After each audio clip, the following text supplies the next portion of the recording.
Hello and welcome to Six Part. Today I'm gonna start a new series. What if Deku had gravity and vector manipulation quirk? Part 1. If you enjoyed this video, please give it a big thumbs up, and to watch more videos like this, subscribe to my channel and turn that bell notification on so you never miss an upload. Now wasting no more time, let's begin. Green electricity sparked all over Izuku's body, and he kicked his legs. At the moment, he and his mother were with the scientist who would explain his quirk. In contrast to Kachan, who experienced his at the age of 4, Izuku's awoke at the age of 5, 1 year after children's quirks first appeared. On his 5th birthday, everything changed. He had been cruelly teased at school for lacking a quirk, and the other children, including his old best friend Kachan, called him quirkless. His fingers sparked with green electricity when he woke up and noticed that the items in his room had moved closer to him. He was also unable to determine why the papers in his room had moved. After bursting out of his room and showing his mother, he was taken back to the quirk scientist right away, where he was scolded for lying about not having a quirk. They are currently awaiting the results after the poor man, who was trembling, chose to test Izuku once more. Breathing out, the man said, "Incredible." As soon as the scientist said that, Izuku stopped kicking his legs. "I hope it's good." What was his quirk that caused the scientist to say, "Incredible"? According to Inko, what's wrong? "Pardon me, but it's something else instead of your son having a quirk," he said, coughing as he turned to face them. She asked frantically, "What do you mean? Is it dangerous?" "No, I assure you that what your son has is not dangerous, in fact it's incredible." He made a promise. "What is it? Are you familiar with the term, Esper?" He said, "Midoriya-san." "Esper, are you saying that my son is?" "Indeed I am," he said. "Your son is the very first Esper user to walk amongst quirk users." Inko put both hands over her mouth. And Esper was her son. I'm sorry to ask this, but does your family have a history of Esper users?" He abruptly asked. "Why yes, my grandmother was Esper and my mother is one, too," Inko said. "I remember a long time ago my mother told me that the Midoriyas come from a long line of Esper users, but my generation was skipped." "I understand," he wrote, "and does it have a history of manifesting early or late?" She reflected on it. The Midoriya family line has always been girls and their powers came at the age of 4, the same time as quirks do. Izuku is the very first boy of our line. Izuku had no idea what his mother was talking about, but it had to be significant because they suddenly became very serious. The science man struck that pose of thought that the characters on detective shows occasionally adopt. "Here's my theory on that. Since he's the firstborn male of the Midoriya line, that means his Esper abilities are far stronger." He speculated. Inko asked, "You really think that?" He turned and wrote something on the board. "I do actually. See, Esper means ability user, whereas quirk means individuality. Because Espers are thought to be myths, people will assume that your son's quirks are a type of mutation because he doesn't have a combination of your and your husband's quirks." With a sigh of relief, she said, "That's good. I agree. In my professional opinion it's best that people believe your son has a dual quirk instead of being an Esper." The man responded with seriousness. "To be certain," she inquired, "dual quirks are a combination of two separate ones, right?" "That's right. Now let me tell you about your son's Esper abilities. I'll categorize them as dual quirks for his own protection, and they're called electrokinesis and vector manipulation." Vector manipulation and electrokinesis. Setting aside his notepad, he approached Izuku with a piece of paper and saw it adhere to him, causing him to laugh. He clarified, saying, "Your son has the ability to create and control electricity. In addition, he may be able to perceive all phenomena associated with his power. In addition, he processes electromagnetic information either unconsciously or subconsciously and possesses his own electric and magnetic field." With a perplexed expression, Inko explained, "In other words, he's a powerful lightning user."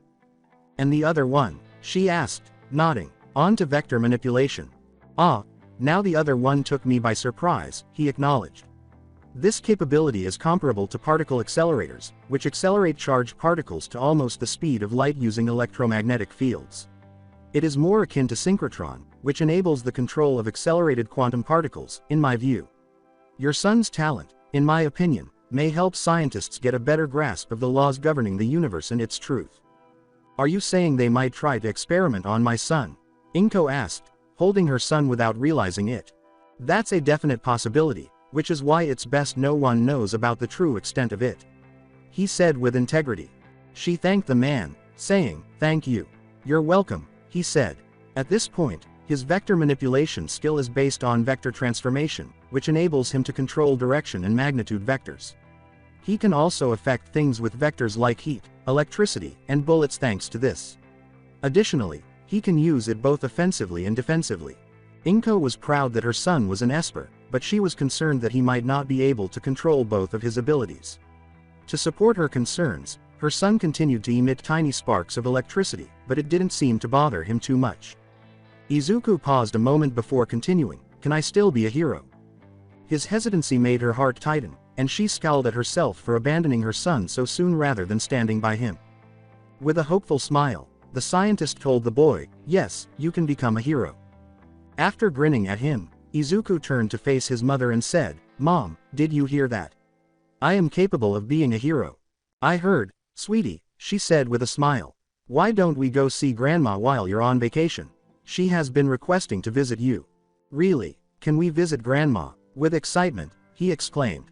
"Yes, we are able to. Congratulations." He leapt from the stool and moved toward the door.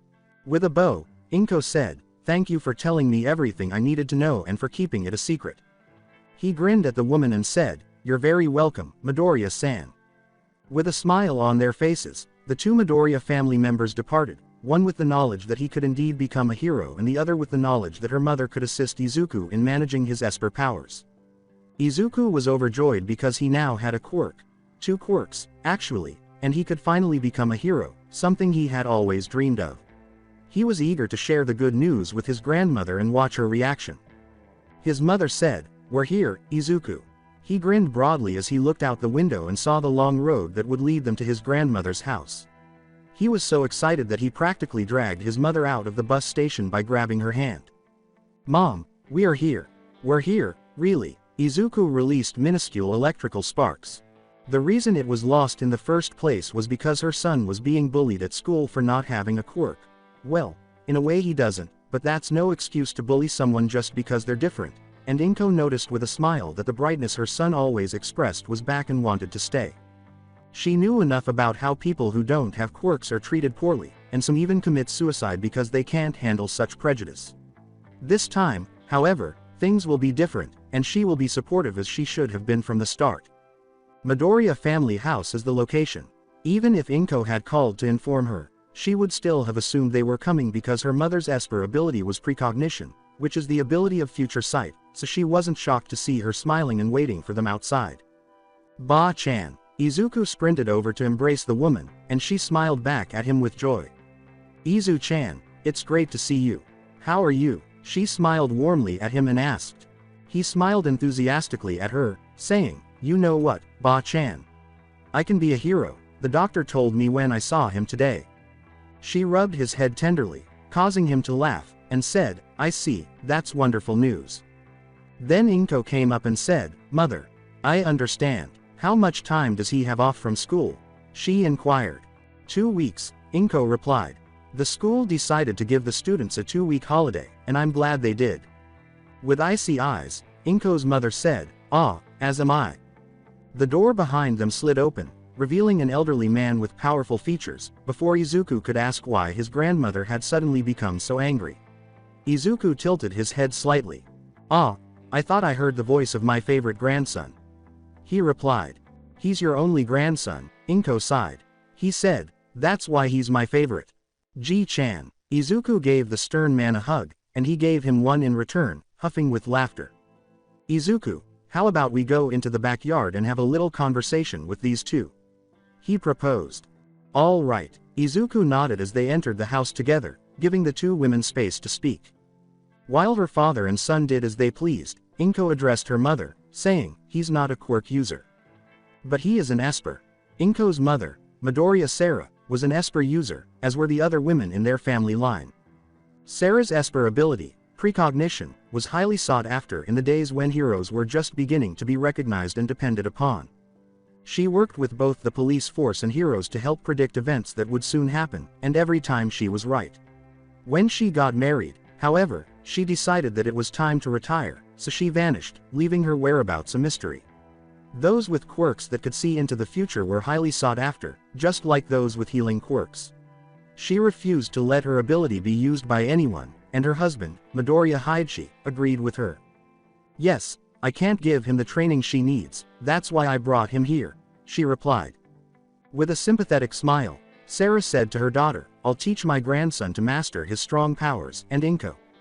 Yes, a gentle hand brushed against her cheek, and a warm, maternal grin appeared.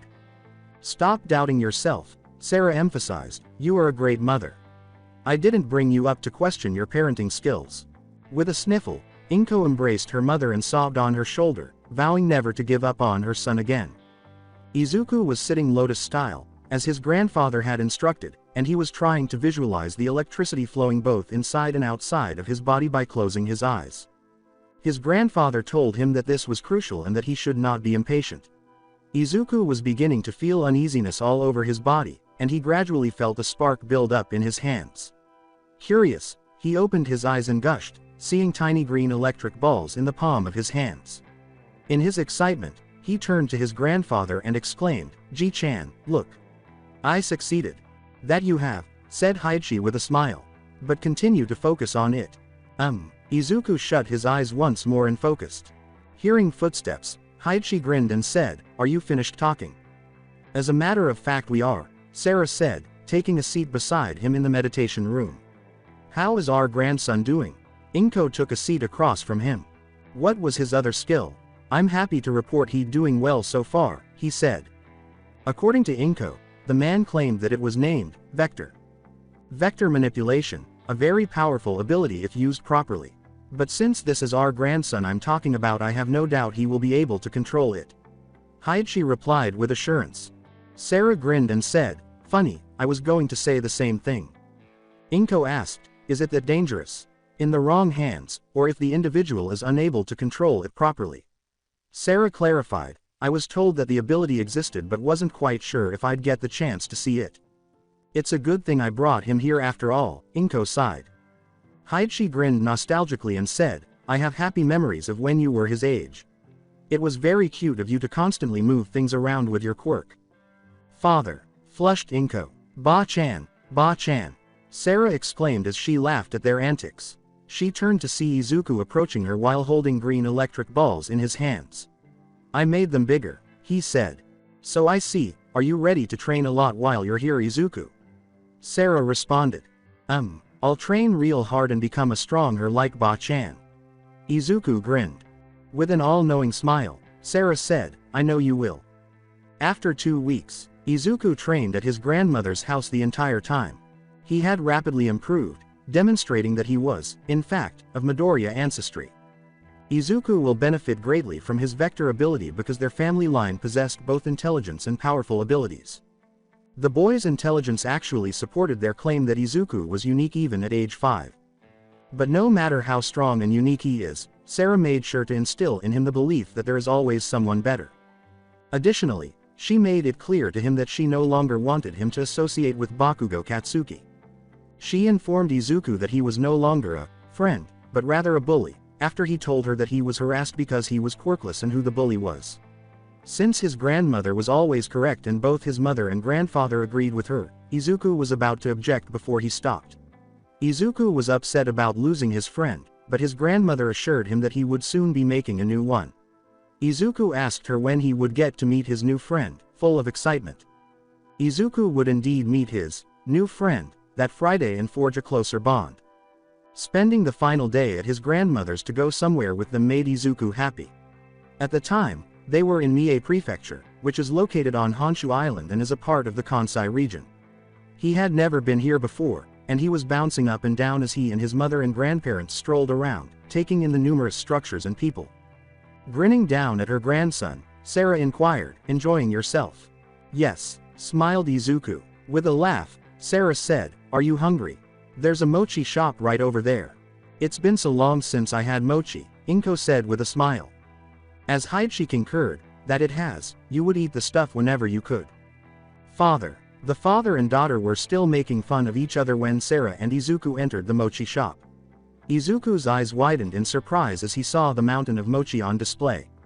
"So many," he said, his hands brushing the glass as he gazed into the window. He turned to his left as another pair of hands appeared beside him. A girl who appeared to be around his age was standing next to him. She had shoulder-length brown hair, 2 long locks next to her face, and a short bob at the back. She also had fair skin and large, round brown eyes. Additionally, she has left sweeping microbangs. She had on a pink skirt, brown shoes, and a long-sleeved green shirt. After staring at one another, the 2 kids grinned and blushed slightly. She said, "Hello, hello." Izuku returned the greeting. Ochako introduced herself, saying, "I'm Ochako Uraraka, nice to meet you." Izuku said, "I'm Midoriya Izuku, and I like your shirt."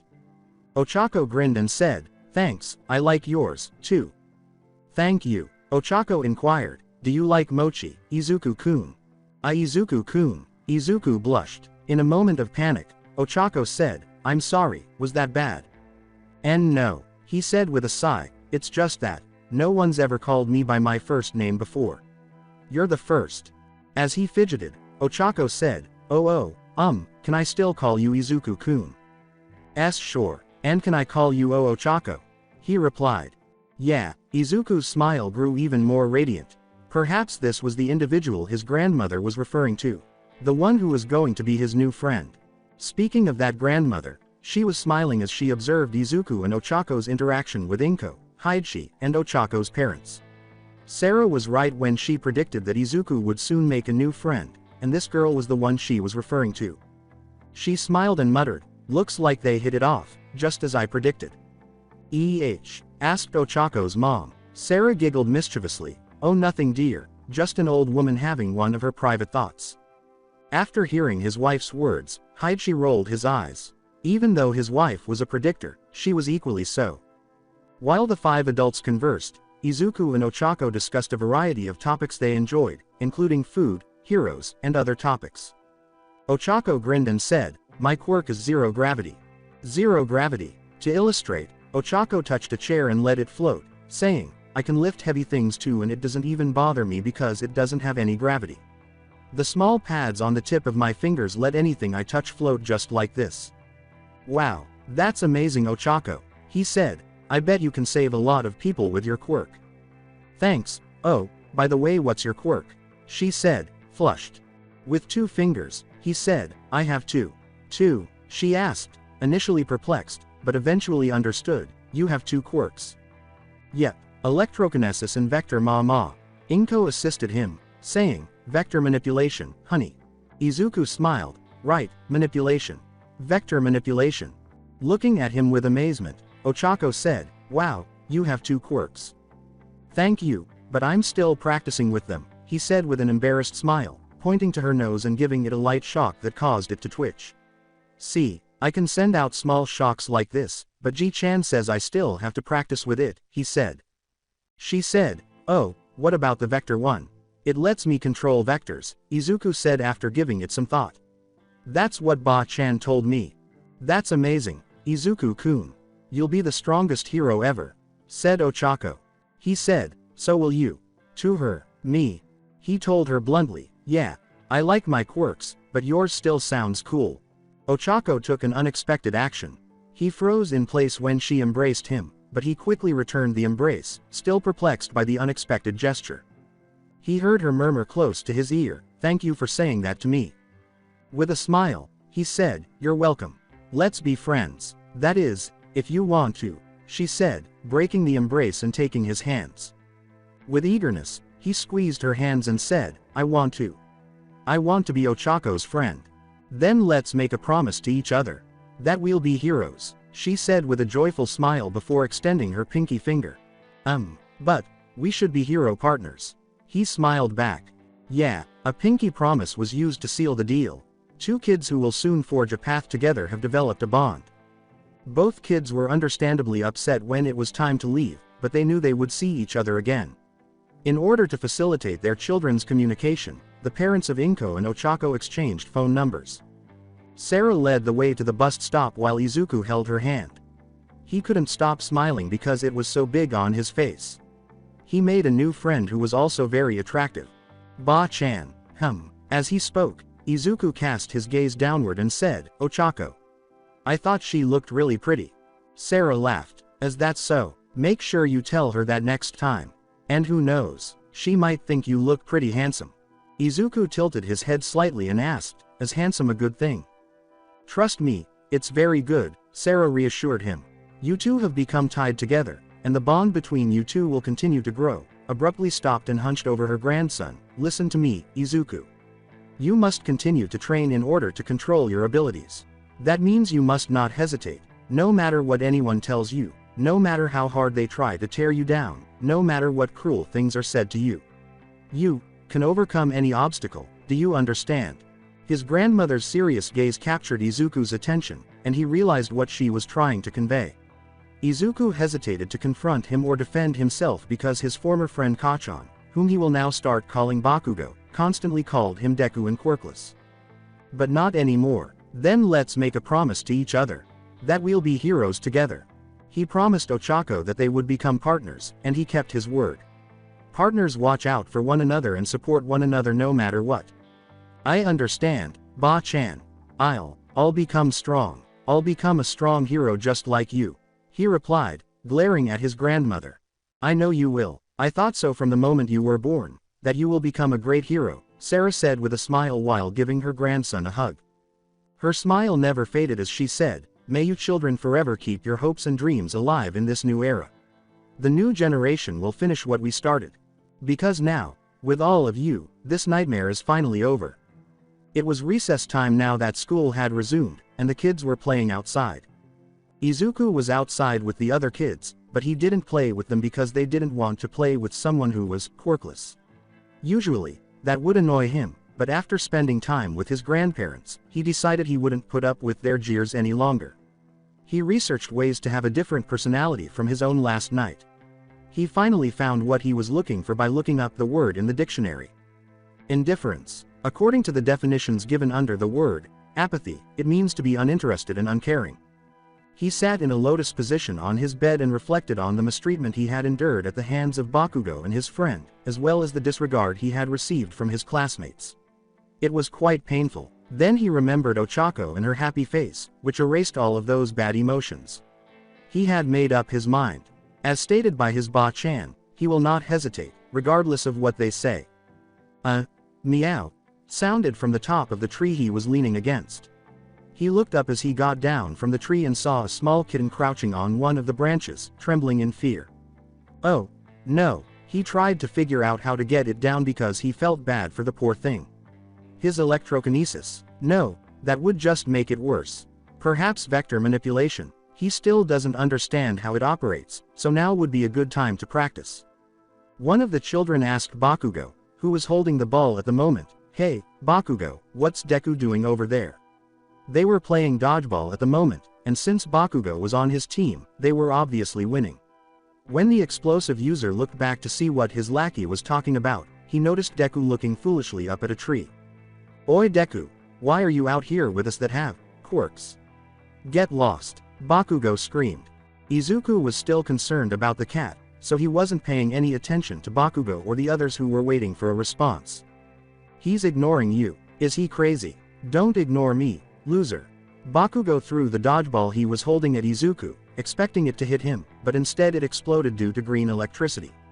He didn't like being ignored by some quirkless loser. On the playground, there was silence. Since Deku was quirkless, none of the other children anticipated that he would have a quirk. At least he should have been, but what was that? As he considered using vector manipulation or electrokinesis, Izuku himself had yet to notice. What? I thought he was quirkless. When Bakugo saw that all that was left of the dodgeball was ash, he stared in shock. Did Deku have a peculiarity? He had a quirk the entire time. So he had been lying all along about not having one. Was he ridiculing him? His hands were glowing and he was seething. Deku, he yelled as he charged at the boy who was still facing away from him and the others. Some invisible shield sent Izuku flying backwards as Bakugo's fist struck his back. As he struggled to comprehend what had happened, he landed on his back and supported himself on his elbows. The other kids were perplexed as well. What was Izuku doing using lightning? Wait, what was that? Was that another quirk? No way, but we just saw it. He has to have two quirks. I don't believe it, Still unaware of his surroundings, Izuku chose to assist in putting the kitten down by using his vector ability. He inhaled deeply, focused the air around him, and produced 2 powerful tornadoes behind him, which made it possible for him to float and land on the tree branch. He sat on the branch and gently reached out to the scared kitten, saying, "It's okay." He waited patiently for the kitten to approach him. He showed his trust by slowly approaching him, sniffing Izuku's fingers and then licking them. Izuku smiled as he gently took the kitten in his arms and used his vector ability to pull him off the tree branch and onto the ground. Izuku grinned and laughed when the kitten licked his nose. "You got separated from your mama, right? Let's go look for her together," he said. He was still oblivious to the faces of Bakugo and the other kids who had witnessed what he had just done as he left the playground. Izuku wasn't so quirkless after all, it seems. Izuku was eager to share with Ochako the good news that he had successfully rescued a kitten from a tree. He was eager to tell her. Izuku didn't waste any time in packing his belongings and rushing out the door as soon as school let out. "Mom, guess what?" he exclaimed as he ran up to his mother, who was beaming with happiness. Amused by her son's excited tone, Inko asked, "What?" After surveying his surroundings, Izuku motioned for his mother to stoop so he could speak to her. He chuckled as she lowered herself to his eye level and said, "I used my vector quirk to get kitten down from a tree." Since her son had used it to save a defenseless little kitten, Inko refrained from reprimanding him. His smile was simply too sincere and innocent to be reprimanded. As the 2 Midoriya family members walked home hand in hand, Inko saw that the kids were whispering and pointing at her son, but she didn't want to hear what they had to say. She had lost interest. As soon as they arrived home, Izuku went straight to the phone, dialed the number Ochako's parents had given his mother, and talked to his friend. He told her how he felt good when his friend referred to him as a hero for saving a defenseless kitten from a tree. The 2 kids hung up and prepared for dinner after what seemed like an hour of phone conversation. Izuku wondered why Kachan and his classmates were staring at him in that manner as he lay in bed grinning a little. In any case, it was probably not that significant. But it was significant because of his classmates. Izuku kept honing his skills through training. He created his own schedule, which included practicing electrokinesis on Monday, vector training on Tuesday, and so forth. Izuku, who was still learning how to use his vector ability to make himself fly, found that he could also lift objects. By practicing the breathing exercises his grandfather had taught him, he was also improving his ability to control his abilities. While at school, he was training when he noticed something that had previously escaped his notice. For the first time since they used to constantly ignore and tease him, the other children were grinning and even interacting with him. He stayed away from them because of this when they were smiling. He wasn't as stupid as Bakugo always claimed to be. His eyes were keen observers of a wide range of things, including the feelings of others. He recognized the fake smiles on his classmates' faces immediately. Not sincere or genuine at all. His grandmother was correct when she warned him that his classmates would try to suck him up once they learned about his 2 quirks. It was not to his liking. He was also confused by Bakugo's challenge, which was another thing he didn't like. Seeing no reason to accept Bakugo's challenge, Izuku declined and turned to leave. After hearing an odd noise, he turned to see Bakugo on the ground, uttering profanity. Izuku was about to assist him when Bakugo was thrown backwards by an invisible force that blocked another punch that was aimed at him. The sight broke his heart. This demonstrated that Bakugo would never again consider him a friend. Ochako was the only friend he had. Now he knows that. Disappointed by Bakugo's blatant hostility toward him, he sadly left without even listening to what Bakugo had to say behind him. He felt better after calling her and hearing Ochako's voice as he informed her about Bakugo. Bakugo's decision to no longer be his friend was accepted by Ochako, who assured him that she would always be his friend. It was when she said those words that he smiled. He was delighted that Ochako wanted to be his friend and that he had met her. At times, he wished they could be together all the time and questioned whether Ochako shared his feelings. Ochako told him how much she was enjoying school and how many friends she was making, but that their friendship is unique. He felt good on the inside. He also had a special place for Ochako. Mom, yes. Although he appeared to be having difficulty expressing his thoughts, he persisted in doing so. He admitted, I think Ochako means a lot to me. Before giving her son the biggest smile he had ever seen, Inko briefly stopped eating. For some reason, it scared him. With a charming smile that sent shivers down Izuku's spine, Inko asked, My, is that so? Why yeah, I know what we should do. We should have a sleepover between you two, she exclaimed as she abruptly stood up, her eyes full of stars. He stumbled, a sleepover. Inko smiled and said, yes, a sleepover. You two are going to have a sleepover when your school lets out for spring break. He exclaimed with joy, really? Yay, but paused before asking, wait, are boys and girls allowed to have sleepovers with each other? They are, Inko confidently told him. I'm gonna go call Ochako and tell her. Izuku exclaimed, grinning, before jumping out of his chair. Inko said, you do that, sweetie, and made his way to the telephone. If this sleepover is a success, Ochako-chan might become my new daughter-in-law soon, she said, smiling slyly as she remained in the kitchen. Ochako and poor Izuku were unaware of Inko's plan. Izuku was happy that spring break arrived sooner than he had anticipated. His friend Ochako was coming over to spend the entire spring break with him, so he had been anticipating it. It had been so long since he'd had a sleepover with anyone that he couldn't recall the last time. Only with. As he recalled the last person he had a sleepover with, his eyes went glassy. He used to call Bakugo Katsuki, Kachan, and he would invite him to his house so he could watch Hero TV and watch All Might defeat the villains. Izuku stated that, like his grandmother, he aspired to be a hero who saved others, while Bakugo stated that he aspired to be a hero superior to All Might. When Bakugo said that was lame, he recalled, Izuku became enraged with the blonde for the first time and told him to never again speak negatively about his grandmother. After that, Bakugo made no further reference to his grandmother, but that didn't mean he wouldn't try in the future. Ochako looked at his grandmother in awe when he told her that she had once been a hero. In addition to helping some pro-heroes, his grandmother used her skills to assist the police in apprehending criminals. His grandfather was strong, too. We'll tell you when you're older, he asked, perplexed. What was meant by that? He was brought back to reality by a sound, the same sound a train makes as it arrives at its destination. He saw his friend exiting the train with a smile on her face and her own backpack when the doors opened. She rushed to Izuku as soon as she saw him, giddy with anticipation. Izuku-kun, grinned Ochako. Ochako. Izuku returned the smile. I'm so excited, I've never been to a sleepover before, he replied. I have, but it'll be better with you, he replied.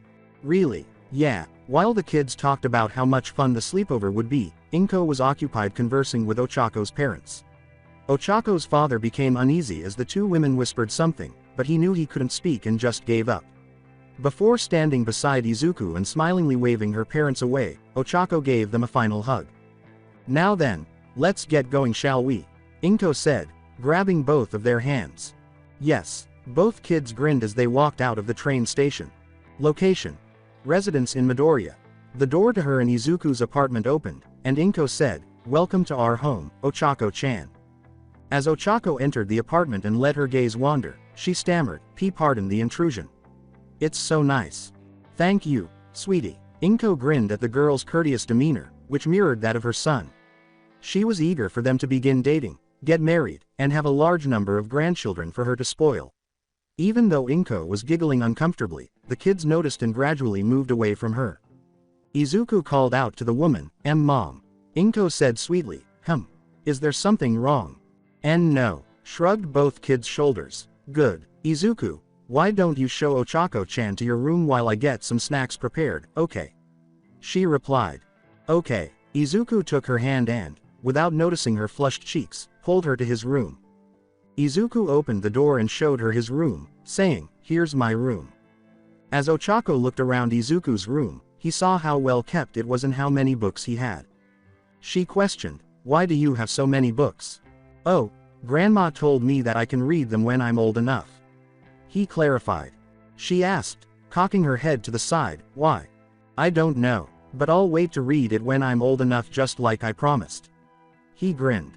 As she placed her backpack on his bed and sat down, Ochako returned her smile and said, I really do like your room.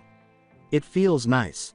Sitting beside her, Izuku said, thanks. I bet your room looks really good, too.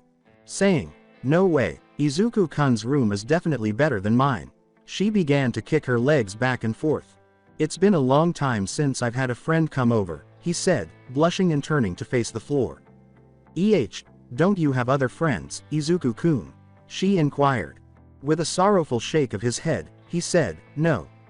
I had a best friend, but he doesn't see me as a friend anymore." "Why?" she questioned, perplexed as to why no one would be his friend. Izuku was amiable and had a wealth of fascinating topics to discuss. Although Izuku was hesitant to tell her the whole truth, he knew deep down that Ochako wasn't like them. She would be sympathetic and would not ignore him or pass judgment on him like his peers did. "She is unique." Izuku stared her in the eyes, determined to say what he had to say. "It's because... I didn't always have a quirk." He noticed the look of surprise on her face when he disclosed that he didn't always have a quirk, saying, "I didn't get it at 4 like everybody else, and because of that I was called quirkless a lot and nobody wanted to be around me. Bakugo was the first person to start bullying and saying mean things to me. Everyone else followed his lead." He could sense the sadness radiating from her as he said, "We used to be best friends, but since he got his quirk before me, he doesn't see me as a friend anymore." He felt Ochako embrace him and heard her sniffle, turning his head to her. Her eyes were filled with tears as she looked up. "Ochako," she shouted abruptly, "you don't need them." And he jumped. You don't need those meanies. Izuku-kun has me as his friend now. So forget about them," she said, grabbing both of his hands this time. Izuku, unable to speak, grinned despite his red cheeks and squeezed her hands in gratitude, saying, "Thank you, Ochako, thank you," with genuine sincerity. His chest acted funny when he got the smile in return, but he didn't mind. He will not take Ochako's generosity or this friendship for granted. Spring break has already lasted 3 days, and Ochako and Izuku are both making the most of it. Izuku recalled that Ochako had told him that her favorite hero was Space Hero 13, so he made sure to let her know when Hero TV aired. Watching her favorite hero on screen made the squeal and hug she gave him worthwhile. In addition to having an amazing quirk, Space Hero 13 was also pretty cool. It's really useful for a variety of purposes, including offensive and defensive ones. Over the course of those 3 days, they would visit the park where Izuku and Katsuki used to play together before he developed his quirk and began acting haughty. Fortunately, it would always be just the two of them there because Ochako had threatened to slap Katsuki Bakugo if she ever saw him. Hard. When Izuku saw how frightening her eyes appeared, he simply nodded his head. Together, they also worked on their quirks. Given their decision to become a hero duo, it was best for them to begin practicing together so they could both recognize their own strengths and weaknesses as well as the boundaries of their abilities. Izuku was always there to give her a back rub to help her feel better, even though Ochako still occasionally puked after using her quirk for too long. Izuku discovered that his electrokinesis ability allowed him to lift magnetic objects, but he was still unable to lift heavy objects. He lacked sufficient strength. With his vector ability, he was also able to lift objects. He had no trouble raising a trash can, but he stumbled and started to perspire when he attempted to raise the park bench off the ground. Ochako gave her a feeble smile and wiped some perspiration from his brow. Their abilities weren't quite there yet, but they would continue to try because they would get better at it the more they trained. Ochako said, "Hey, Izuku-kun." Izuku hummed, a popsicle in his mouth, With a nervous look, Ochako asked, "Where's your dad?" The mood shifted, and Izuku removed the popsicle from his lips. In a panic, Ochako exclaimed, I'm sorry. I shouldn't have asked. He's not allowed to see me." He nodded. "Why?" Ochako stopped freaking out and looked at him in confusion. "He's not allowed to see you?" she asked. After eating his popsicle, he responded to her query by saying, "Because he did something bad." "What did he do?" He nodded. "I don't know, but Grandma said that Mom told him not to come near me ever again. When I tried to ask what he did, she told me not to worry." Oh, Ochako wanted to inquire as to whether or not his father was a villain, but he held back. She wanted to know what he had done to her friend that was so horrible that his mother had warned him to keep away. The more she considered it, the tighter her chest became. "Why?" Winner appeared on Izuku's stick, and he grinned broadly. "It appears that he and Ochako will receive complimentary popsicles for a month." Cheers. It was becoming clear that this would be the most memorable spring break ever. Or so he believed. Convenience store location. The older Midoriya was watching the kids as they made their way to the snacks while Inko, Izuku, and Ochako were going through the store to get some things. Inko took the kids with her because she didn't feel comfortable leaving them at home. Izuku and Ochako were looking at everything that caught their attention in the snack aisle. They selected a few items and brought them to Inko, who took them and placed them in the bag. She was about to approach the register when a loud noise erupted. Bang! A gun went off in the store, and everyone froze, not even moving. A man with yellow eyes that were slit like a green-scaled lizard was wearing a black hoodie. A random customer screamed as he pointed the gun at her, saying, "Nobody move. If any one of you moves a muscle, I'll start shooting." There was another robber with an AK-47, and another gunshot was heard. He smirked as he said, "Listen to what we say and we might let you out of here alive. If we feel like it." When another gun was aimed directly at the back of his head, one of the cashiers shifted slightly before becoming motionless. "Didn't we tell you not to move, huh?" A woman's voice growled at him. Trying to keep Izuku and Ochako from seeing the three frightful individuals, Inko grabbed them both at once. Both children shivered in the woman's arms, clinging to her in fear. "Wouldn't today be the most appropriate time of day for a robbery? We're going to use all of you as hostages while we run this joint, and when the police and heroes arrive, we'll use you all as human shields. Now listen up," said the lizard-like man who was thought to be the leader. Despite the gasps of the terrified, he wasn't finished. As his two lackeys laughed, he grinned and said, "And if we get bored, then we'll just kill you." Izuku was in disbelief at what was taking place. Why were these individuals acting in this way? He took Ochako's hand and squeezed it lightly because he could feel her shaking in terror next to him. "It's okay, Ochako." He made every effort to convey to her that everything would be alright. She gave a slight nod and squeezed his hand back, as if she understood the gesture. These people were extremely frightening, but she would believe Izuku if he assured her that everything was fine. The police force had already arrived outside, surrounded the area, and was waiting for any available pro-heroes to arrive. A tall man with short black hair and black eyes was standing in front of the police cars. He's dressed in his trademark tan overcoat and hat. In addition, he wears dress shoes, matching slacks, and a black suit underneath. This man, whose full name was Naomasa Tsukauchi, was a police officer and friend of a well-known pro-hero. This did not sit well with Naomasa. He was aware that the three individuals inside were not your typical bandits. They belonged to a gang that was notorious for having members who randomly attacked people due to dangerous quirks. They have already left by the time the police receive a tip about their whereabouts. Arachnids in black, why are they acting now when they have been silent for the last 3 years? There is absolutely no chance that this is random. This implies that this was prearranged. "Naomasa-san, here," a policeman said, passing him a megaphone. Even though he knew they wouldn't comply, he had to make time for All Might to arrive. "Thank you," he said, dismissing the officer. "Can you hear me in there, members of Black Arachnid?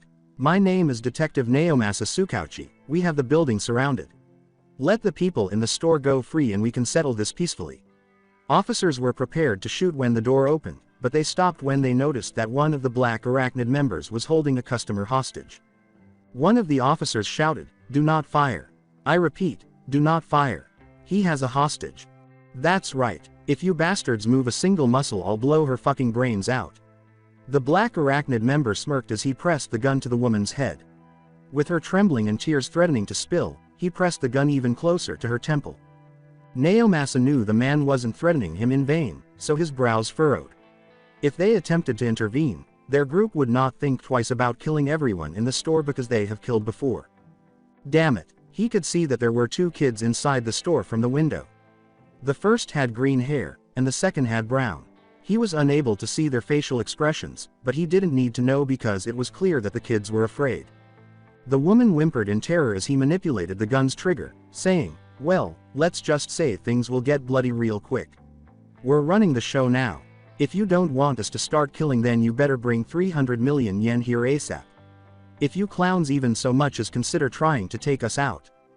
As the man pulled the frightened woman back into the shop, Naomasa balled his fists. Since everyone in the store was in serious danger and they couldn't risk their safety, they had no choice but to comply. As Naomasa was worrying about when All Might would arrive, he heard the well-known catchphrase, "Here," and exhaled a sigh of relief. "I am." Naomasa remarked, "Am I ever glad to see you. Forgive me for not getting here sooner, but there was something else that needed my attention." "What's the situation?" replied All Might. "Bad," Naomasa said, turning back to face the store's entrance. "They're holding the customers there as hostages and are demanding a large sum of money.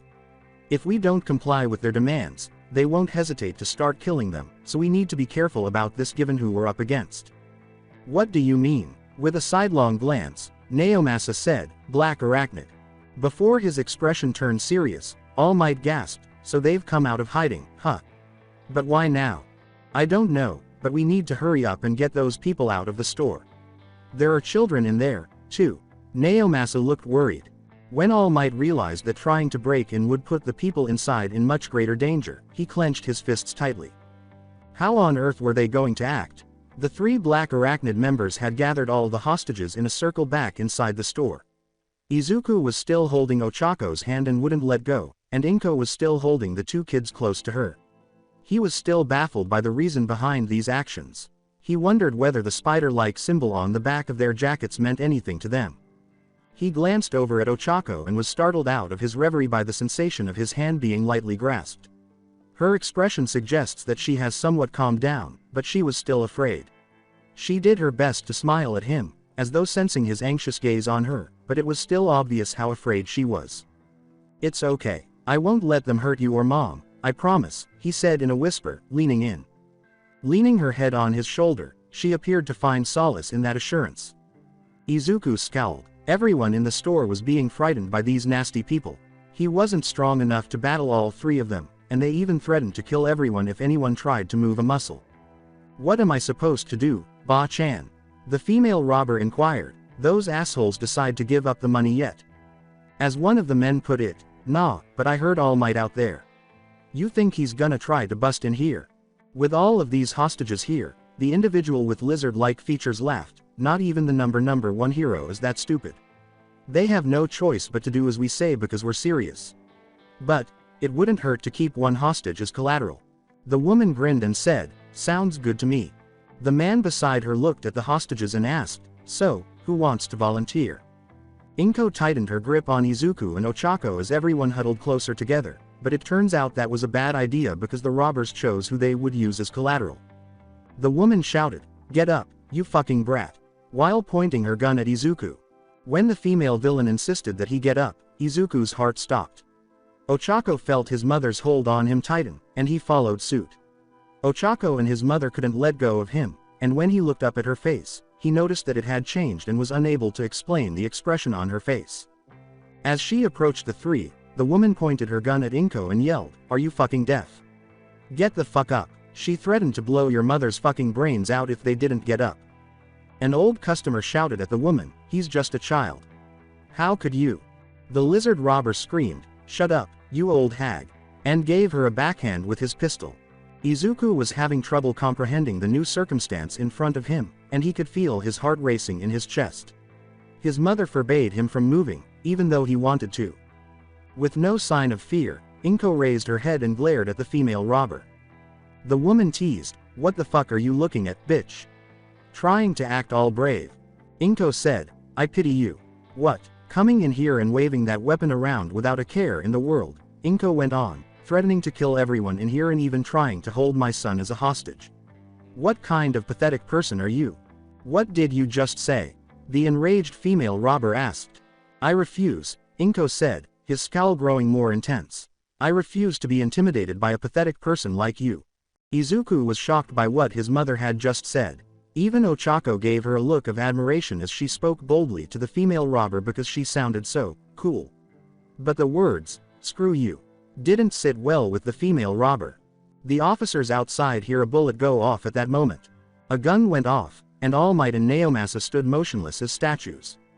No, Izuku opened his eyes when he was back inside the store because the ringing in his ears was loud and disagreeable. He used his hand to feel what kind of liquid was running down his face. He noticed it was a red liquid as he withdrew his hand from his face. Red, blood. He slowly turned to face his mother, who was still holding him and wouldn't let him or Ochako go despite the fact that her shoulder was bleeding. With both hands on his mother's shoulder, Ochako placed her on the ground while shouting. His mother was shot by this evildoer, she shot her. She gave her a shot. I shot her, unforgivable. Unforgivable. Izuku lost control of what transpired after something inside of him broke. HMPH, dumb bitch. The female robber sneered before turning to face a silent Izuku and grabbing his arm. Come here you fuck. she said, but then she heard a noise and her gun was sliced into pieces by an invisible force. What the? She was pushed away from Izuku and slammed violently into the wall. What the hell? She tried to move, but was unable to do so because her arms and legs felt like they were being held down by something much stronger than herself. What the fuck? Why? She screamed, attempting to break free. Izuku ignored the two robbers behind him and sat up slowly, his bangs casting shadows over his eyes as he approached the female. Oi! Stay the hell where you are you! The male lizard's gun was sliced in pieces, and the man next to him also suffered the same fate. The second man looked down at his now useless weapon and said, "What the hell? Oi, stop standing there looking retarded. Just kill this fucking brat already," Izuku said, continuing to move in the direction of the female robber who was beginning to show signs of fear. Shut up, we know. The lizard man was about to attack Izuku, but before he could do so, a cannon-like electric force slammed straight into his stomach, which sent him through the store's walls and caused an explosion. The police witnessed the man being thrown all the way outside and colliding with the opposite wall. As soon as the smoke cleared, Naomasa was among the first to rush to the man and recoiled slightly upon realizing that his head had been smashed open. Obviously, he died on impact. My god, All Might, who was standing beside him, pushed out and turned to face the store again. What on earth could have caused such a powerful force to send the man through concrete wall, to smashing his head open on a brick wall? An officer rushed over to them before Naomasa could react, saying, "Sir, the hostages are floating out of the store." What? He exclaimed as he hurried to the front of the store and saw that the hostages were all being led away by an invisible force before landing in front of the officers. He said, "Is everyone all right? That boy's mother was shot in the shoulder. She's really hurt, you have to go in there," exclaimed one of the female hostages. A man begged, "That boy saved us. You have to help him." The elderly victim also begged, "Please. There's a little girl in there, too." A roar erupted, and the next thing he knew, another robber had been hurled from the shop, colliding with the building behind the police, and then plummeting to the ground. Dead. Without even pausing, Naomasa turned to All Might and exclaimed, "We need to get in there, now." As the hero and he entered the front door and noticed two objects. The first thing they saw was the injured woman being pressed down by the young girl on her shoulder wound. The boy who had pinned the female robber to the wall came in second. Trying to make sense of what he was seeing, All Might exclaimed, "What in the world? Please help her, she's bleeding a lot, please," Ochako said, casting a beseeching glance at them. After examining the girl's and the unconscious woman's wounds, Naomasa said, "It's not too serious, but she will need medical attention." All Might stepped in the direction of the robbery boy and woman, but he jumped back when he felt something, and sure enough, the floor was dented from where he was. He eyed the boy's back and said, "But still, to think this young boy did all of this himself, it shouldn't be possible. If I had gotten any closer, I'd been killed." The female robber screamed in terror, "Let me go, you fucking brat. Let me go." The woman screamed bloody murder as her arm was abruptly moved, then twisted, and finally torn off. The young boy's cruelty caused Naomasa and All Might to recoil, and they recoiled once more when he threw the arm away as if it were trash from the previous day. The woman continued to scream, but her cries were cut short when an unseen force punched her in the stomach. Her mouth and arm were still covered in blood. She was thrown away like a rag doll after being struck by the wall once more, this time with enough force to render her unconscious. All Might stepped forward as the little boy passed the unconscious woman. "Wait, young man." All Might leapt back once more as he nearly took an electric strike this time. Naomasa muttered, "An electric attack. A dual quirk user."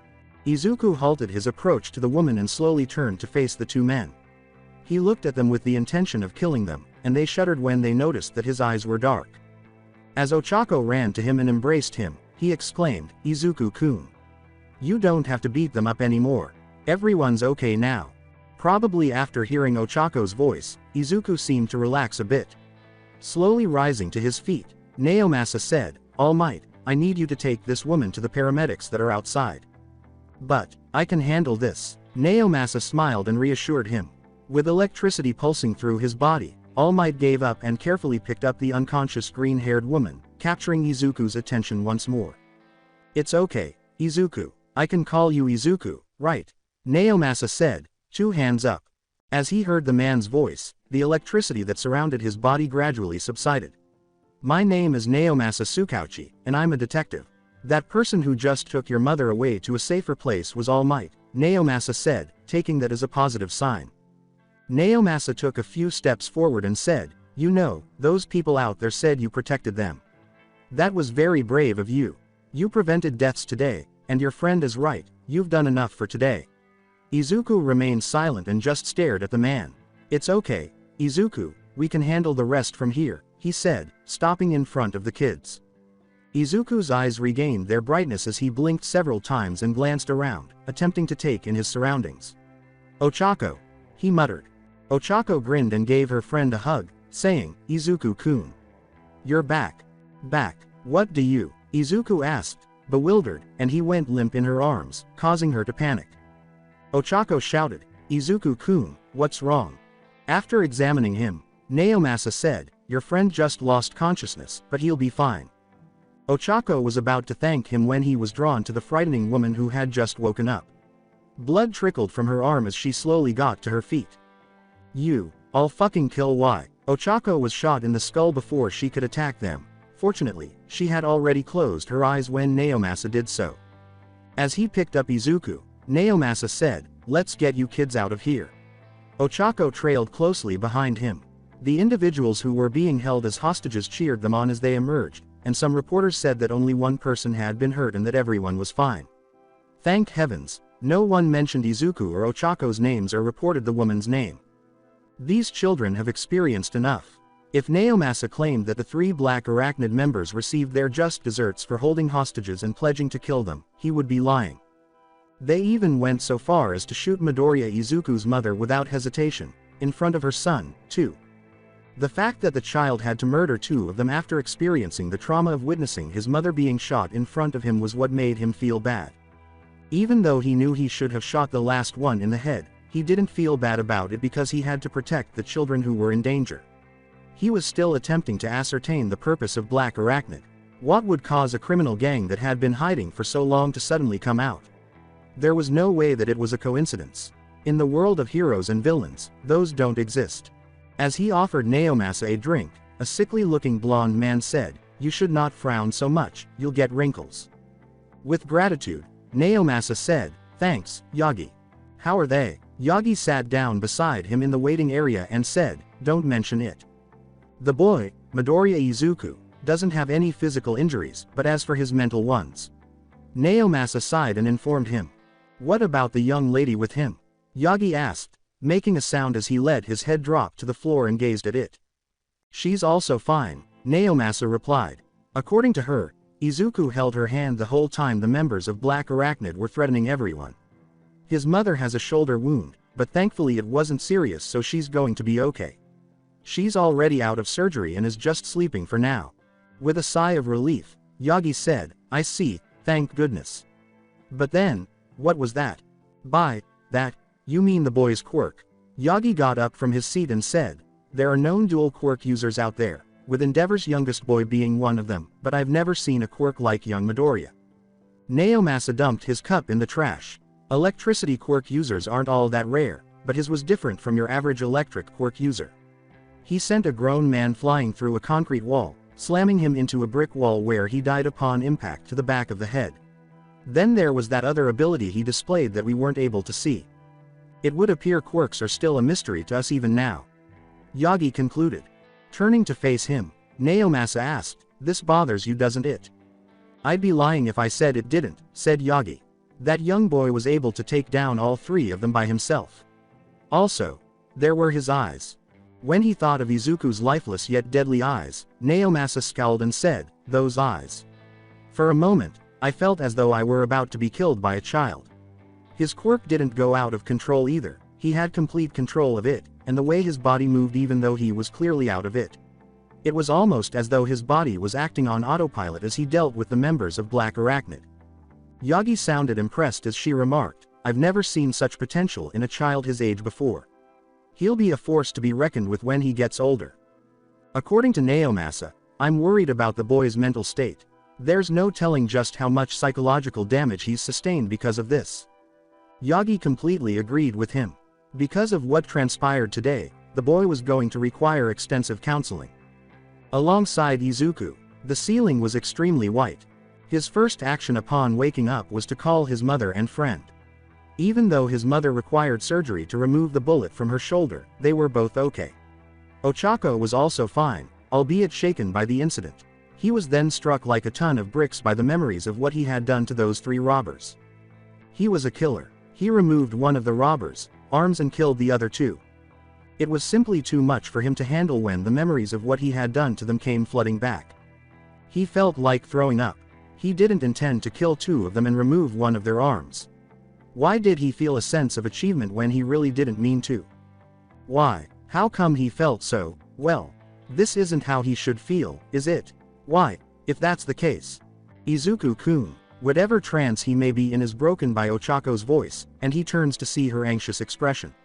He didn't intend to force her to make that face. Why was she looking so depressed when he wanted to see her laugh and smile? His own anxious face asked, "What's wrong? Did you get hurt?" "No, I'm okay. It's just, I'm worried about you," she said, shaking her head wildly. "I'm okay, see," he smiled artificially at her. Still obviously concerned, she told him, "But you're not okay." His smile wavered a little, but he was determined to act as though nothing was wrong. "I'm really okay. You and Mom are safe and those 3 bad guys can't hurt anyone anymore." Also, he began, but was interrupted when Ochako gave him an unexpected hug. "It's okay. We're okay," the brown-haired girl said, giving her friend a tight hug. She didn't even mind if her shirt got wet as Izuku hugged her back and sobbed quietly into her shoulder. She didn't want her friend to continue feeling that way because of what had happened today. Fearful of her response, he asked, "Ochako, did I scare you?" What a dumb question. She would be terrified of him, of course. "Those scary robbers scared me.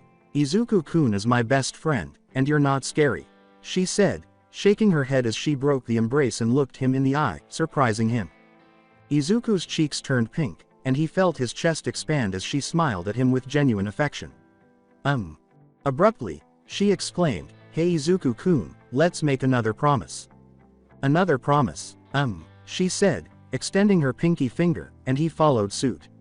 "Let's pledge that we will always be there for each other."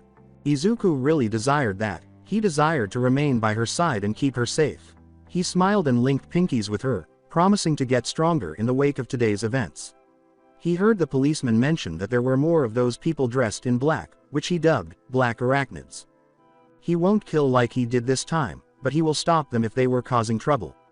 He refuses to become like them. He will never again be weak. Never again. Even after Izuku and Ochako made the decision to move on from the attempted robbery, Izuku continued to have nightmares about the 2 men he had killed. When he called his grandmother to share the situation, she would always offer him consoling counsel and words he needed to hear. After sustaining a bullet wound to her shoulder, Inko told her son that it was a mother's responsibility to protect her children and that she would do it again. He was simply relieved that she was all right. Ochako's parents had repeatedly thanked him for keeping Ochako safe. And he would definitely do it again. Though he was still unable to recall how he killed the 2 black arachnid men, the memories were gradually returning and would attack him whenever he relaxed. He and Ochako discovered a hidden location where she would train alongside him. He pledged to never lose himself like that again, and they needed to get stronger so they wouldn't ever feel weak again. He said his name was Naomasa, and that detective also visited a few times. That day, Izuku had also seen him in the hospital with a slender, blonde man he remembered as Yagi. Seeing them visit their home felt odd, and occasionally Izuku questioned how they knew where he lived. However, he shook his head, recalling that the man was a police officer and could learn anything he wanted. Among other things, the 2 men would constantly ask him, "How are you feeling?" And he would always respond with the same response. He was all right. However, he wasn't. He still has nightmares, and each time he had one, he would call his grandmother, who was not shocked because she had been anticipating his call. He won't let these nightmares prevent him from doing his duties, and he also won't allow anyone to harm the people he cares about. Together, he and Ochako made a commitment to strengthen one another. They were going to be a heroic pair who would always support one another. As a result, he had to shed his old self and transform into a new one who was fearless in the face of injustice, fearless in battle, and fearless of everything. Yes, exactly. Don't be afraid. There is nothing or anyone to be afraid of. Don't ever be weak. Never, never, never. ... Never. That day, something changed in Izuku. And he intended to welcome this new development. Because a new him was on the horizon. The white fluffy clouds drifted aimlessly, seemingly carefree, and the sky appeared serene. In addition to keeping people warm, the sun's warm rays also keep those beneath it warm. Serene and tranquil, as it ought to be. Regretfully, he was unable to live out his dream of enjoying it indefinitely. Well, whatever. Midoriya Izuku, who had indeed changed from the person he once was the one thinking these thoughts at the moment. The boy, who was now about 6 feet tall and had a lean, muscular build, was currently enjoying whatever quiet time he could get and wondering how long it would last. Which wasn't very long in his mind. His red AirPods were in his ears, and he was enjoying some nice music while looking up at the serene blue sky that seemed to be carefree. He wished the same thing for him, but he is constantly bothered by people and there is always something going on in this school. He heard a familiar voice as the door to the school roof opened, just as the song he was listening to was about to end and another one was about to begin. Being on the school roof 5 minutes before homeroom is about to start is prohibited, Midoriya Izuku, said the voice. Izuku groaned as he rose from his prone position and looked at 2 disciplinary committee members, one he knew well, the other appeared unfamiliar. Most likely a trainee. However, you have to give the student council members credit because they are a tenacious group. Do I really have to go to class? He asked, whining and removing his AirPods from his ears as he yawned and leapt down from where he was observing the sky. Yes you do. Honestly, Midoriya, why do you insist on sleeping up here on the roof of all places knowing you might be late for class? Sighed the black-haired, ponytail-wearing female member of the disciplinary committee, whom he already knew. Because I'm in no mood to deal with Katsuki Bakugo, Izuku grumbled. In case you forget, we're in the same class. While the other member of the disciplinary committee sighed, the newcomer next to the well-known member of the committee sweated and understood that, be that as it may, you still need to get to class. As he left the roof, Izuku waved lazily and gave her a stern look that made the novice uneasy. He then lowered his head slightly and said, "Fine. I'll go." The female member huffed with laughter and said, "Honestly, he's so stubborn." For the first time, the male newcomer said, Senpai.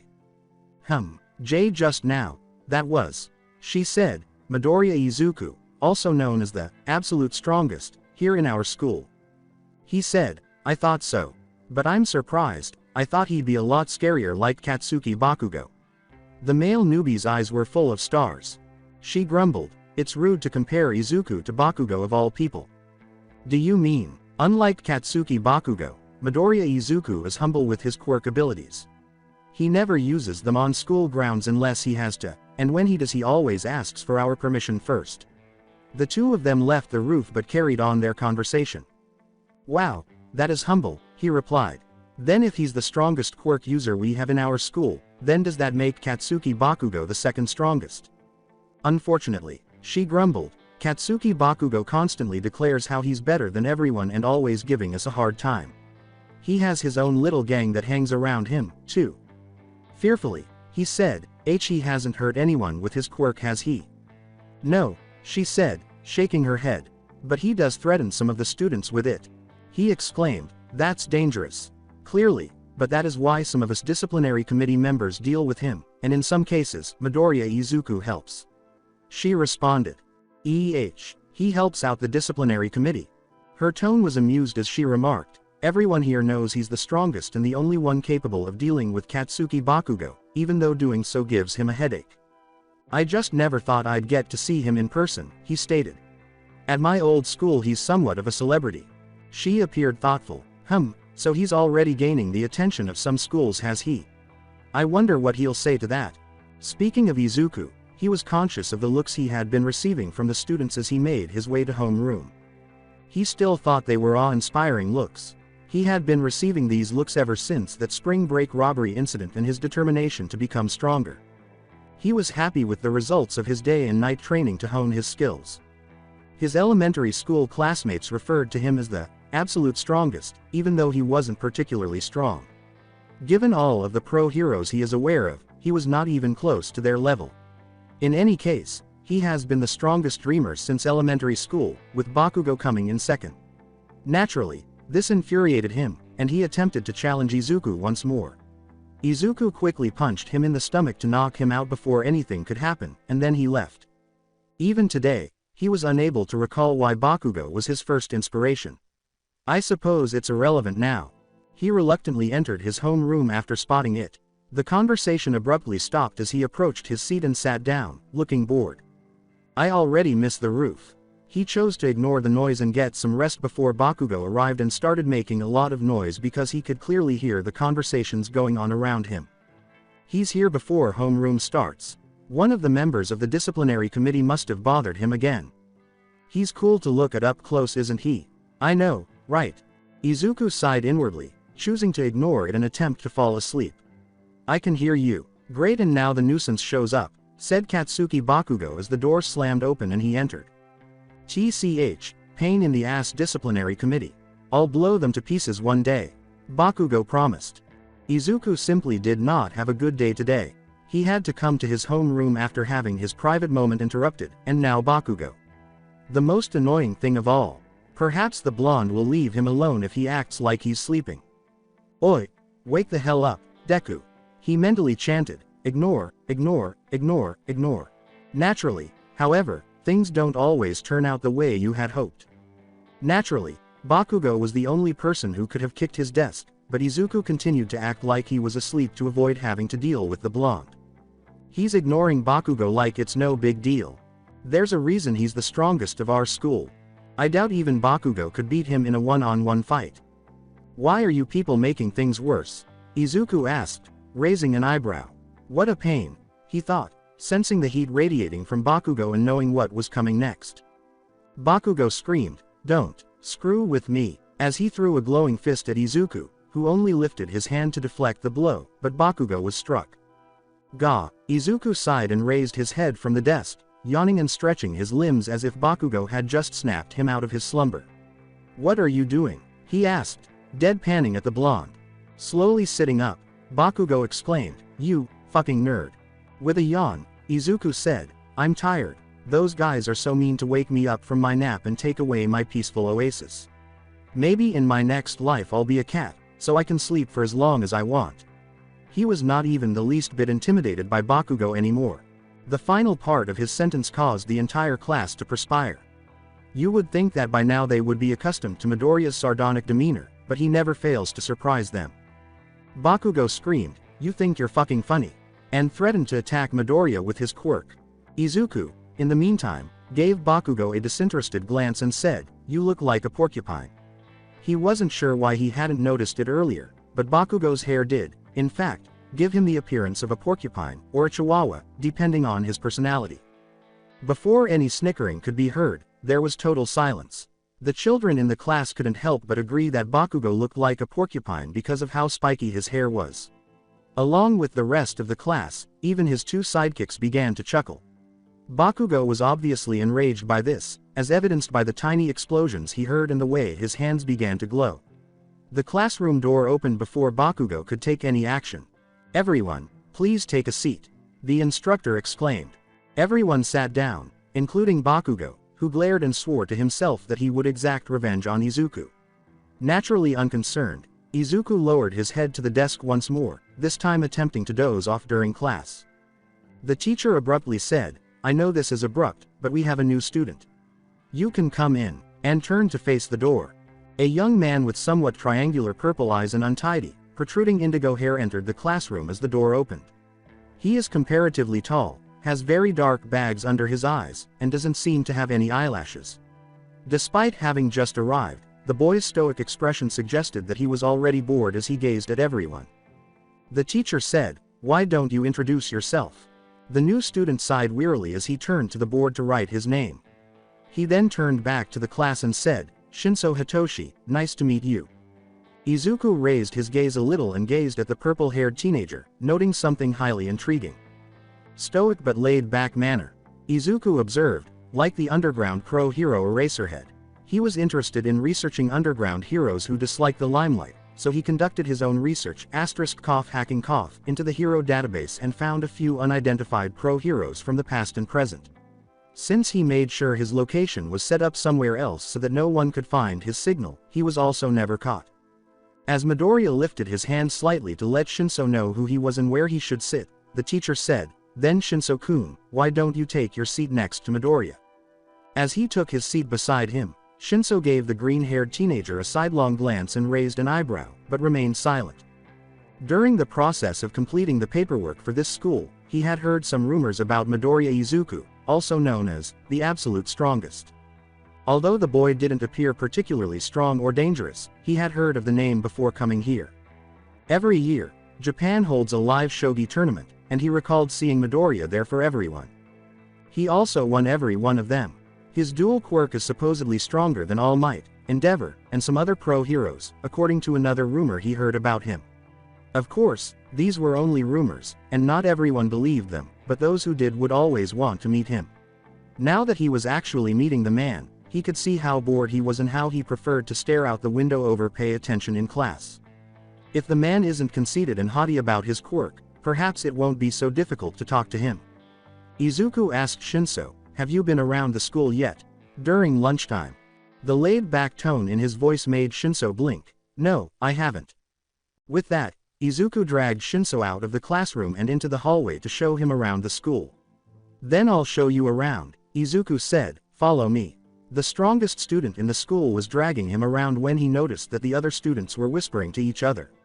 Additionally, he saw that Izuku completely ignored them because he was more concerned with showing him around the school. Normally the disciplinary committee would show a new student around, but they're busy having a meeting right now, so you'll have to put up with me. Izuku replied. "I'm surprised, I thought you'd be part of the disciplinary committee," Shinso said wearily, adding, "It's fine." They asked and I said, "No." "All right, that was fascinating." "Why not?" Unable to resist, Shinso inquired. Before responding, Izuku hummed thoughtfully, "Because it would take away my personal time." With a raised eyebrow, Shinso said, "Personal time?"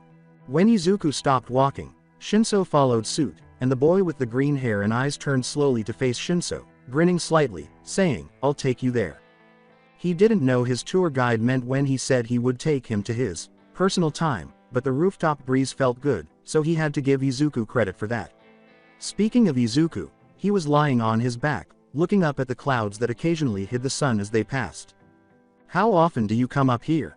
Since Shinso didn't feel like standing, he sat down next to Izuku and asked. Izuku responded, "Yeah, the air up here feels nice, and I can get away from all the noise inside," after making a satisfied noise. Shinso could see nothing wrong with that at all. In fact, he would imagine Midoriya Izuku to be the kind of person who gets cocky when they are thought to be the best at their school, but he seems like a fairly laid-back guy so far. "Want something different?" Izuku's abrupt statement caught Shinso off guard. "What?" Using his fingers to make air quotes, Izuku sighed and sat up, saying, "People are surprised to see me acting like a normal person when they see the notorious Midoriya Izuku of Aldera Junior High." On that point, Shinso actually snorted, saying, "They were probably expecting you to be arrogant with your quirk." "I couldn't act arrogant if I tried," Izuku grumbled. "And I don't just have one quirk either." "Wait, what?" Shinso snapped his head in his direction. Izuku sighed, "I'm surprised you don't know. I thought rumors about me having two quirks were known by just about everybody." "I'm guessing you're not the type to brag about your quirks, huh?" Dual quirks were known to exist, but they were uncommon. "No, I'd heard some rumors about it but didn't think it was accurate." Izuku scoffed softly, as if, "That's Bakugo's department."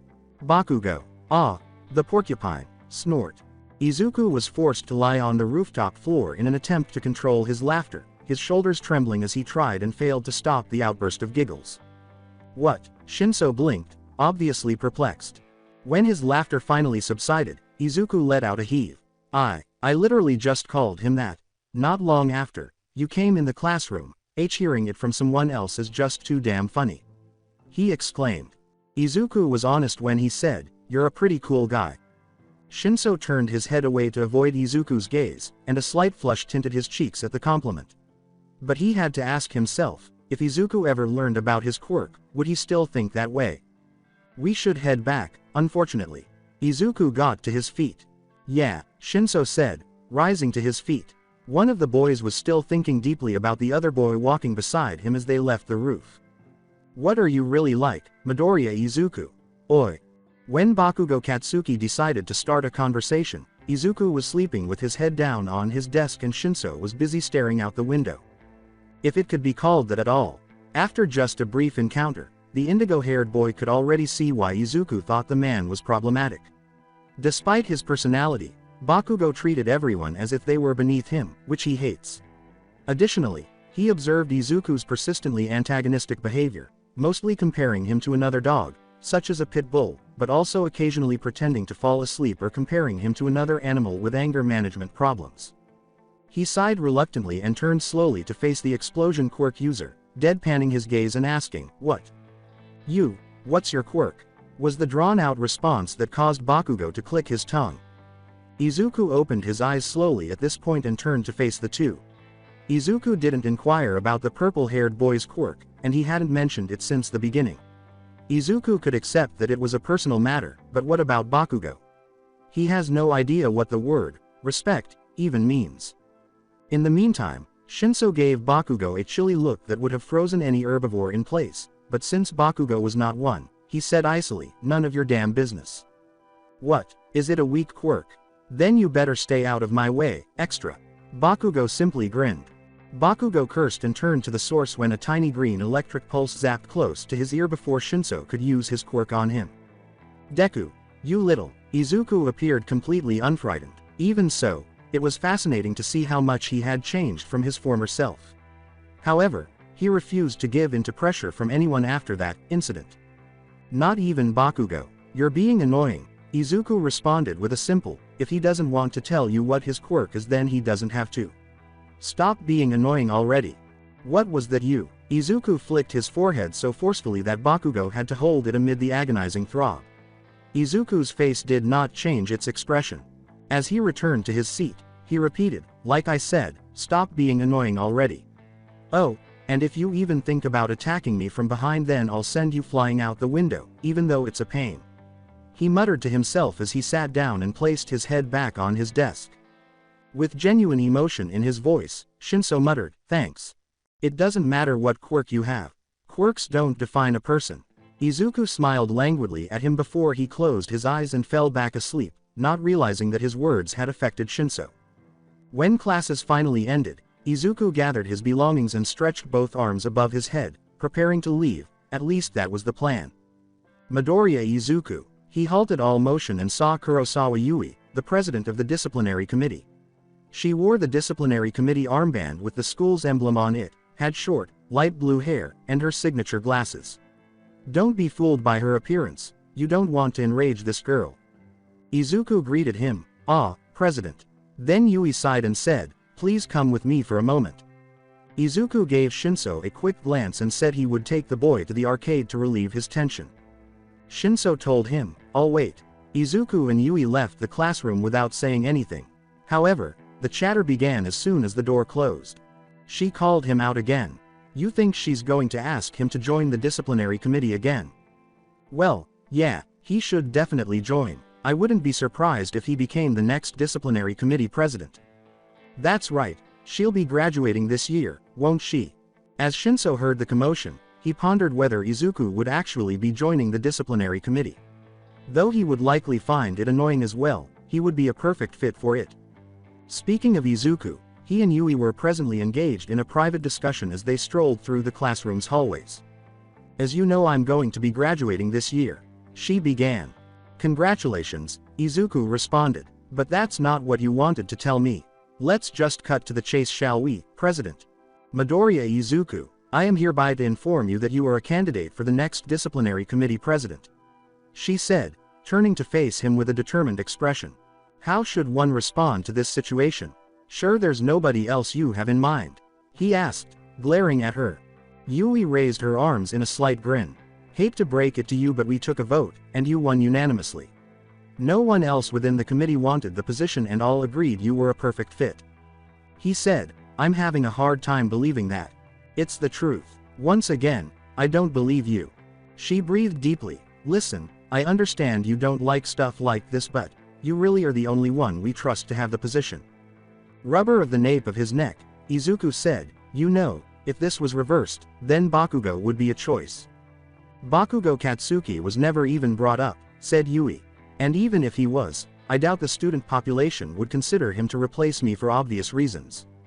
With a slight smile, he said, yeah, I'll think about it, and left her standing in the hallway. That's all I ask. So it was decided that you'd be replacing Kurosawa Yui-san when she graduates? Shins inquires. After eating his popsicle, Izuku said to the boy who was walking beside him, I said I'd think about it, but odds are I'll probably turn it down. It's your choice, though I think it suits you, Shinso said, throwing his popsicle in the garbage. What's with that face? Don't believe me, he snorted slightly when he got a deadpan response. I just don't see myself as president material. It looks like too much work, not to mention dealing with difficult people. Izuku was upset.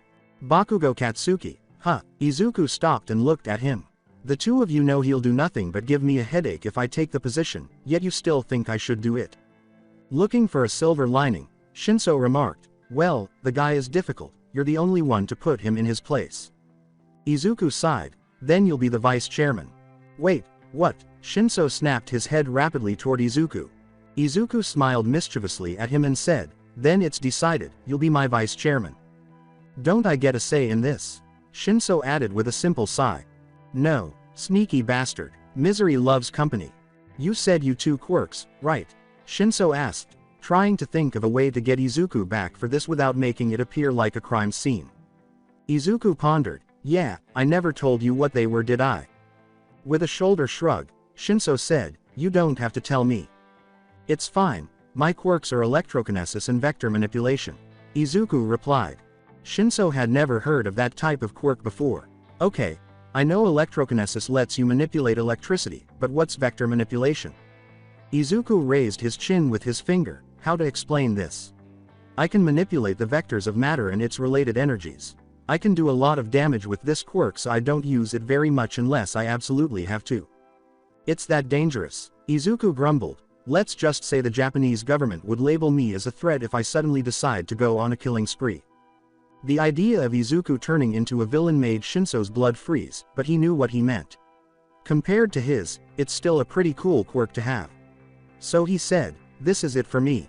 I can walk the rest of the way here by myself, and stopped walking.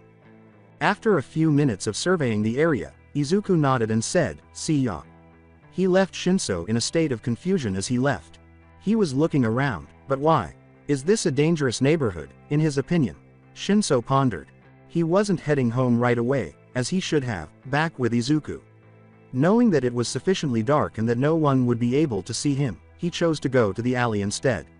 He continued to walk, feeling himself engulfed by the darkness as he went farther and farther into it. He knew who was following him and what they wanted, so he led them away from Shinso when he heard an engine and then footsteps. Hopefully, they won't attempt to take the boy hostage by breaking into his home. After leaving their van, about 17 people in black jackets with the emblems of some kind of spider followed the green-haired child, taking care not to lose him, but they did. Find him, that little shit should still be around here. Since this alley was a dead end, they began looking for Izuku but hadn't found him yet. Where in the world did he go? One of the guys screamed and fell to the ground before anyone else could say anything. What the hell? The others were more than a little alarmed when they heard another scream and saw another of them fall. The fact that they were still unsure whether or not it was the boy they were pursuing made matters worse. One man commanded, show yourself, you little shit. There was silence when he arrived, and the alley's darkness didn't help either. No sound was heard, not even the usual rats were running around. There was silence, too silent. This can be referred to as the calm before the storm. Even so, Izuku remained concealed in the alley's shadows and struck the wall with his fist, creating dents before the unseen force struck 5 of the men, knocking them out but not before injuring them. Heat. What kind of quirk does that? He's going to kill us like he did with our guys back then. Shut up, that damn brat's not killing anyone. Unexpectedly, the next line of attack arrived. Deku Electro Ball. Izuku declared his assault as 4 electro balls rained down on the remaining men, causing their cries of agony to reverberate through the walls of the alley. There was only one left, the same one who had shown no fear a minute before, but now things were different. Where are you? You think you're so tough, huh? He cried frantically as he backed away slowly, his eyes darting around the quiet alley. Suddenly, A hand sprang out and caught him by the face, causing him to crash into the wall behind him. The hand that had pinned him to the wall with only one hand was the same boy he and his men were going to attack, he realized as he was pinned there. Izuku said, "Hey, why do you guys still do this?" The man was too terrified to respond to the question posed to him, so he remained silent. Izuku said, "I wasn't expecting you to answer," as green static erupted around the hand holding the thug to the wall. "And I won't bother giving you a warning either, so I'll just say this." He slowly raised his head, revealing glowing green eyes, and said, "Come at me all you want, I'll still crush you." Izuku's hand around the man's mouth forced him to mumble, "MMPHF." Because he was unable to say anything else clearly. Kanden electrocution. The man only experienced pain and a burning sensation after hearing those words. Izuku let out a sigh as he left the alley, and shortly after, his phone began to ring. Ochako is the caller ID. "Hello," he said with a smile on his lips as he answered the phone. He laughed when Ochako's pouting voice said, "Don't, hello, me. I was expecting your call earlier. Sorry, theirs was something I needed to deal with before calling you," he stated. "Like what?" he said casually. "Oh, you know, just some spiders that needed to be squashed, that's all." Before continuing, she sighed. "They're still targeting you then, are you okay?" she asked. "I'm fine, but these constant attacks on me are starting to get on my nerves," he replied. "You still haven't figured out where they're hiding out?" "Hatsume's been looking into it, but so far we don't have anything," Izuku said. "We could always just follow one of them into leading us to the others, but there's no telling how many will be lying there in wait. I thought the police force would have found their hideout and arrested them already." Ochako murmured. "No such luck with them either. If they did, then I could hack into their database and finish this already," he replied. After Izuku's outburst when he was younger, the black arachnids apparently discovered that he was responsible for the deaths of 2 of their men while Naomasa killed the 3rd. The only silver lining was that neither Ochako nor his mother were targeted after that. He had become their constant target. At least for the time being. He must therefore put an end to this. For good and all. "How about you? They haven't been following me, and my parents said they haven't seen anyone suspicious lately either." With a sigh of relief, he heard the words, "Good. But still, how did they find out it was you? The news never reported your name."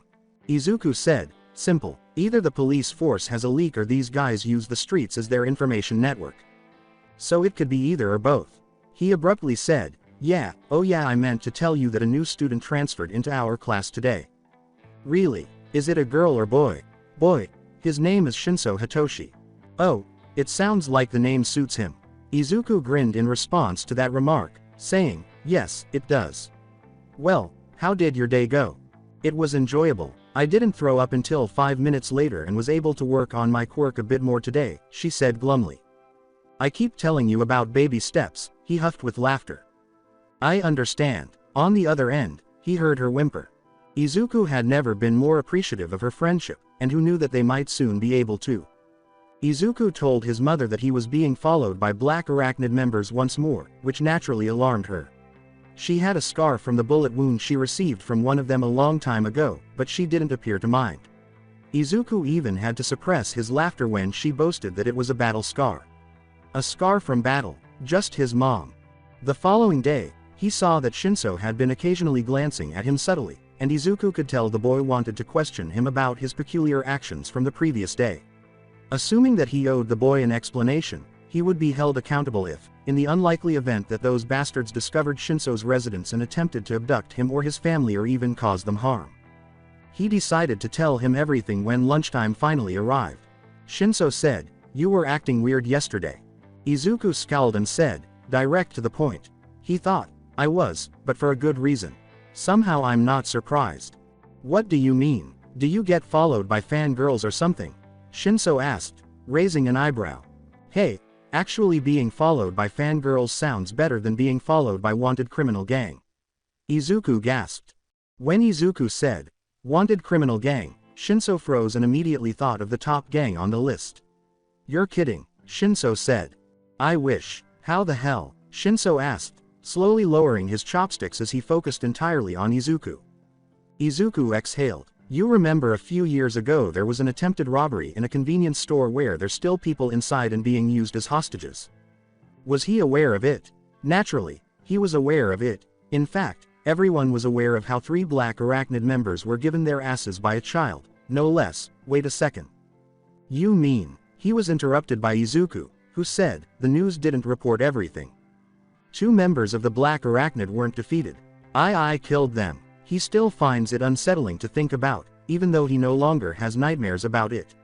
He spoke again before Shins was able to say anything. I don't remember doing it. When the female member shot my mom because she refused to let me be used as collateral, I sort of snapped. When I can too, I was in the hospital and they told me what happened. As he waited for Izuku to finish speaking, Shinso remained silent. And because of that, those guys want payback. Izuku grinned. I don't know how they found out. My name wasn't mentioned nor was my picture. So either the police force has a leak, or it's being going around the underworld network. Honestly though, I can believe both theories. You're taking this surprisingly well. Shins sighed. They shot your mom. Trust me when I tell you that if anyone had so much as done the same thing to my mom, I would torture them before killing them. Izuku agreed with him, so he couldn't find anything wrong with that statement. Shinso inquired, does it still bother you? A little, Izuku said. The nightmares are gone, but you just can't forget about killing 2 people, even if it was technically self-defense. You know, there are times where I get scared of using my quirks because they could hurt or kill someone I care about. But when I close my eyes and think about what will happen to my loved one if I don't do something, I find myself wanting to understand and use it more for their sake. At last, it seemed like something inside Shinso cracked, but it wasn't a bad crack. No, it was a good crack. The sound that cracked was the fear and rejection he had been suppressing for years because of what other people thought of his quirk. Seno, brainwashing. As he got ready to share his quirk with Izuku, whom he hadn't even known for a long time, Shinso inhaled deeply.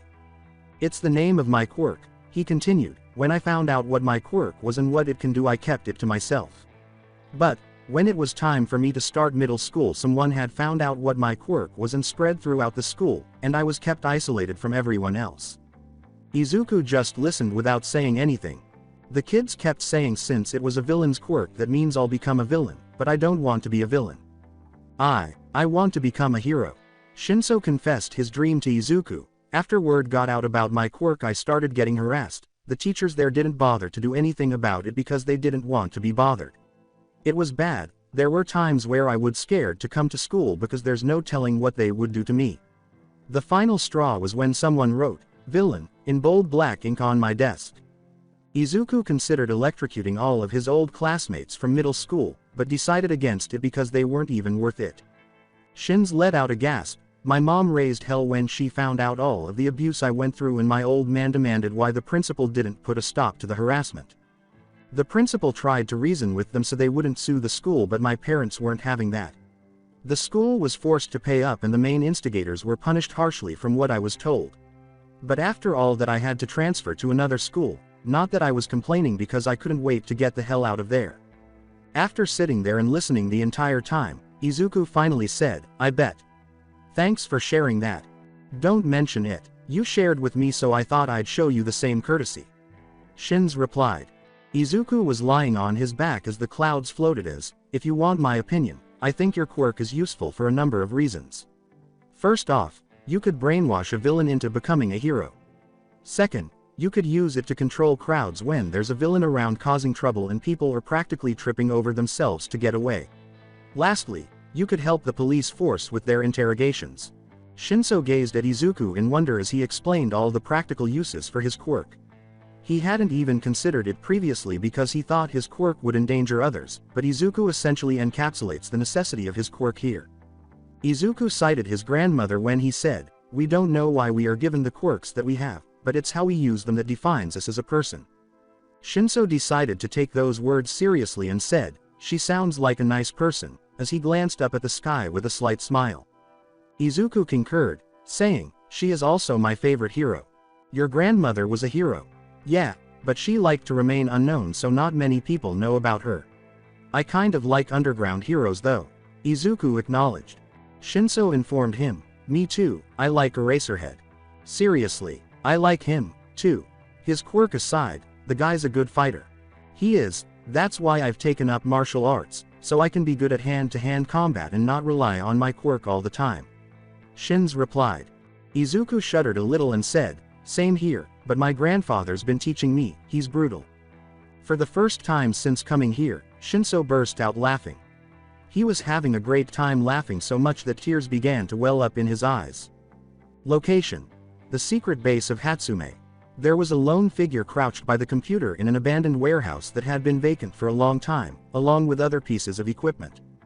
This person was a girl with asymmetrical pink hair, with 2 longer strands on the right side of her face, and yellow eyes with crosshairs for pupils. She had many of her devices on her person, including fingerless gloves and protective goggles. She knew who it was, so she wasn't alarmed when she heard a noise behind her. Hey, Izuku, she said upon greeting. As Izuku entered, he shut the door behind him and said, hey, Hatsume. Mei grumbled, Mo, I told you to call me Mei. And I told you that I prefer calling you your surname. He continued. Hear about the black arachnid again. Mei sighed, but she stopped complaining. Have you found anything? He asked, nodding. I have some good news for you. She laughed. After long hard hours and 2 days without sleep, I finally found the hideout. Due to the attempted robbery years ago, it had been extremely difficult to find any information about the Black Arachnid Gang these days. They had gone underground and remained hidden there, only emerging to attempt an unsuccessful attack on Izuku before retreating back into hiding. Since the first time the bastards had attempted to harm Izuku, Mei had been working tirelessly to try and discover where they were hiding. In her second year of technical school and Izuku's second year of middle school, she had met both of them. She wanted to make some equipment and costumes for Izuku and Ochako as soon as she saw their quirks for the first time. Her assertive personality, of course, took the two by surprise, but they also agreed that her babies would be useful. Naturally, she made them both an untraceable earpiece communicator first, which was useful when Izuku used it to warn Ochako to keep away from him while he handled some Black Arachnid members who had been stalking him. And boy did he handle them. Hatsume was impressed by the devastation he caused to the empty street. He had two incredible quirks, electrokinesis and vector manipulation. She hoped he liked his hero costume, which she was still working on. Her best work to date. They can't get to Ochako, but they can get to Shinso since they saw us walking home together, he said in a tone that promised pain. Not only did I manage to find their base of operations, but I also got some background information on the most important individuals in the group, she said, handing him a folder full of information. When Izuku opened the folder, he saw a picture of a man with a wild expression and purple hair with green streaks. Saito Akihisa. Age: 36. Quirk: Pyrokinesis. Position: Lieutenant, said Hatsume. Don't let his appearance fool you, there's a reason he's ranked lieutenant. Back when the group was first active publicly, he burned down a whole neighborhood without any sort of hesitation because he didn't want a witness to testify against him. What happened to the witness and everyone else within the neighborhood? He inquired. 26 deaths, 13 critical condition, 9 with non-too-severe burns. She rattled off the numbers. Izuku gave a low growl and said, scum. The guy's completely ruthless, he puts Endeavor to shame. She replied. He thought, damn right. To be taken seriously, one must be someone who makes Endeavor appear weak in comparison to them. As he turned the next page, he noticed a woman with serene silver eyes and red hair. Suzuki Hina. Age: 27. Quirk: Geokinesis. Position: Sub-Lieutenant. She's another dangerous one, this girl. She used her quirk to bring down 2 large buildings just like that. The deal toll was too large, just like the injured. If I didn't know otherwise, I thought she was the leader. She clarified. He said, you're not the only one, as he turned to the final page and noticed a man grinning confidently. His blue eyes and wavy brown hair conveyed his self-assurance. And finally, we have the leader of the group. Adaki Go. Age: 33. Quirk: Air Manipulation. Position: Leader. This guy's been leading the group since he was a teenager. He's got more body counts on him more than anyone else in the group, and since he started Black Arachnid as a teenager, that body count's gone up. She said with a slight scowl. His guy was a whole level above the more serious villains. In fact, he killed an innocent child at the scene of a crime he committed just to see his face. There were villains who didn't think twice about killing. Before shutting the folder, Izuku glared at the photo and said, thanks Hatsume, sorry for making you do this. He refused to apologize. It's fine, I may be a technician, but I'm also good at gathering information. Never forget that. As he left after receiving the new information from Hatsume, Izuku waved, yes, yes. This had to be over. For good and all. There was an enigmatic person observing him as he left Hatsume's covert hiding place. This person's face, but not their voice, was carefully hidden by the shadows. The person said in a male-sounding voice, subject found. Proceeding to make contact, unit serial number 1 states. Izuku and Shinso were on the roof once more when he asked, darts. Shins put the dart away. Yeah, I've been thinking about using them as weapons along with something else, but this will do for now. Izuku could agree with having a weapon in case something goes wrong. Sounds reasonable. You might find yourself in a situation where your quirk stops working all of a sudden and you need something other than hand-to-hand combat to protect you. He had to purchase one for himself. By the way, I noticed I was being followed today. Izuku opened his eyes rapidly but did not respond beyond asking, did you see who? I couldn't see their face very well, but they were wearing black jackets that looked like it has some sort of insignia on it. It looked like some sort of insect. The boy with blue hair said. That proves it. Black Arachnid is aware of Shinso's residence, and since they were pursuing him, they intended to take him hostage in order to reach him. That was the last straw. Dealing with them was his only option. This evening. Izuku sat up and said, I wouldn't worry about it, Shinso, adding, you won't be seeing them again. He left the school roof without realizing that Shinso was watching him. Hatsume, it's going down tonight, Izuku said, gesturing to the communicator. Gotcha, I'll get ready, right. Despite the raging storm inside of him, he turned off the device with a composed expression. You've angered me now. Izuku called his mother to inform her that he would be out late, but he assured her that he wouldn't be gone for very long.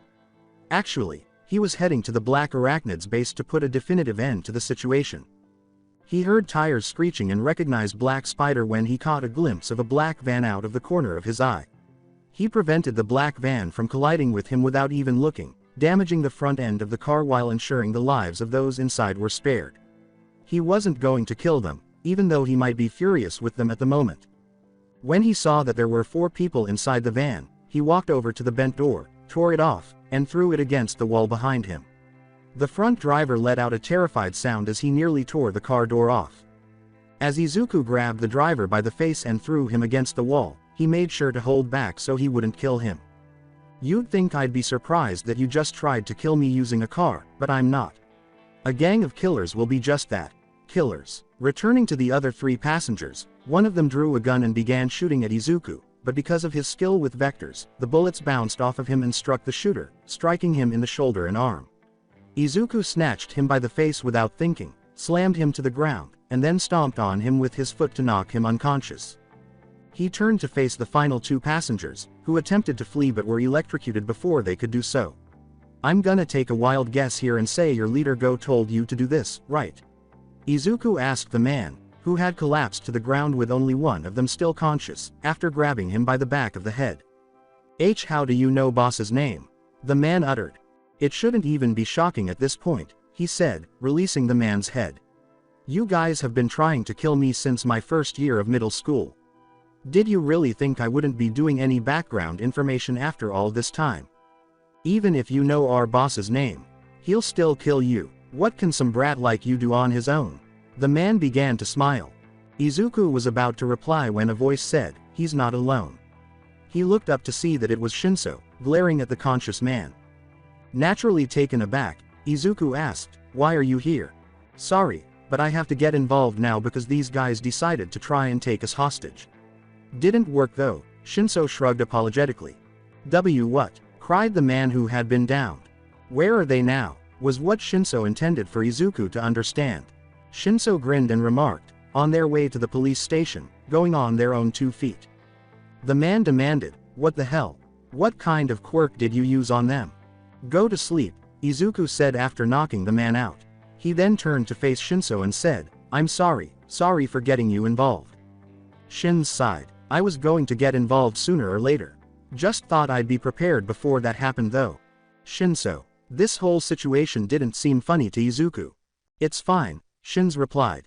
I'm not helping you deal with them because you helped me, but because you're my friend. Your quirk, how many can you brainwash all at once? Izuku asked, blushing at the audacious claim but giving in with a slight smirk. Up to 20, but that's my limit. As he and Shinso headed to deal with the Black Arachnid and end this, Izuku said, good enough. He left the downed men behind. Location: Black Arachnid Base, 8:43 p.m. While waiting for his men to report, Go drank his last can of beer. He had already taken action to exact revenge on that child, Midoriya Izuku, by holding that child, Shinso Hitoshi, as a hostage. He had been preparing and waiting for the ideal moment to confront him ever since that incident years ago. He began slowly, sending a few of his members to accompany the child on his first day of middle school. He would then give them instructions to handle him however they saw fit, leaving him alive but with bruises. However, that hasn't been going so well because police officers would receive anonymous tips about where to locate the Black Spider member who had been defeated, but they wouldn't reveal who had done it. Like him, this child had allies he had concealed in the shadows. According to a source within the underground network, Midoriya Izuku was a young child who killed 2 of his members. To protect the 2 children, a detective named Naomasa Tsukauchi shot and killed the group's female member. Even though he founded this group at the age of 16, his influence hasn't grown that much yet, so he decided against having some of his men kidnap Ochako Uraraka. Hina stated the obvious. They're taking their time it seems. Akihisa said bluntly, no shit, doll face. When the Black Arachnid leader finished his beer, he crushed the can in his hand, tossed it aside, and got to his feet, saying, if they're not here by now it means they got their asses handed to them. Akihisa questioned, damn, what information did we get about their quirks? Not much. Rumor has it the green-haired kid's got 2 quirks, and I don't know what kind of quirk the blue-haired kid has. Go responded. Narrowing her eyes, Hina said, a dual quirk user. A rare find. Akihisa growled, ready to burn the child alive. Doesn't matter to me if the brat has 3 quirks. He's gonna pay for what he did to Jin and the others. Hina reminded you icily, you aren't the only one who wants to make him pay. Go laughed, we'll all get our payback. You can count on that. The members all looked around in confusion as the base's light suddenly went out. A blackout. No, this was prearranged. Akihisa asked, sounding perplexed, the fuck? Looks like the kid decided to come to us this time, Go said, maintaining his smirk. Hina surveyed the area, causing a blackout to confuse us before striking within the shadows. Clever. After the 3 strongest members of the group received a signal from the tiny spark of light that the lower members had begun shooting indiscriminately in the dark like a group of fools, gunshots were heard in the darkness. Akihisa screamed, what the fuck are you morons doing? Hina said bluntly, fools. When the lights came back on, Go was about to tell the idiots to shut up when he noticed that roughly 17 of their members were lying on the ground, clutching bullet wounds, while the others who were still conscious were still holding guns and had expressionless faces. Hina used her quirk to cause the ground beneath them to shift as the blank members aimed their guns at the 3 of them, which caused them to lose their balance and become unconscious.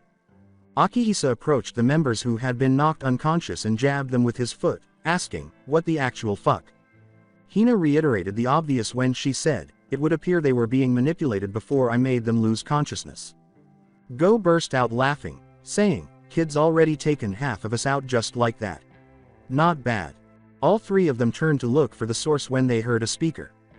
Testing. 1, 2, 3. Can you hear me, Black Arachnid members? Good. Sorry about this, but we're going to have to beat you guys up for trying to hurt our friend and kidnapping the other one.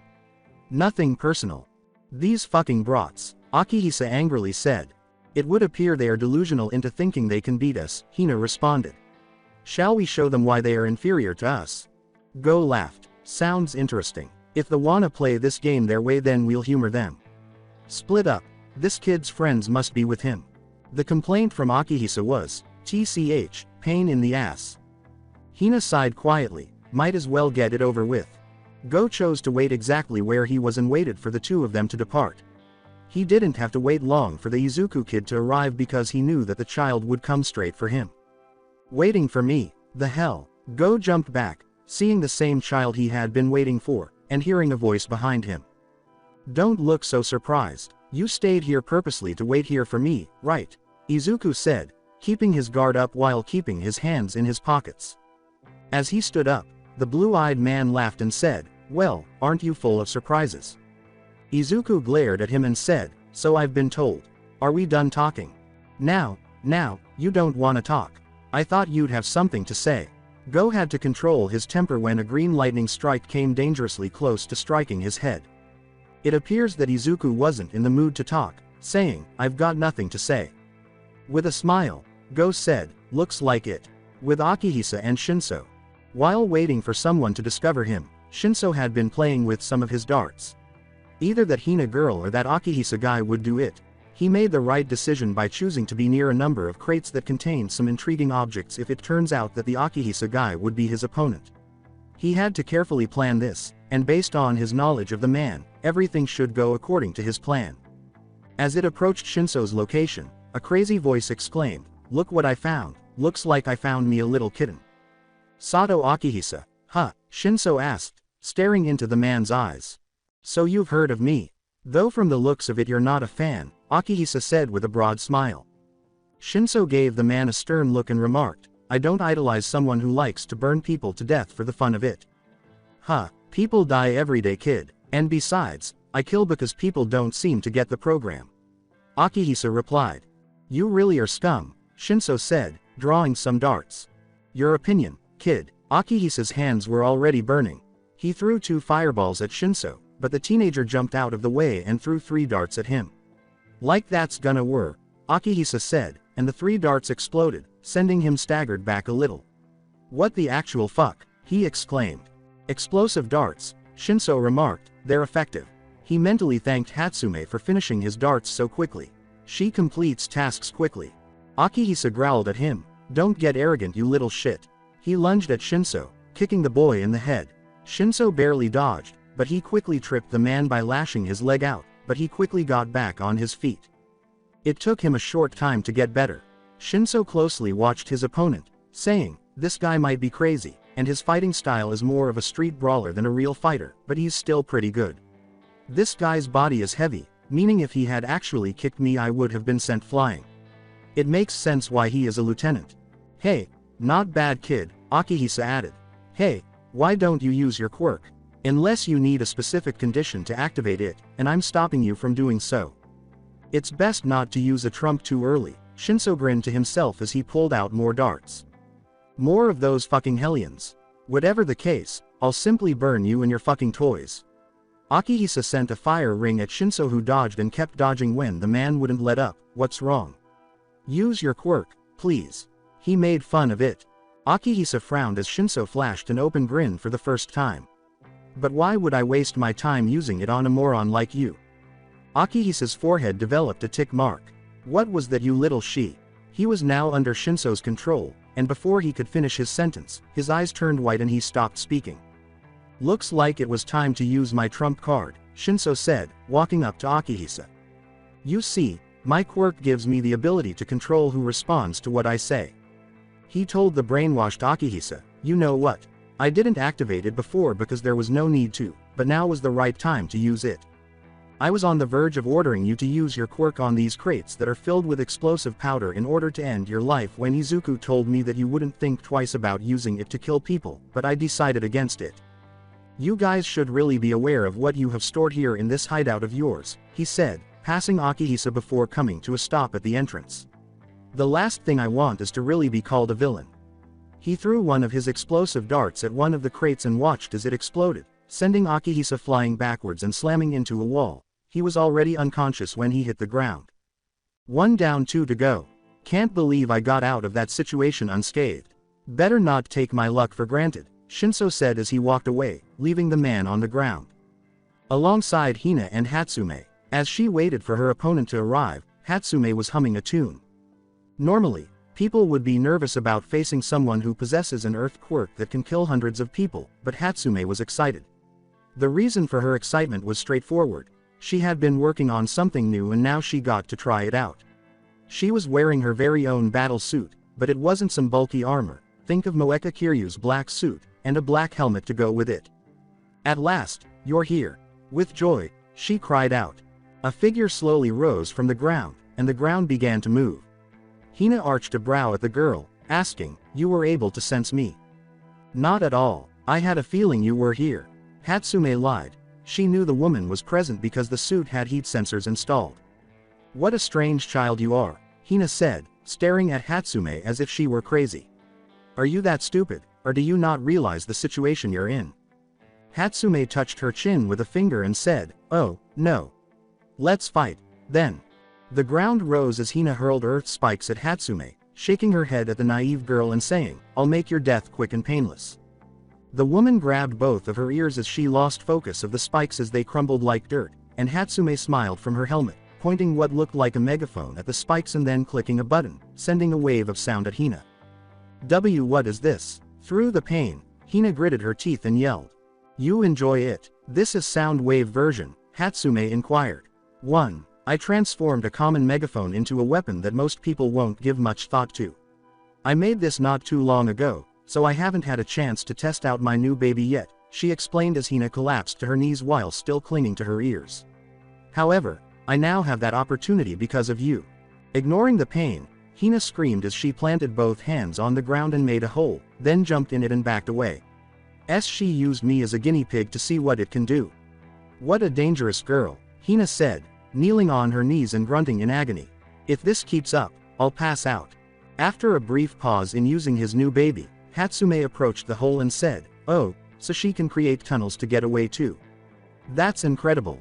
Hina, who hadn't anticipated the girl to be so dangerous, taking a common megaphone and transforming it into a weapon that can be effective against Quirk users, continued to use the tunnel she had made to get as far away from the pink-haired girl as she could while Hatsume was busy praising her for her amazing use of her quirk. And she's only a child. She emerged from the tunnel, but she remained inside the base. She simply moved to another location to plan her approach to the girl. Before destroying that fucking megaphone, she began to consider how she could use her quirk to surprise the brat. First thing I need to do is destroy that modified weapon of hers. I found you. Hatsume poked her head out of the hole Hina had made and sang. Hina quickly turned to face the girl, saying, she followed me. Unexpectedly, Hatsume kicked her, and she had to block it with both arms, sending her flying. Just what is that suit of hers made of? It doesn't look all that strong at first glance, but the force behind her kick isn't to be underestimated. Hina adjusted herself and looked down at the girl. Hatsume hummed as she nodded her head, a robust body and a powerful quirk. You're the ideal candidate to test my babies on. Sneering at her, Hina said, know your place. She slammed her foot down and a chunk of the floor was sent at Hatsume, who used her megaphone to block the attack, and it worked, but that was what Hina had been hoping for. As if teleporting, she kicked the megaphone out of the girl's hand. Now you have no weapon to protect yourself with. You'll pay for your conceit in the afterlife. She was about to say something else when she was interrupted by a knee to the gut, which sent her flying across the room and slamming into the wall. She was in too much pain to move when she hit the hard floor, and she couldn't understand how the girl had suddenly developed quick reflexes. How? She let out a gasp. Hatsume walked up to her fallen form and said, I didn't just bring the megaphone with me. One of my babies is also this battle suit. What? Hatsume described the suit's capabilities, saying, heat sensors, tracking, enhancements, and reflexes to match. As previously stated, I hadn't had a chance to test it out yet to see what it could do, but thanks to you, I now know what my baby can do. I'm grateful. Ah, I see. Even though we are far superior to these children, they still defeated us because they know what we are capable of. From the very start, it was our loss. Hina had to sulk at the state of affairs. With that last thought, she passed out, acknowledging her defeat. As she removed her helmet, Hatsume sighed and said, wow, she was really strong. It was truly amazing how she applied her quirk. Hatsume. Hey, Shinso, she said to the person phoning her. How was yours? No, I don't see any bruises on you, which means my baby was helpful, he said after checking him over for injuries but finding none. When he saw the unconscious woman on the ground, he said, yeah, thanks again for the quick upgrade. I used my quirk in the end, but I'm not complaining because it came in handy and allowed me to win over him, he said. You took her down just that fast. I assumed she would be the most difficult to defeat. Hee, you should never undervalue my babies. She says. Ma'am, yes ma'am, Shinso remarked sardonically, that just leaves the pack leader. The base they were in was practically rocked by a loud booming sound that must have come from the leaders and Izuku's location.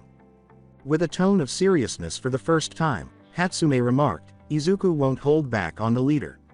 He is unable to pay for it. You said the guy manipulates wind, right? Shinso asked her. Do you believe Izuku can manage him? She smiled at him and said, he can. He makes the impossible, possible. Alongside Go and Izuku, it was clear that this fight was taking longer than expected. Go had not anticipated that the child would even survive that long against his quirk, but he was proven wrong. The child was skilled in hand-to-hand combat, but his blows should be doing some damage because he has more experience, but thus far, he has only nearly broken both of his arms. What exactly was the second quirk of this child? Go had to admit that he was impressed by the child's skills, otherwise, he would have been a member of Black Arachnid with skills similar to his own. Both fighters leapt back from one another, merely watching the other's movements. I gotta say kid, I'm impressed, Go said with a smile. If things were different, you'd be an honorary member of the Black Arachnid. Izuku instantly said, not interested. Rejected out, huh, the air user laughed, are we that awful? Izuku said, you kill without hesitation. Not at first, kid, Go scowled, his face devoid of any amusement. We were just a group of vigilantes when I first started the gang, attempting to support our community on our own terms so that we wouldn't have to constantly rely on those heroes. It made no difference whether you were quirkless or not, we also didn't discriminate. For as long as you were with us, you had a place here. Izuku listened without saying anything. His voice sounded bitter as he said, but some of the heroes got jealous of us getting more appreciation from the community than them and outed us as a gang that was trying to take the heroes' jobs, but in truth, they didn't want a bunch of troublemakers showing up and looking good to the public. We initially disregarded it, but one of the pro heroes chose to make an example out of us, he said, his voice barely containing his icy rage. You know of Endeavor, kid. Who doesn't? Izuku replied. He's ranked the number 2 pro hero, if you can even call him that. Well, I'm not a fan of him, am I? Wise decision, Go remarked. You know, I wasn't the only one who started this gang. Together with my younger brother, Satoshi, I started it. Brother, Hatsume probably kept the fact that the leader had a brother a secret. We worked together on everything, including the decision to launch Black Arachnid, Go clarified. My brother Satoshi chose to serve as a decoy and allow us to escape when Endeavor discovered our first hiding place. He clenched his fists and his entire body trembled, saying, that bastard, even after Satoshi said he had no intention of fighting and would listen to any negotiation, that son of a bitch. He burned my brother alive without hesitation. I hadn't gotten that far when we started running away, but I saw and heard everything. Izuku's eyes narrowed in disgust at the new information. He knew Endeavor was a jerk, but he didn't deserve to be a pro hero, and killing someone just because he could made him feel sick to his stomach. After that, I decided to declare war on all pro heroes, and I've killed a few of them too, and I don't feel bad about it, Go said, his eyes growing icy as he calmed down, but his hatred remained unrelenting. My brother was all I had, and he took him away from me, just like that, he said. I'll kill anything they value because they killed my brother. Izuku said, I think I understand you a little better now, his bangs casting a shadow over his eyes. You confirmed what I had long suspected, that the Black Arachnid gang wasn't as bad as everyone thought. Black Arachnid became a safe haven for people who felt like they didn't belong, and you were only trying to help them with your own strength and a place to call your own. But I can't forgive all the innocent people you've killed because of your hatred for pro heroes, he said, raising his head to reveal his green glowing eyes. And it was because Go you and your brother. Additionally, your brother would be disappointed in you if he could see you right now. He wouldn't want you to start down this path you've started and use his passing as justification. Go began to create some wind using his air quirk, saying, don't act like you know everything, kid. How in the world do you know my brother? You need some sense knocked into you, Izuku said, pulling out an arcade coin and tossing it into the air. He raised his left arm and said, I'm sure your brother won't mind if I do that for him in his place. Using both hands, Go formed a huge ball of air and said, don't take it personally, kid. Don't you know how it is? The weak are eaten by the strong. He then launched the air ball at Izuku. You've spent enough time in the dark, Izuku said, closing his eyes, so allow me to rescue you. As green electricity rushed through his body, the arcade coin dropped out of the air. Cho Denjiho. Ryurugan Super Electromagnetic Cannon, Railgun. Izuku fired the railgun cannon at Go and saw how it tore right through the air ball he had made and slammed right into the Black Arachnid leader, sending him flying backwards and creating smoke as the man slammed into the wall. Izuku walked over to the defeated Go and saw a smile on his face, as if he was content, perhaps because he had heard the man's story and the reason he had created Black Arachnid in the first place. He didn't hate the man for feeling that way toward the pro-heroes and Endeavor, but he couldn't let him continue his way. Izuku. He was startled out of his reverie when he noticed Hatsume and Shinso standing there, appearing to be in good health. He turned to face them fully and sighed, saying, "I guess that means we all came out of his unscathed." With his darts still in his pockets, Shinso remarked, "It was touch and go for me. That guy was a total psychopath. My quirk is really helpful. I had the opportunity to test my babies on that Hina woman, and it worked out well." Hatsume smiled. Izuku whispered, "Somehow I feel a little sorry for the woman." "The same. How did the leader fare, then?"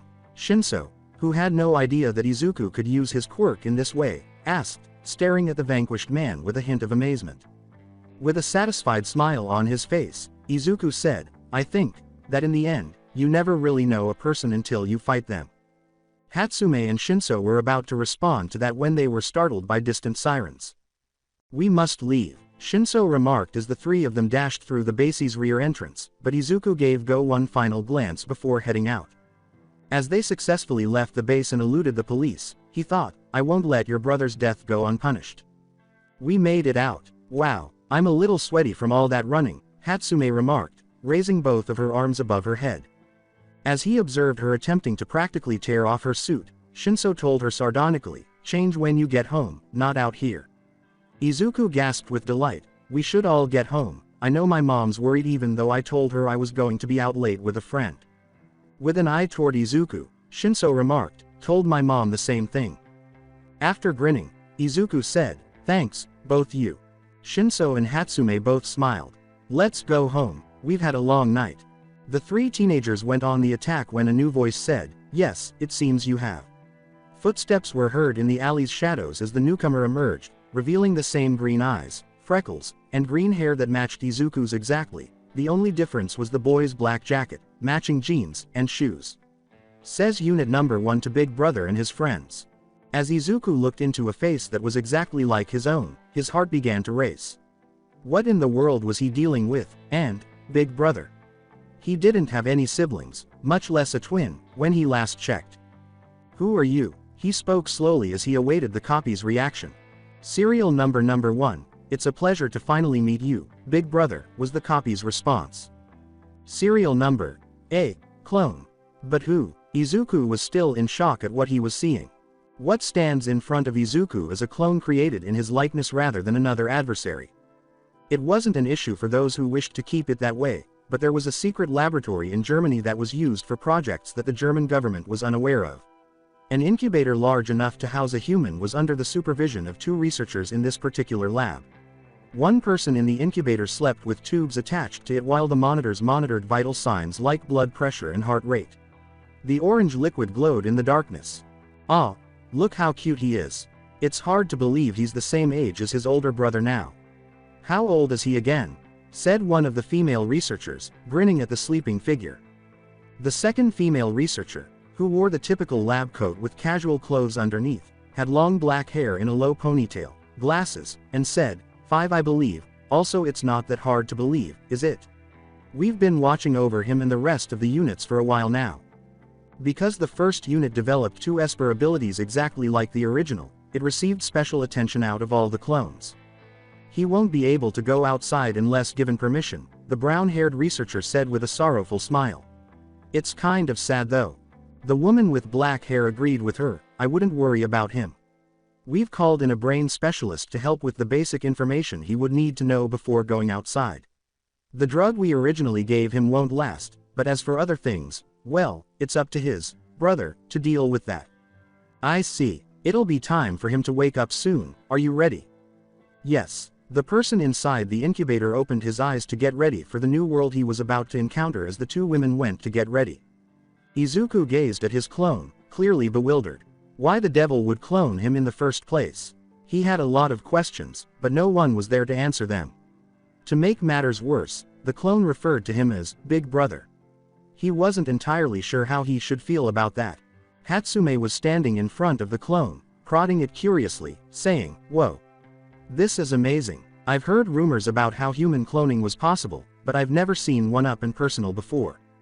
The clone simply ignored Hatsume and said in a monotone, "Your reaction is normal considering the mere thought of human cloning was merely a speculation until now," states Unit Number 1 to the curious female. Okay, so I'm not the only one seeing this. Izuku has a clone that just appeared out of nowhere and called him Big Brother like it was the most normal thing in the world. Shinso, meanwhile, was attempting to determine whether his altercation with Akihisa was causing him to lose his mind. And yet here Hatsume is poking him with that grin on her face. Hatsume will be Hatsume, but as for my clone, I'm still trying to figure out who created him. I can't think of anyone, Izuku said, closing his eyes and taking a deep breath as he tried to comprehend what was happening in front of him at the moment. Really? Inquired Shinso. Izuku raised his eyebrows. Positive. I didn't even know human cloning was possible. I mean, they've been cloning animals, but humans.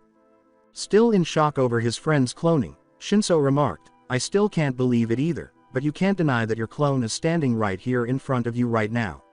So, what are you gonna do?" he asked. However, the question, even if you ask me, was a good one. How could he proceed? The clone didn't appear hostile or interested in fighting them. On the contrary, he appeared composed and highly aware of his surroundings. Big Brother. He jerked his head back slightly as two green eyes that were exactly alike looked into his own, causing him to snap out of it. "Are you all right?" asks Unit Number 1, showing his concern for his older sibling. "Are you talking like that on purpose?" Shinso asked, perspiring. In response, Izuku's clone said, "I talk like this because it comes naturally to me," explains Unit Number 1. "Right, okay. How about for now I just bring you to my house so I can try and figure this all out," Izuku said, letting out a sigh and massaging his temples. The replica appeared thrilled. "I will finally be able to live with Big Brother as I have always dreamed," says Unit Number 1, showing his excitement to spend time with Big Brother. Ah, he wants to spend time with his Big Brother. That's so sweet, Hatsume laughed. With a headache on the horizon, Shinso moaned, "This just gets weirder and weirder." Izuku caught the clone as he staggered forward, asking, "What's wrong?" What had happened? A minute ago, his clone appeared to be in good condition, so what was wrong? "It would appear I am still very tired after my long trip from Germany to Japan," Unit Number 1 states as he drifts into a peaceful sleep. The clone curled up against Izuku's warmth and then fell asleep while still in Izuku's arms. Shinso questioned whether he had heard correctly when he said, "Germany. He came all the way here from Germany to Japan just to meet you." Hatsume stated, "That's what he said." In the meantime, Izuku massaged the clone's head. Although he may be a little alarmed about being copied, he was innocuous, so perhaps it won't be too horrible to have him around. "You guys should go home and get some sleep," Izuku said, placing his clone on his back. "I'm going to take him home." Shinso yawned and said, "Sounds good to me. You'll explain this tomorrow, right?" He was promised by Izuku, "When I get some answers, yeah." "Well, off we go," said Hatsume, stretching once more. In order to get some much-needed rest, the three teenagers and one clone left the area and went home. It was time for Izuku to go to bed. He would deal with this whole clone nonsense tomorrow. When the person was finally freed from the orange liquid that held him, innocent green eyes blinked. The individual in question had shoulder-length green hair and was as naked as a newborn. The brown-haired female researcher gave the now-awake boy a soft smile and said, "He's even more cute up close and personal like this." As she gazed at the boy, the black-haired female researcher said, "Honestly, stop treating him like he's a newborn. Well, I guess in this case he would be a newborn to this world." "Oh, no, it's okay, don't cry," the brown-haired woman said, comforting the boy as he calmed down and using a towel to remove the orange substance from his hair. The boy had been looking around inquisitively before breaking down in tears. "Like I said, the drug we originally gave him to install basic information within the brain didn't last. His mental state is that of a newborn, meaning he can't talk, walk, or even understand our language," the researcher with black hair said. "All of that progress would have to be started all over again. This is his first time out into the real world." "I see. Well, it's to be expected really," the brunette woman replied. "I mean, he's been in the incubator for what feels like a long time now, and they did say the drug wouldn't last long, so it's only natural he would become like this. Hopefully this time when we hook him up to that machine the transferred information will last." "Don't worry, It will, the woman with black hair replied, let's go. Now that he's awake he can inform Dr. Kiyama of his awakening, then we can move on to the data transplant. Right. The clone was now connected to a device designed specifically to implant fundamental knowledge into the brain. The device was shaped like a capsule, big enough for an average person to fit inside, and transparent enough for the researchers to see inside. The clone's head, which was also attached to a number of wires and tubes, had a helmet on it. The brown-haired researcher questioned, I know we've already gone through this in the briefing, but what exactly does this machine do again? With a sigh, the woman with black hair said, pay attention, Kiyomi. Yes, I'm sorry, Kusakabe sighed. This machine is what's known as a Gakushu Sochi testament. It's used to install basic information within the human brain, like how to talk, motor skills, eat properly, and say a proper greeting. There's one in Japan, too, and so far the only two countries that are in possession of a testament are Japan and Germany. We couldn't use it before due to some disagreement, but we have it now. Wow, I had no idea. Was Dr. Kiyama the one responsible for creating it? Replied Kiyomi. When the man in charge of the cloning project was mentioned, Kusakabe sneered, no, from what I understand she was only given the information in how to use it. I'm not sure who the creator was, he hasn't said anything about it either. At the mention of the man, Kiyomi also scowled. She could only hope that they would be able to see the original and that these clones wouldn't be used for something he came up with. With a sigh, Izuku turned his clone onto his back and opened his apartment door. Through his back, he could almost hear the clone's heartbeat. The steady thumping was a dead giveaway that his copy was, in fact, alive and breathing. It's odd because he had previously read about cloning, but it was exclusively about animals. Cloning. Animals and now humans are both a part of the new era of technology. As he produced his house key, he paused and asked himself, should humanity be tinkering with cloning? Although his clone may have his appearance, that is the only resemblance between them. He lacks his personality, skills, and pretty much everything else. Will the few surviving scientists consider cloning the deceased to provide comfort to their bereaved families when the human race begins to decline? No, he shook his head. He believed that cloning was only the beginning of humanity's journey into uncharted territory, a territory that should never be traversed. Scientists will soon begin to think that they can resurrect the dead. That was the last thing he wanted to consider. He sighed as he opened the door and saw his mother's anxious expression. There you are. I know you said you were going to be out late, but you still should have called. She yelled. Sorry, the study session ran a little later than expected, he said with a sly smile. As long as you're okay. Anyway, are you hungry? She sighed, noticing a familiar dark green hair on her son's back that was exactly like her own. Furthermore, her son's face was identical to the sleeping one. She began to shake without realizing it, saying, Izuku, who? He said, I don't really know what's going on either. I ran into him on my way over here, and since he already knows about me I decided to bring him here, removing his shoes and supporting his clone on his back to keep him from falling, before telling her, I'll set him down in my room. Inko remained motionless. She sighed shakily after a few minutes and said, I knew, deep down, I knew you would do something like this. Izuku tucked his clone in and laid him on the bed. He was still processing everything and trying to think of an answer, but as of right now, he hasn't come up with one. First of all, who would have access to his DNA map? The physicians. Not them, please. All right, think. Someone who knows me personally must be able to access my DNA map and create a clone of me, but who? Additionally, there was the expression on his mother's face when she noticed that he was carrying his clone on his back. It was a startled expression that turned into something that was expected. Perhaps he was mistaken. Is the person who cloned him someone she knows? He'll just have to wait for his clone to wake up and ask some questions, he said, shaking his head. His clone was waking up from his brief cat nap when he snapped his head toward his bed. After wiping some drowsiness from his eyes and sitting up, he observed his clone surveying his room with an inquisitive look. It was rather endearing to see such a naive and inquisitive look on his face, clone or not. Sleep well? Inquired Izuku. His clone turns to face him and says, yes. It's a straightforward response, but it was sufficient. Izuku sat on the bed and looked directly into his clone's eyes, but he got a blank look in return. Could he make any other expression? What a blank stare. Are you really my clone? Yes. Another straightforward response. He closed his eyes, inhaled deeply, and said, okay then, earlier you said that you came here all the way from Germany. Is that true? In a steady, even voice. Yes, Unit Number 1 was created in a secret laboratory in one of Germany's many research facilities, said Unit Number 1. Then was ordered to come here all the way to Japan to meet Big Brother. Ordered by who? A female researcher who was very kind to Unit Number 1 just like the other two women. She is named Kiyama Harumi, Unit Number 1 explains to Big Brother.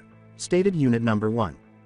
Kiyama Harumi. She is originally from Japan, however she was called in from Germany to assist with the cloning project. Stated Unit Number 1. So she was called in from Germany to work on a cloning project that involved me, and she also told him to come to Japan so he could meet me. Izuku narrowed his eyes. Was she attempting to keep him safe?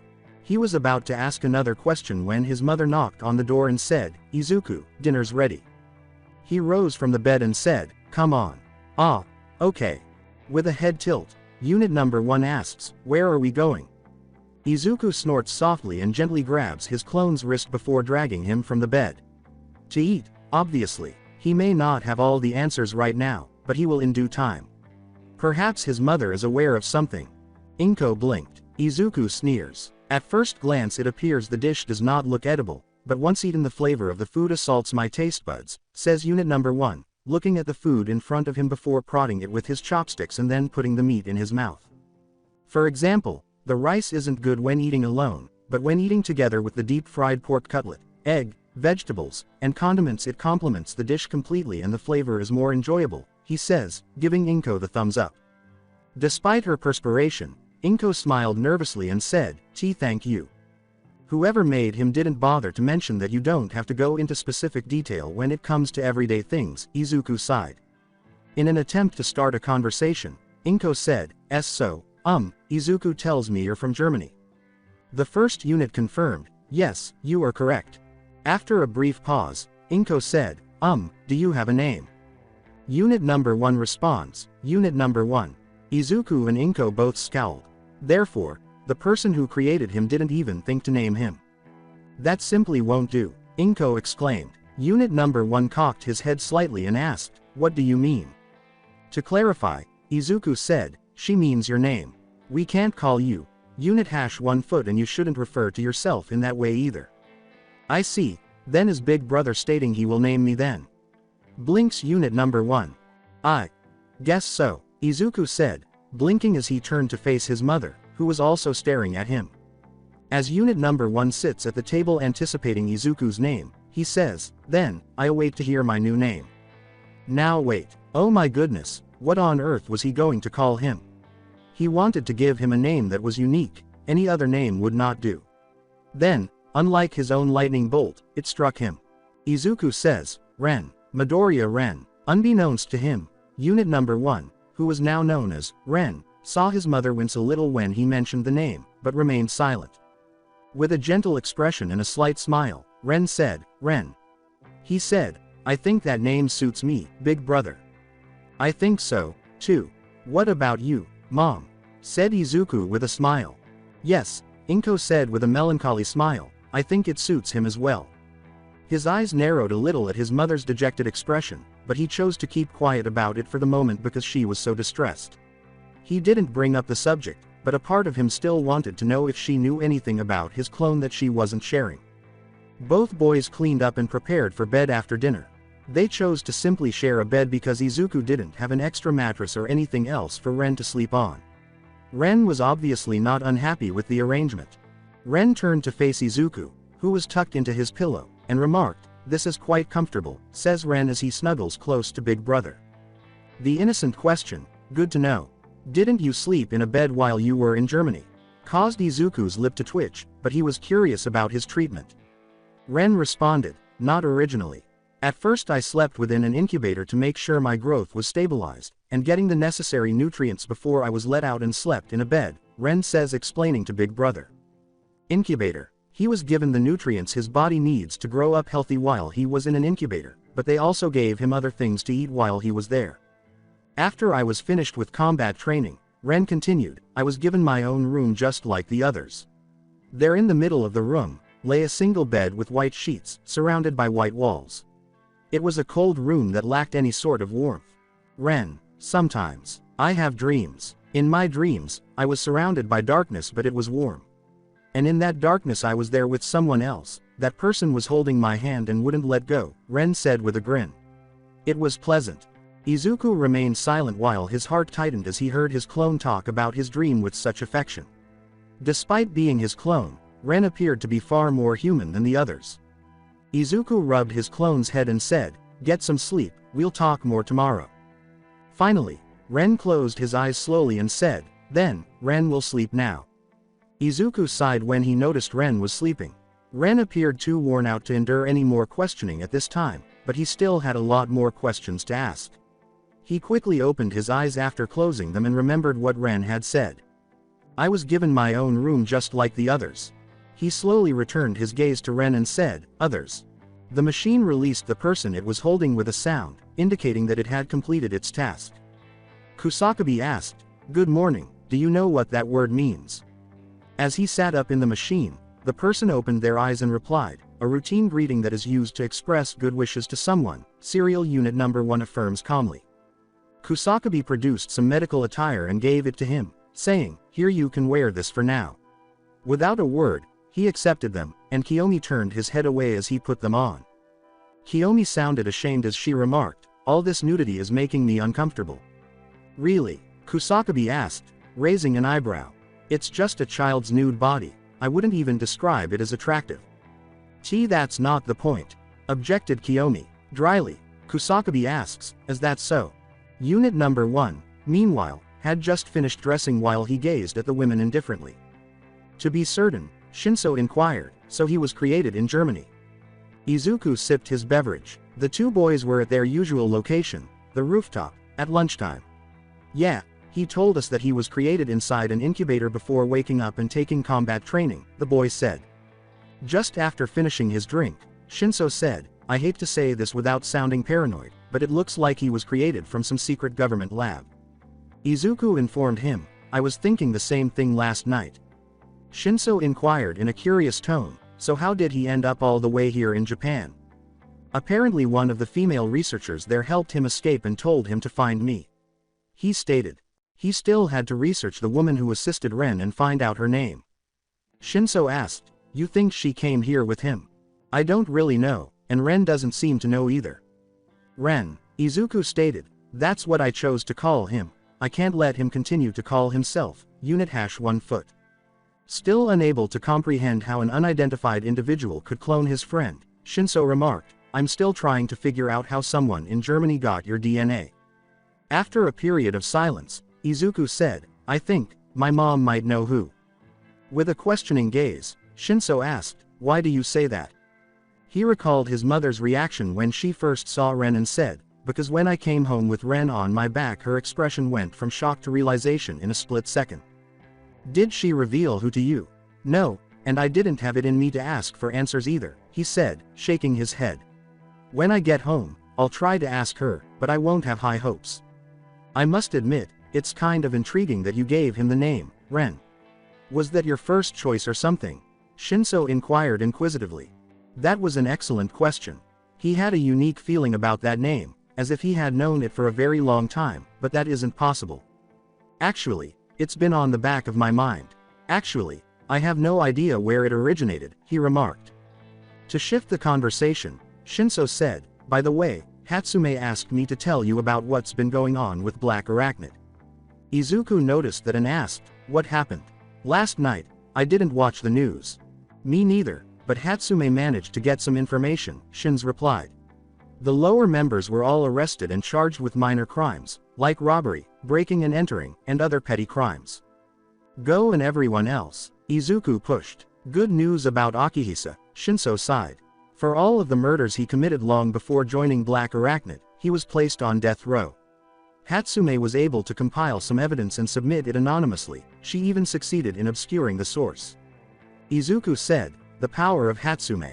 Anyway, thanks to that he'll be on death row until they schedule an execution date for him, but according to Hatsume the police force are trying to get it done as soon as possible." Shins stated. Neither boy was particularly interested in that insane flame user. Flame users are already not well received, and Akihisa was making matters worse with his murderous lust. It was a mess, but it wasn't their problem. "How about Hina?" Ah, she was sentenced to 20 years in prison due to the body count she racked up when she killed all those people in the 2 buildings she brought down with just a wave of her hand. Shins clarified. It made sense. The police force knew it was an Earth Quirk user, but they didn't have any suspects at the time, so the case never went cold because they were still looking. In addition, the families were adamant that they keep looking for the killer, and now that they know it was a member of Black Arachnid, they were planning to sentence her to a long prison sentence. He recalled hearing a report some time ago about 2 office buildings suddenly collapsing due to some unexplained earthquake, but that wasn't the truth. What about Go? Izuku was curious about what had happened to the leader of the Black Arachnid. Observing the expression on his face, Shinso grinned and said, he confessed. Hold on, what, did he confess? Yeah, Hatsume said he asked to talk to Naomasa and tell him everything about Black Arachnid and why it was formed in the first place, Shins explained.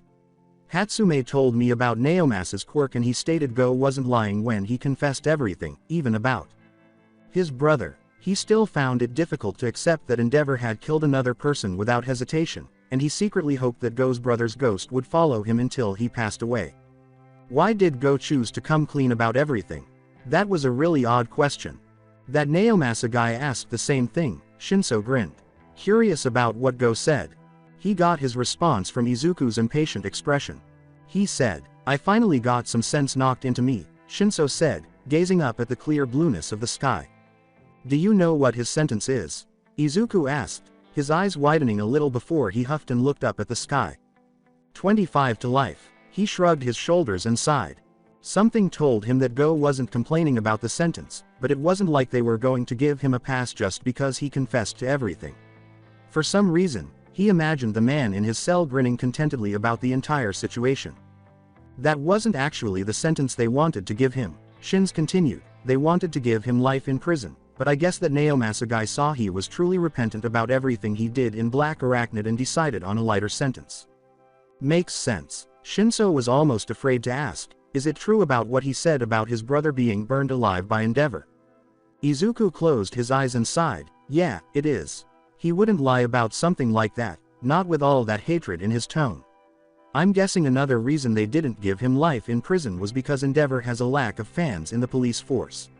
They don't show it, but it's clear they don't really like the man, and he knows this because every time he watches the man on TV doing an interview, he can clearly see their shady glances aimed at the flaming menace.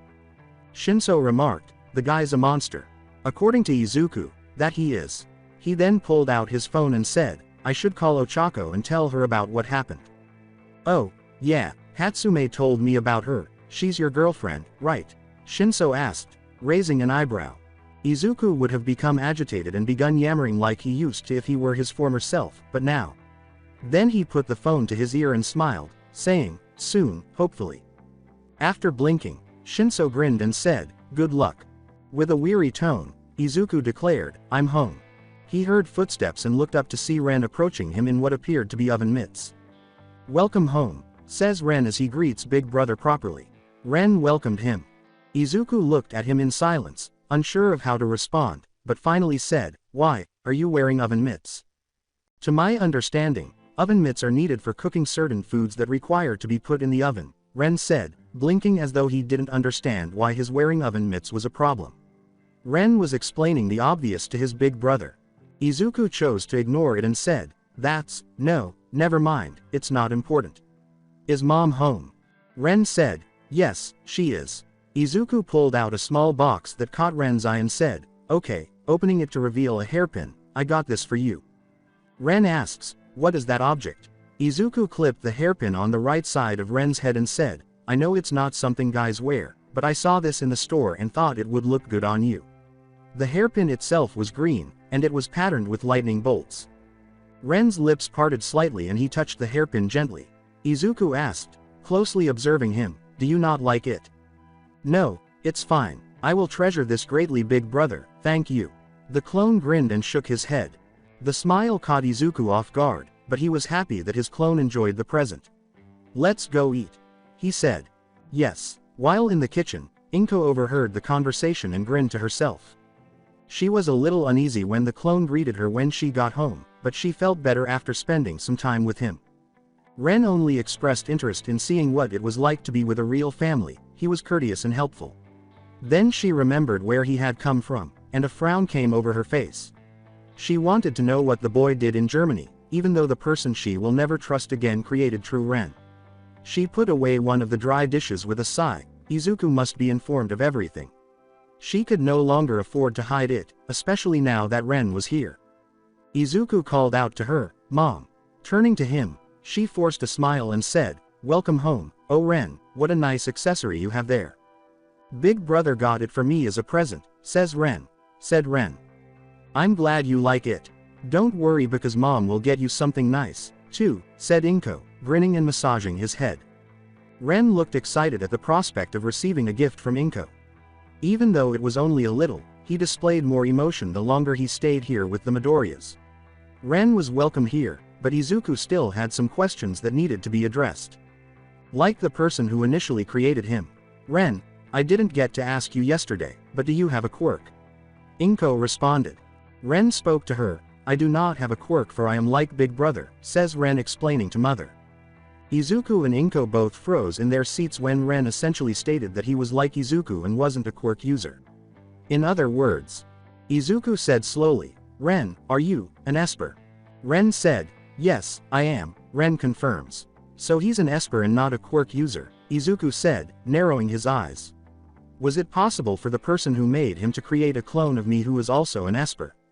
"What's your ability?" Inko swallowed in the meantime. "I have more than one ability," Ren explains. Ren replied. "How many abilities do you have?" Izuku asked, curious.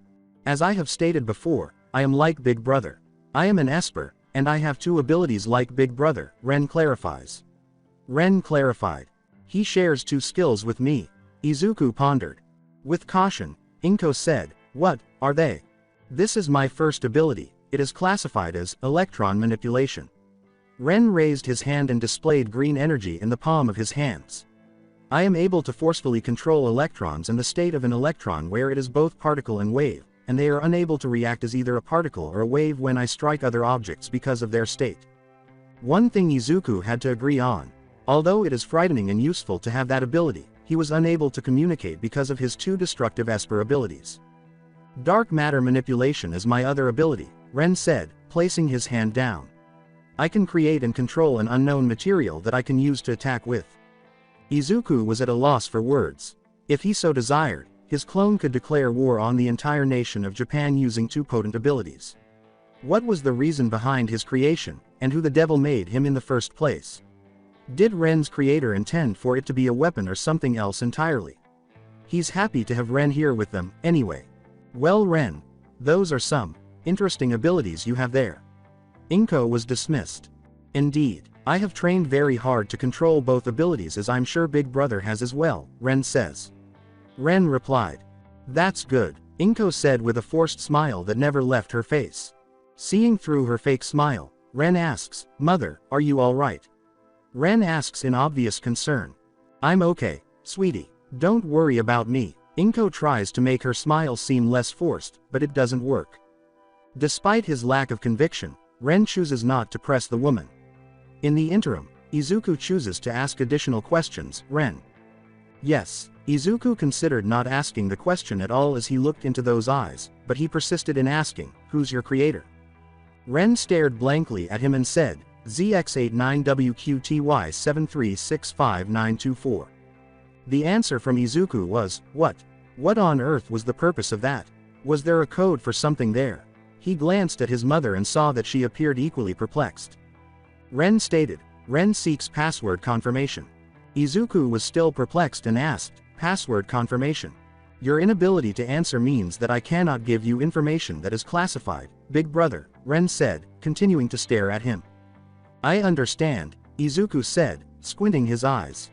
He decided to ask another question. "Can you tell me what the purpose of your creation is?" After considering this, he concluded that whoever created him must have created a password that only those directly involved in his creation could access. Ren responds, "That is confidential." In an attempt to relieve his developing headache, Izuku massages his temples and says, "Right, of course it is. It's okay, we don't have to know who created you, and you don't have to tell us if you don't want to, okay?" Inko said with an empathetic smile to her son. Ren gives a head nod. Dinner was then finished, and both boys, well, one of them, withdrew to their room for some much-needed rest. Izuku was awake, gazing down at the sleeping body of his clone. He was struck by how serene Ren appeared to be when he slept, and he pondered whether the more time he spent with them, the more he would become receptive. He slowly got out of bed, went to the bathroom, and dialed Hatsume's number on his cell phone. I hoped she wasn't already asleep. The click of the other line reaches him. Hatsume exclaimed, Izuku, with a voice as clear as day. She's awake, indeed. She was, of course. He is referring to this Hatsume. Hey, Hatsume, sorry for calling you so late, but I need you to look something else up for me, if that's okay. Izuku responded. Of course, I live to serve, so what can I help you with? I need you to write this down. Do you have a pen and paper on hand? He inquired. Naturally. Good, here's what I want you to write down, he said intently. Zex89WQTY 7,365,924 feet. Did you get all that? Yep, got it. This is an interesting code. I'm guessing this has something to do with your clone.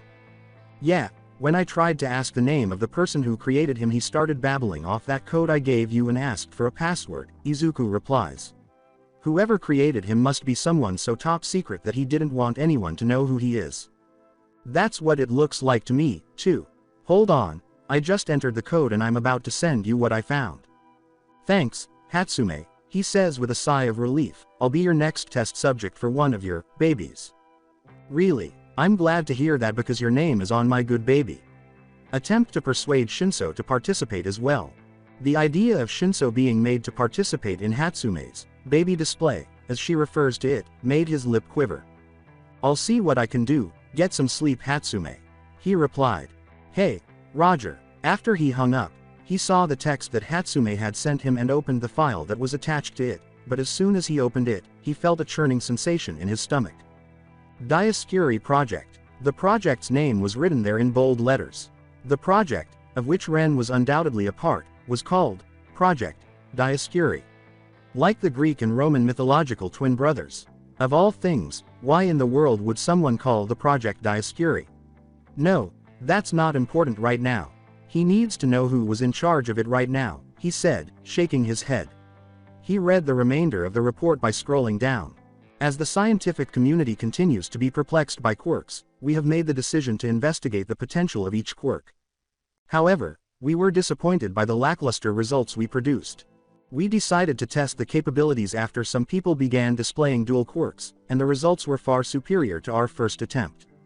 But even though we got better results, it wasn't what we wanted, so we chose a different approach. The twins utilization method. In our society, twins with strong quirks are uncommon, and even if they were born with a strong quirk that might be helpful, there is no chance that they would agree to take part in the project.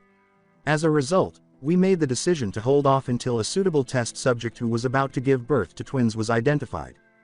Test subject, Izuku said, holding his phone slightly. Were they awaiting the birth of twins from a pregnant woman so they could use them in some sick experiment? It became clear to us as we waited for qualified applicants that we would not benefit from their cooperation with the project. For this reason, it was decided unanimously that the test subject for Project Dicuri would be Midoriya Inko, the wife of head researcher Midoriya Hisashi. He felt as though something was tightly holding his chest, preventing him from breathing. Who was it that first proposed this fucking project? His own father. And made his own wife, his mother, a test subject. He gritted his teeth in barely disguised anger and held his phone tightly. Was his mother aware of this and permitted to take part in it? No, this would never have been approved by his mother. He took a deep, trembling breath and continued reading. Dr. Midoriya kept a close eye on his wife for months as she began exhibiting pregnancy symptoms. Both parents had already chosen their names when it was confirmed that she would be having twin boys. Midoriya Izuku and Midoriya Ren are their names. When Izuku was told that he was a twin, his breath caught. He was unaware of that. But hold on, what happened to his brother if he was a twin? He noticed that his clone was still asleep and slowly shifted his gaze to the broken door. Ren sounded so familiar to him because of this. His twin brother would have gone by that name. He turned away and resumed reading. Midoriya Inko's due date was quickly approaching, but because of some issues with the two unborn children, she was taken to the hospital. As soon as they got to the hospital, the doctors made the decision to perform an emergency cesarean section in order to save one of the subjects. Although Midoriya Izuku, the older twin, was deemed healthy, his younger brother was in critical condition and required a machine to maintain breathing. Izuku's chest began to ache sharply. Was a machine attached to his twin brother to keep him alive? Then what? To find out, he kept reading. Unfortunately, the younger twin passed away at the age of 2 while still connected to the machine that was keeping him alive, despite our patient waiting for his condition to improve. Izuku's eyes began to well up a little, but he shook his head and continued reading. After reading this, he will grieve for his departed brother. The project was still planned to proceed, despite the sad fact that the younger twin could not be saved. What? Izuku gave his phone a scowl. Doctor, Midoriya chose to use his son as part of an experiment to clone him and use a clone that would develop powers to be used in place of the deceased Midoriya Ren during a fictitious family trip to Germany when the test subject was only 3 years old. What a bitch of a son. Thus, Ren was created after his own father conducted experiments on him and obtained his DNA map. However, before the experiment could begin, Midoriya Inko and her parents destroyed the facility, making their getaway with Midoriya Izuku and preventing any planned improvements for the child. So, Grandma and Grandpa know about it too, huh? And Mom got me out of there before they could do anything. That explains everything, he said, leaning back against the closed bathroom door. And it does. It clarifies why his mother told him that his father would never be allowed to see him again. And this is the reason why, he continued to read. Even though losing the test subject was regrettable, we were still able to create a clone that would function as the other twin and improve its capabilities because we still had the DNA map. Sadly, none of the clones were useful because they were all labeled quirkless and didn't exhibit any symptoms of having a quirk. After that, it was decided that they would be fired. Izuku snarled, terminated, bastards. One of the clones began emitting tiny electrical sparks from its fingertips prior to the termination starting. Naturally, this perplexed us, but not Dr. Midoriya, who surmised that it must be another power source originating from the clone. We investigated this and discovered that the clone's lack of a quirk was due to the fact that it was an Esper. As he continued to read, he remarked, "So my clones are Espers too, then?" Naturally, the idea of the clone displaying an Esper ability instead of a quirk thrilled us. We were disappointed to learn that the clone's Esper abilities were not improving to the level we had hoped for as we carried out more experiments. The decision was made not to use the clones for Project Dicuri. Izuku sighed with relief, but scowled and continued reading to be sure. They didn't kill them, did they? He asked. Another setback was anticipated, but since we couldn't use the clones for the project, it turned into a rather problematic setback. Fortunately, Dr. Midoriya came up with a different solution. As he continued to read, Izuku muttered, "I'm not looking forward to knowing what it is." He proposed creating a clone that could participate in Project Dicuri by using the hair follicle from the deceased body of Midoriya Ren, which he kept preserved without telling his wife. Izuku shook his head, displaying a look of disgust. How dare! He gritted his teeth, using the dead body of my brother. If he were to become agitated and suddenly use his ability inside the house, it would disturb his mother and Ren. We used a cell taken from the original Midoriya Ren's hair follicle and a fertilized egg. Before this, we successfully registered Midoriya Ren's DNA map and acquired the required genetic sequence pattern sample.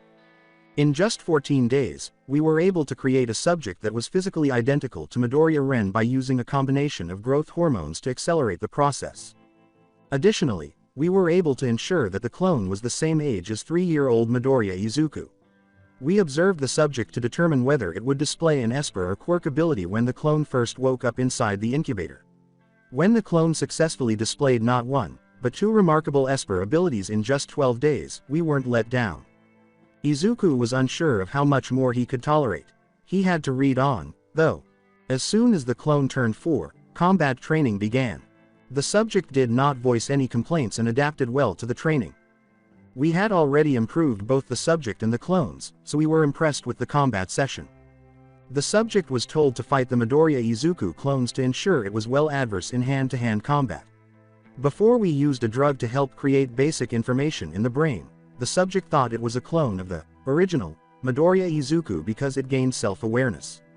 We gave the subject and the lower-level researchers in the facility permission to believe this at Dr. Midoriya's insistence because only the higher-level researchers were permitted to know. Izuku was still furious that his father would dare to treat the dead with such disrespect, saying, "So not all of the researchers knew that Ren wasn't really my clone, but a clone of my deceased brother." As we advanced, we encountered yet another obstacle. The subject became ill as a result of the growth hormones that were used to promote their growth. After we eventually managed to create the ideal subject for Project Dicuri, we decided to balance out the growth hormones we initially used and put the subject back in the incubator to ensure it was not lost.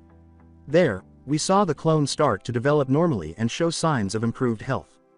Izuku raised his eyebrows, using growth hormones to stimulate his growth.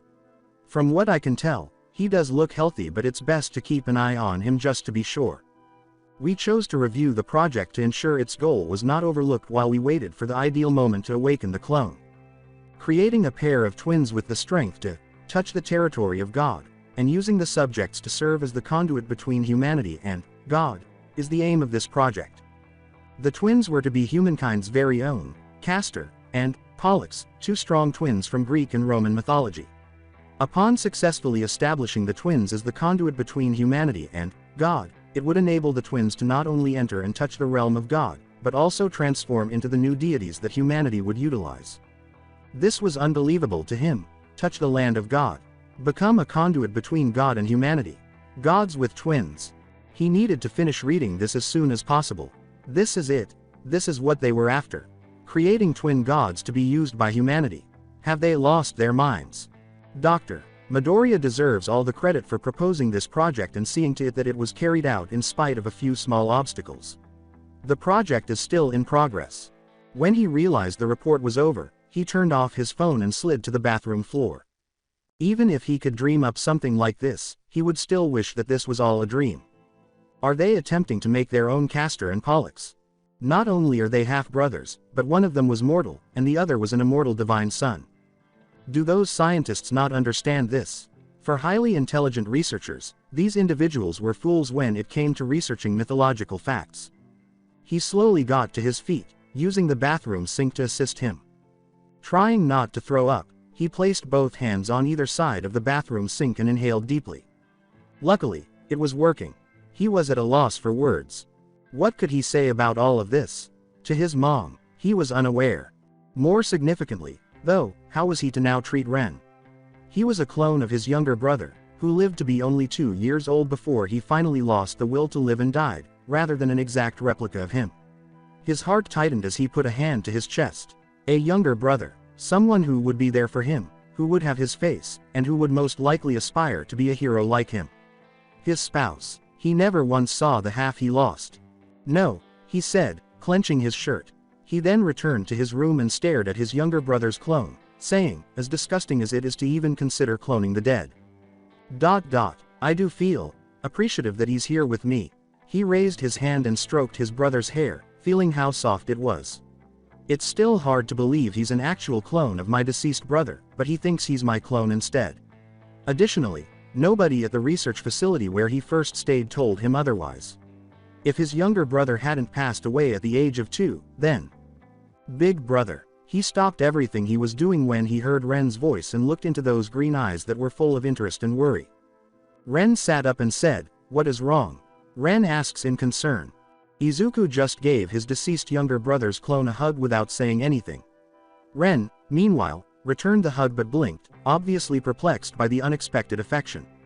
Izuku decided while keeping Ren close to him. "You're still my brother, clone or not." Thus, going forward, he unconsciously uttered the following words aloud: "Stay by my side." Ren's mouth opened slightly, but he said, "I will," in response to the request. In that instant, whether the boys realized it or not, they did look a lot like the brothers Castor and Pollux. What the hell? Izuku thought the same thing when he first read it, so he didn't really blame Shinso. Hatsume had some thoughts about it after he sent her the same file, including the use of one of her children on the Hisashi. Ochako was the only person he hadn't sent it to yet, and that was only because he secretly feared what she would say. Just what the hell did I just read? Twin gods. They expect you two to be able to reach godlike powers and be used as weapons by humanity. The hell? Shinso said, putting his phone away in shock.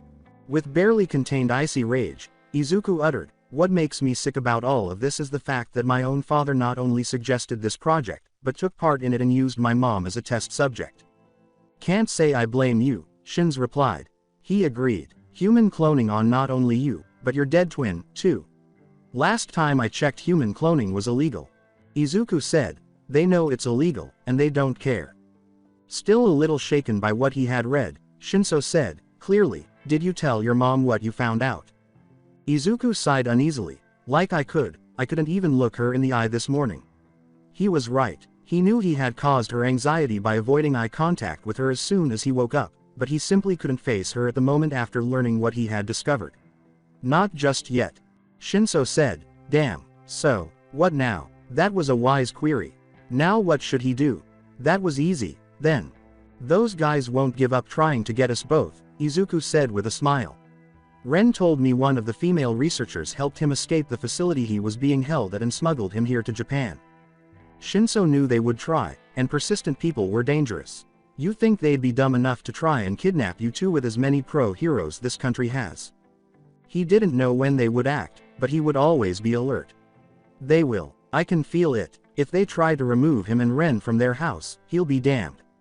Shins grumbled, "Looks like I'll be helping you out in dealing with them." Izuku wished to keep Shinso out of the matter. Not here. Black Arachnid was one thing, but these are the kind of people who will do whatever it takes to achieve their goals, so they would most likely hire Japanese Yakuza or German mercenaries. Hell, even foreign nations would attempt to kidnap them if they learned about the project. What a mess.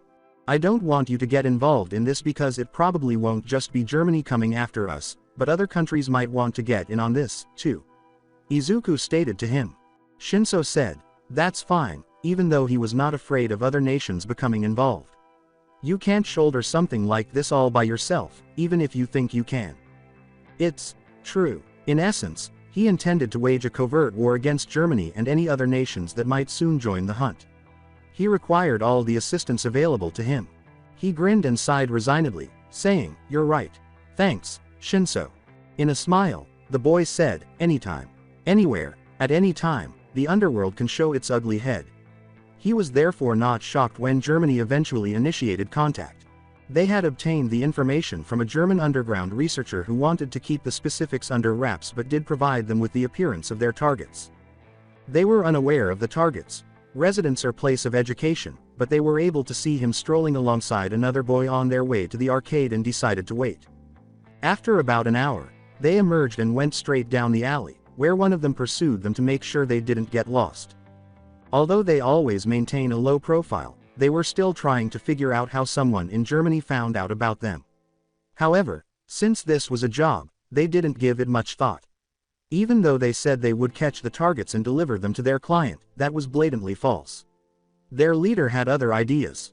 The strategy was to kill the client, capture the targets, and use the two boys they were told to abduct for test runs, similar to what they do with the young girl. "Damn!" exclaimed one of the chasers as he started frantically looking after them after realizing he had lost them. The man turned to see it was one of the boys he was following, but it was the one with the blue hair. "You know," a voice behind him said as footsteps came from the dark alley, "for somebody who's supposed to be tailing us, you weren't exactly quiet. Since you can't even do something as simple as following someone without making any noise, guess that means you really suck at your job, doesn't it?" Shinso taunted. "You arrogant little..." His face went blank and his eyes went white. Now Shinso was using his quirk. "I don't recognize clothing from any well-known Yakuza organizations." Izuku quickly came out of the dim alley. Although he was young, the man was in his early to mid-20s. His right side of his face was covered by his light bangs. In addition to wearing a beak-shaped mask and a white shirt, tie, and black pants, he has noticeable dark circles around his eyes. Shinso proposed, "Then let's find out who he works for. You, what's your name?" "Dully," Setsuno replied, "Setsuno Toya." "What organization do you belong to?" "Shi Hasaikai 8 Precepts." Eyes narrowing, Izuku said, "I haven't heard of them before." "Me either. Think these guys work in the shadows so they aren't well known." Shins pondered. "Probably. Let's see what other information you have to offer us," Shinso said to the man who was still brainwashed. "How many members are in your organization?" "There are 8 of us." "Who's the boss?" "Shisaki Kai, better known as Overhaul. Izuku remarked, he sounds like he'll be trouble. Yep, who else is higher up in the organization besides your boss?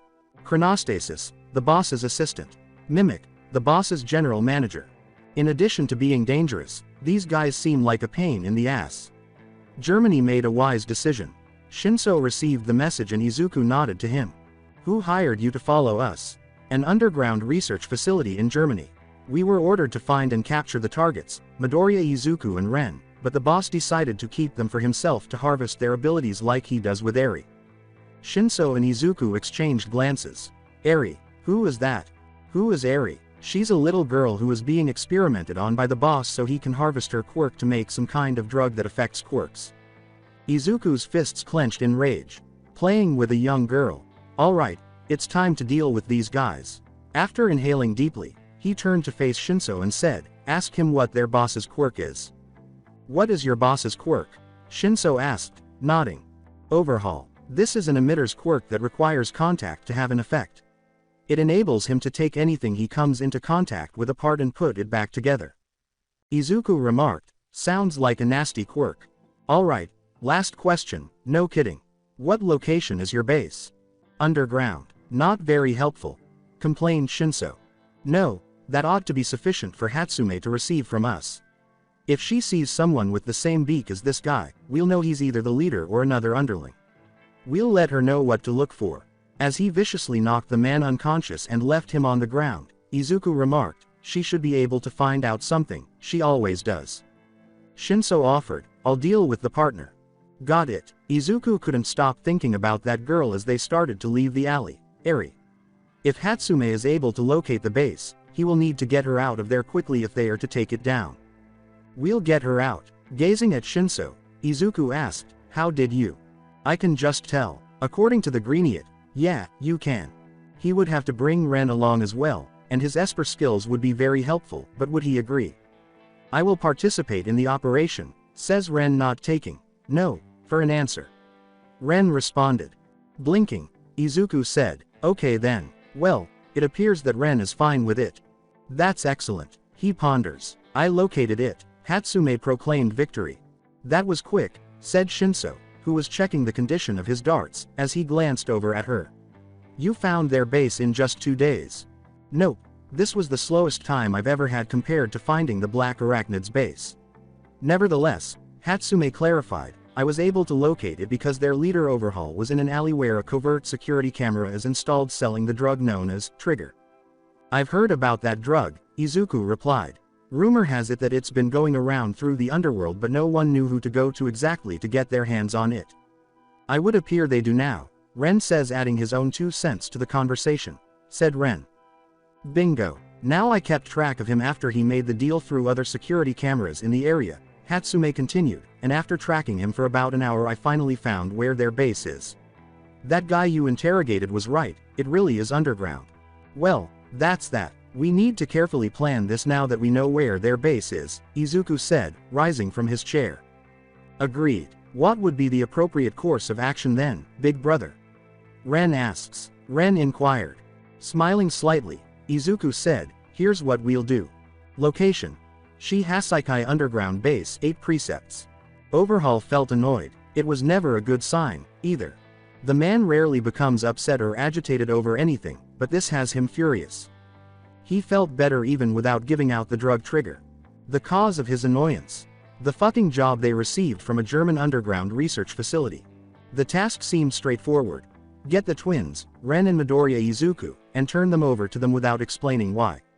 He chose to keep the twins for himself and use their skills, just as he does with Eri, because they weren't providing them with all the information they requested.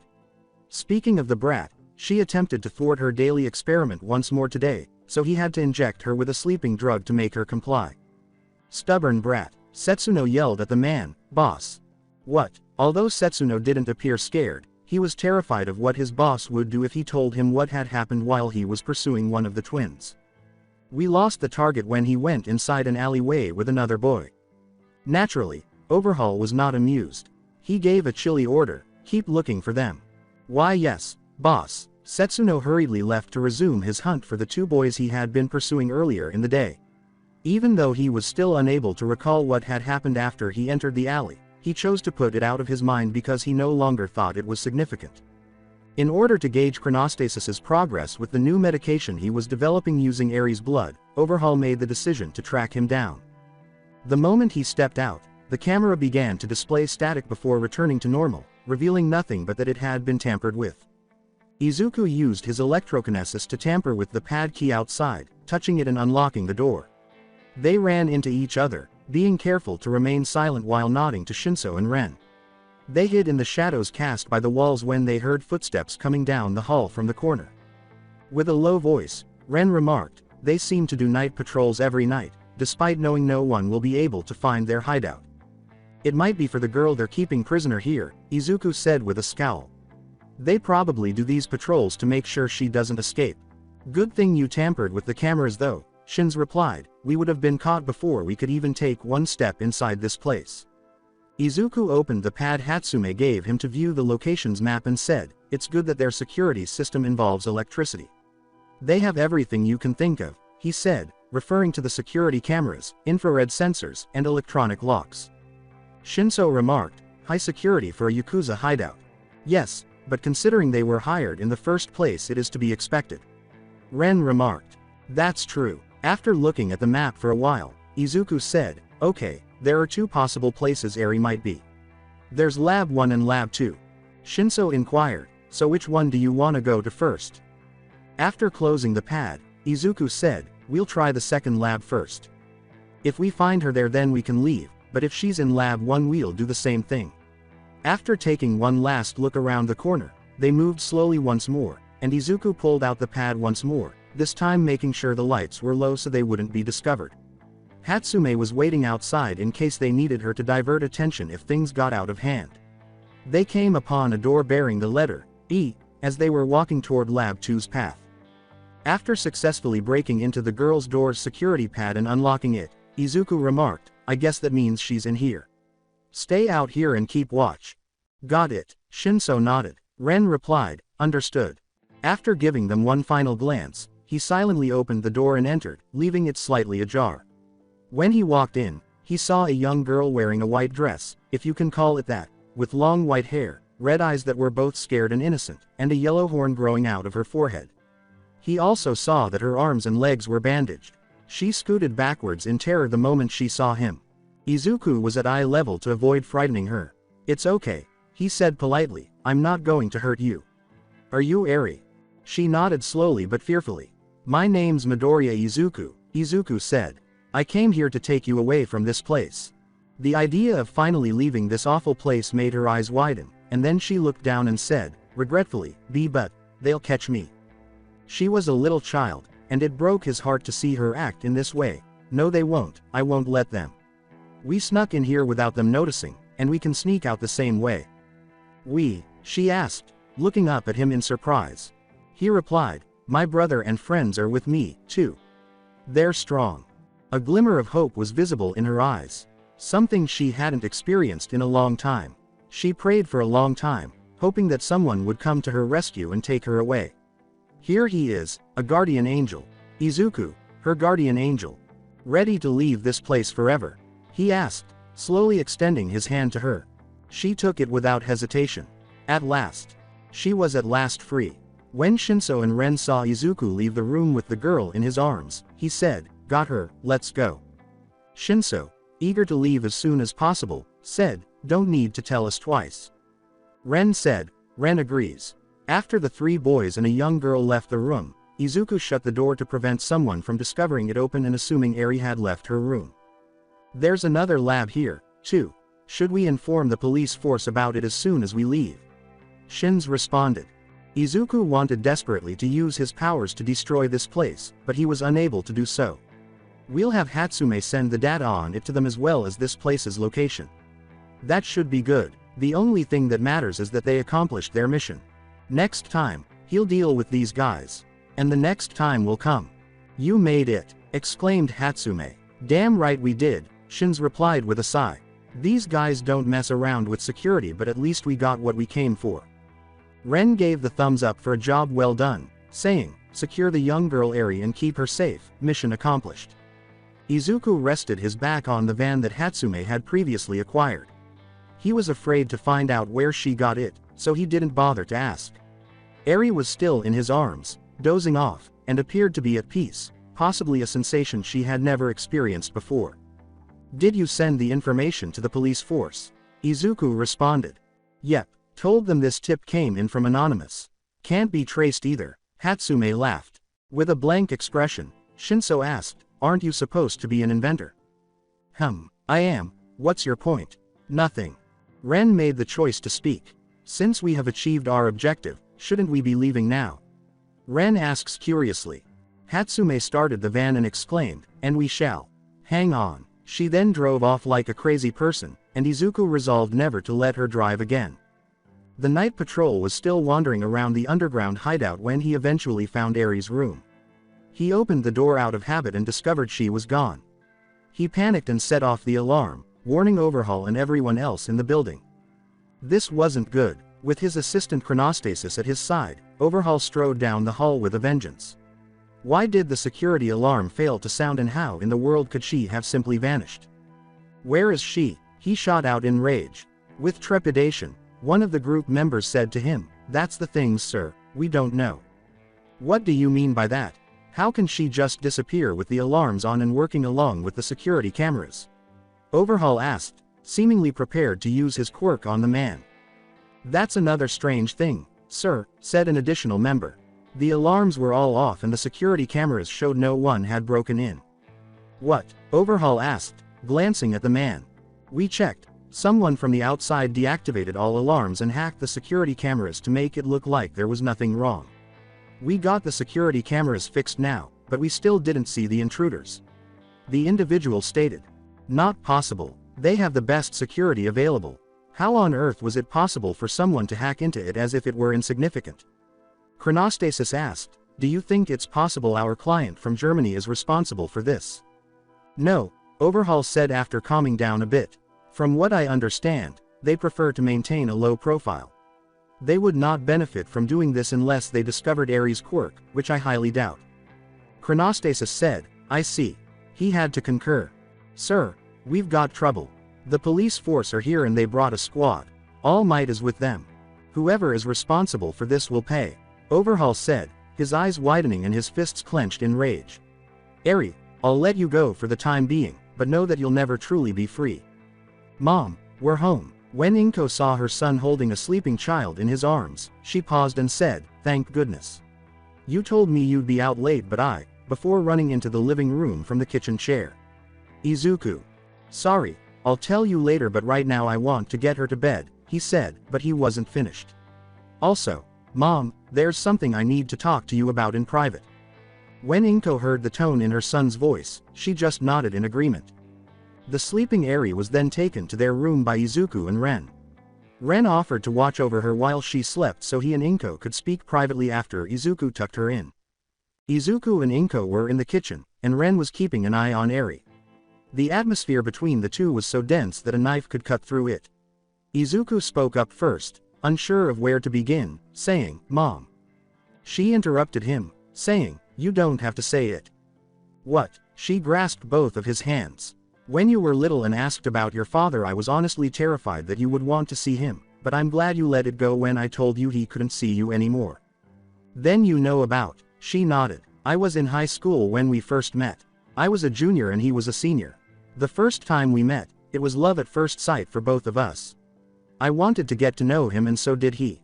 Back then, I was just a naive girl who was searching for love and found it in Hisashi, or so I thought." "Mom," she continued by lightly squeezing his hands. "All three of us went to the same college, me, Mitsuki, and your father. Freshman year he already knew what he wanted to do. He wanted to be a researcher that studied quirks and how it affects the human body while at the same time wondering if quirks could evolve." Izuku reasoned, so he was already researching quirks before suggesting that project. "After we graduated the two of us decided to get engaged," Inko said. "It was the happiest moment of my life. I didn't realize he was doing something so awful behind my back, and I regret not listening to Mother when she told me about his future." Izuku became intrigued and asked, "What did Grandma say?" "His future was stained. Is she referring to the bloodstains on his hands from the subjects of the experiment? Izuku pondered. When she finally found the strength to continue, Inko inhaled deeply and said, "It was when I told him that I was pregnant that something in his eyes changed. He became obsessed with the gender and if I was having 1 or 2 babies." Izuku, still clutched by his mother's fists, clenched them. I was so devastated when Ren needed to be hooked up to that machine so it could breathe for him. I also regret not bringing you to go see him in the hospital. He was your brother, how could I do such a thing?" she said, her shoulders trembling as tears filled her eyes. "Don't blame yourself, Mom. Ren's condition wasn't your fault and you didn't know what Hisashi was planning in the shadows. The important thing is I'm right here with you, Grandma, Grandpa, and Ochako. I had all of you to keep me going through my childhood, and now I have 2 other friends to help me now, too. You don't have to explain yourself, but as for him, I'll be the one to stop him." Izuku's heart tightened upon seeing his mother's tearful face, so he pulled his hands away from beneath her and gave them a gentle squeeze. Even though Inko didn't want her son to deal with Hisashi, she won't stop him if this is what he really wants. When a tiny, quiet voice called out to him, "Izuku," both Midoriya's turned to face the kitchen door and noticed Eri and Ren standing there. Izuku stood up and approached her, bending down in front of her and asking, "What's wrong? Couldn't sleep? You weren't there." Eri nodded. "Sorry, I had to talk to my mom about something very important," he said, giving her a gentle head rub. "But Ren was there watching over you. It would appear she feels safer with you, big brother." Ren replied.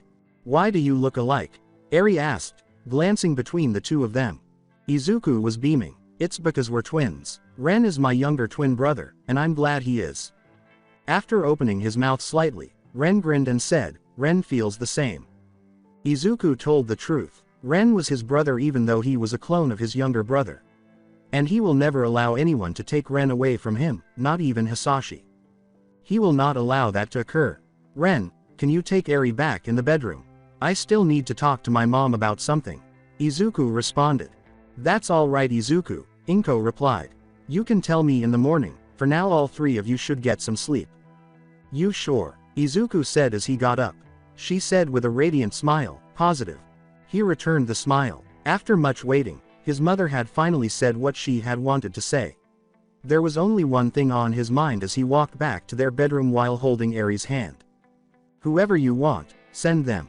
I will not give in to your demands. Right now, Hisashi, you are my enemy." After waking up and performing the morning ritual so frequently, mornings are meant to be serene. Thus, the 2 new people in Midoriya Izuku's life had a significant impact on his morning routine, which currently guides him to his new morning routine. Through the closed curtains of a certain green-haired boy's bedroom, sunlight streams in. He groaned and squinted his eyes, covering them with his arm before yawning. He felt another additional weight as he took off his arm and saw a weight on his chest. Heavy. He looked down after removing his arm from his eyes and saw that Midoriya Eri, his new adoptive sibling, was the reason for the additional weight on him. It's unfortunate that he had to wake her up along with the other drowsy head because she did appear to be at peace. Midoriya Ren, his brother. Hatsume made it easy to create a birth certificate for Rin. He would like to reiterate that she should be a basic technician, but she isn't. However, Eri's adoption documents were legitimate, so that's that. He put a hand on her head and said, "Eri, it's time to get up." His voice sounded horsey, but that was because he had just woken up. He also decided that it was time for her to get up because he had an early meeting today. In response, the young girl simply tucked herself deeper into his chest. If he didn't actually have to get up right now, he would think this was cute. He was able to pry Eri's hands from him and place them on Ren's chest while he was sitting upright on the bed. She has come to sleep on both of them because she spends all of her time with them. He was the only person she clung to when she first arrived here, but she became more at ease with her new family as she spent more time with them. He might add that she was very cute because she would follow the 2 brothers around like a little duckling. Although they were featured on the news, the Shihasaikai, who treated her more like an object than a person, were not taken into custody.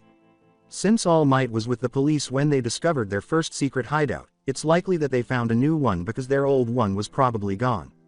He was unsure if they were searching for Eri, but we will have to tell them everything if All Might or the police somehow learn about her and begin their search. Hopefully, they will be able to deal with the truth. After brushing his teeth, he went to the kitchen to prepare his own breakfast because he was leaving early for school. He was leaving early, but why?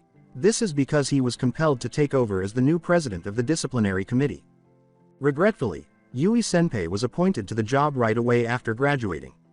Shinso was forced to serve as his vice president, which is the only upside to being elected the new president of the disciplinary committee. While every job has its benefits, there are drawbacks as well. Attending early meetings and managing unruly students is one of them. Among these is Bakugo Katsuki. The explosive blonde decided to act out even worse than before when he learned that he had been appointed the new president of the disciplinary committee. Yui Senpai, that cunning young lady.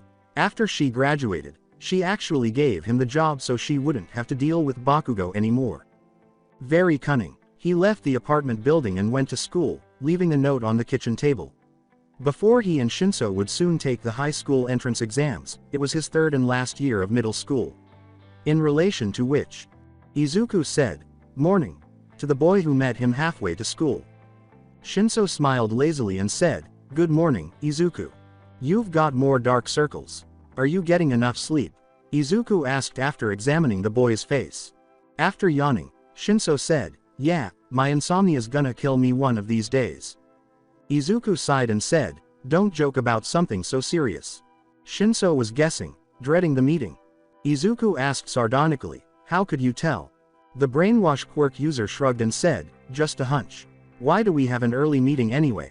"Because we'll be graduating soon and need to address the students who will be leaving right along with us," Izuku said. "That also means we need to organize papers for those who will be going to certain schools." Shinso remarked, "Like how we're going to UA. That's right. Keeping delinquents in line was not the only thing the discipline committee accomplished. In addition, they had to inform the principal of who would be attending which school, and so on." The new president of the discipline committee was then sworn in. Before departing, Izuku was undoubtedly going to be busy. Shinso inquired, "Already have someone in mind for the position?" "Yep, good. What about you?" Shins grinned, "I have someone in mind. By the way, congrats on being in a relationship with Ochako, even though it was hilarious to watch." Izuku complained but refrained from stating that he was mistaken because he wasn't. You see, Izuku had made the decision to share with Ochako all he had learned about his father, but he had forgotten to share with her about Ren, Eri, and defeating Go, the leader of the Black Arachnid. She was obviously not happy. Ochako stared at Ren, motionless as a statue. Izuku was so furious about her father's actions and the news of it that she considered using her quirk to send him straight into the moon. She was upset with Izuku at the moment, though, because he had concealed two things from her. His brother Ren's clone and little Eri-chan were the first, but what really infuriated her was. She forced a charming smile. The same endearing smile that made Izuku shudder because it was a warning that he had made a mistake. Hugely. "Izuku-kun, why yes. Why are you just now telling me about Ren and Eri-chan?" These people were seated in the same space, which was Izuku's bedroom, and were blinking a few times while Ochako was speaking about them. Izuku was very tempted to punch Shinso in the face as he smirked in the background. Ochako recited his name, "Izuku-kun. Yeah, see, I meant to tell you about everything that happened sooner, but," he continued to speak. She motioned for him to continue, but, even before facing the Black Arachnid leader, Izuku had never experienced this level of fear. This level of fear was completely different. He said, "Sorry, I forgot." Shinso's grating snort of laughter only served to intensify his punching of the boy's face. "This isn't amusing. There is nothing amusing about the current state of affairs. This will have consequences." Ochako, who was always happy, was surrounded by a gloomy aura, and Izuku felt like a little animal that was going to be eaten by a predator. He was completely helpless against Ochako's rage, even though he could defeat the Black Arachnid members and their leader, sneak into a heavily guarded Yazuka base, and save a young girl. "Izuku-kun, you." The girl's balled fists began beating him before he realized it. "Baka, baka, baka, baka," she chanted repeatedly as she continued to beat him. Izuku let out a feeble protest. "Ow, ow, ow, Ochako-chan, that hurts. Ow." As she struck. "I don't care. You kept secrets from me, that's not what friends do." Ochako responded. Izuku abruptly exclaimed, "What if I want us to be more than just friends?" When Ochako's cheeks turned pink in embarrassment, the beating suddenly stopped. When Izuku realized what he had just said, he promised to hit Shinso even harder for laughing and mentally kicked himself. Sweet, sweet little Eri blinked her innocent, oblivious eyes at them, as if they could really do no wrong, and Ren had that knowing look on his face, as if he wasn't even surprised. Ochako felt as though her brain was going to explode, but she had to know what he meant. Izuku-kun. Just now, what did you mean by? No, she had to be informed. After a slight flush, Izuku turned his head away from her and sighed before turning to face her resolutely. Ochako-chan, I'm sorry for not telling you about Black Arachnid, Ren, Eri, and Hisashi. The real reason I didn't tell you was because I didn't want to get you involved because he said, taking a deep breath. Ochako-chan, I want us to be more than just best friends. With both hands on either side of her face, Ochako's entire face was as red as a tomato. You, us, we, she said, tightly closing her eyes before covering her face with her hands. However, she quickly took them off and turned to face Izuku. This time, she was grinning despite her red face, saying, me too. I want to be more than just a best friend. Izuku thought his heart would explode from his chest. Ochako felt the same way he did, and she accepted everything he told her. With an awkward smile, he stood up and took both of her hands. Ochako-chan, will you be my partner? He asked. Is he asking her to be his girlfriend or wife? Shinso asked, perspiring. Ochako smiled gently at him, seemingly unconcerned, and said, I'd like that very much, Izuku-kun. When she agreed to be his partner, Izuku was beaming, and Shinso just smiled at the new couple in frustration. They took a long enough time. However, perplexed, Eri made the decision to ask Ren, why did Izuku ask Ochako-san to be his partner? Replied, it is because the two of them share the same emotions towards each other and will soon use that emotion to become bonded with one another, Ren explains to his clueless sibling. Shinso's spit choked him. Ren was extremely fortunate that Eri was too young to comprehend his meaning. Oh no, Ren, Shinso teased, once again, congratulations on your union. Izuku hit his arm playfully and said, shut up, you ass, adding, we're a couple, not married. Shinso grinned and said, yet. Izuku vowed, I will send you flying. Shinso raised his hands in a gesture of simulated surrender. Since Ren and Eri had arrived, Izuku's morning routine had been this way, and he wouldn't trade it for anything. When they were accepted to UA, he hoped to continue this routine, collectively. Each and every one. Izuku removed his glasses as he completed the report on students applying to high schools that fit their future careers. So that takes care of the students who are applying to schools that fit their criteria, he said. What's next on the agenda? Another committee member said, Sir, next on the agenda is who will be giving the speech for the third years that will be graduating this year. After reclining in his chair, Izuku said, we'll take a vote on that. Next.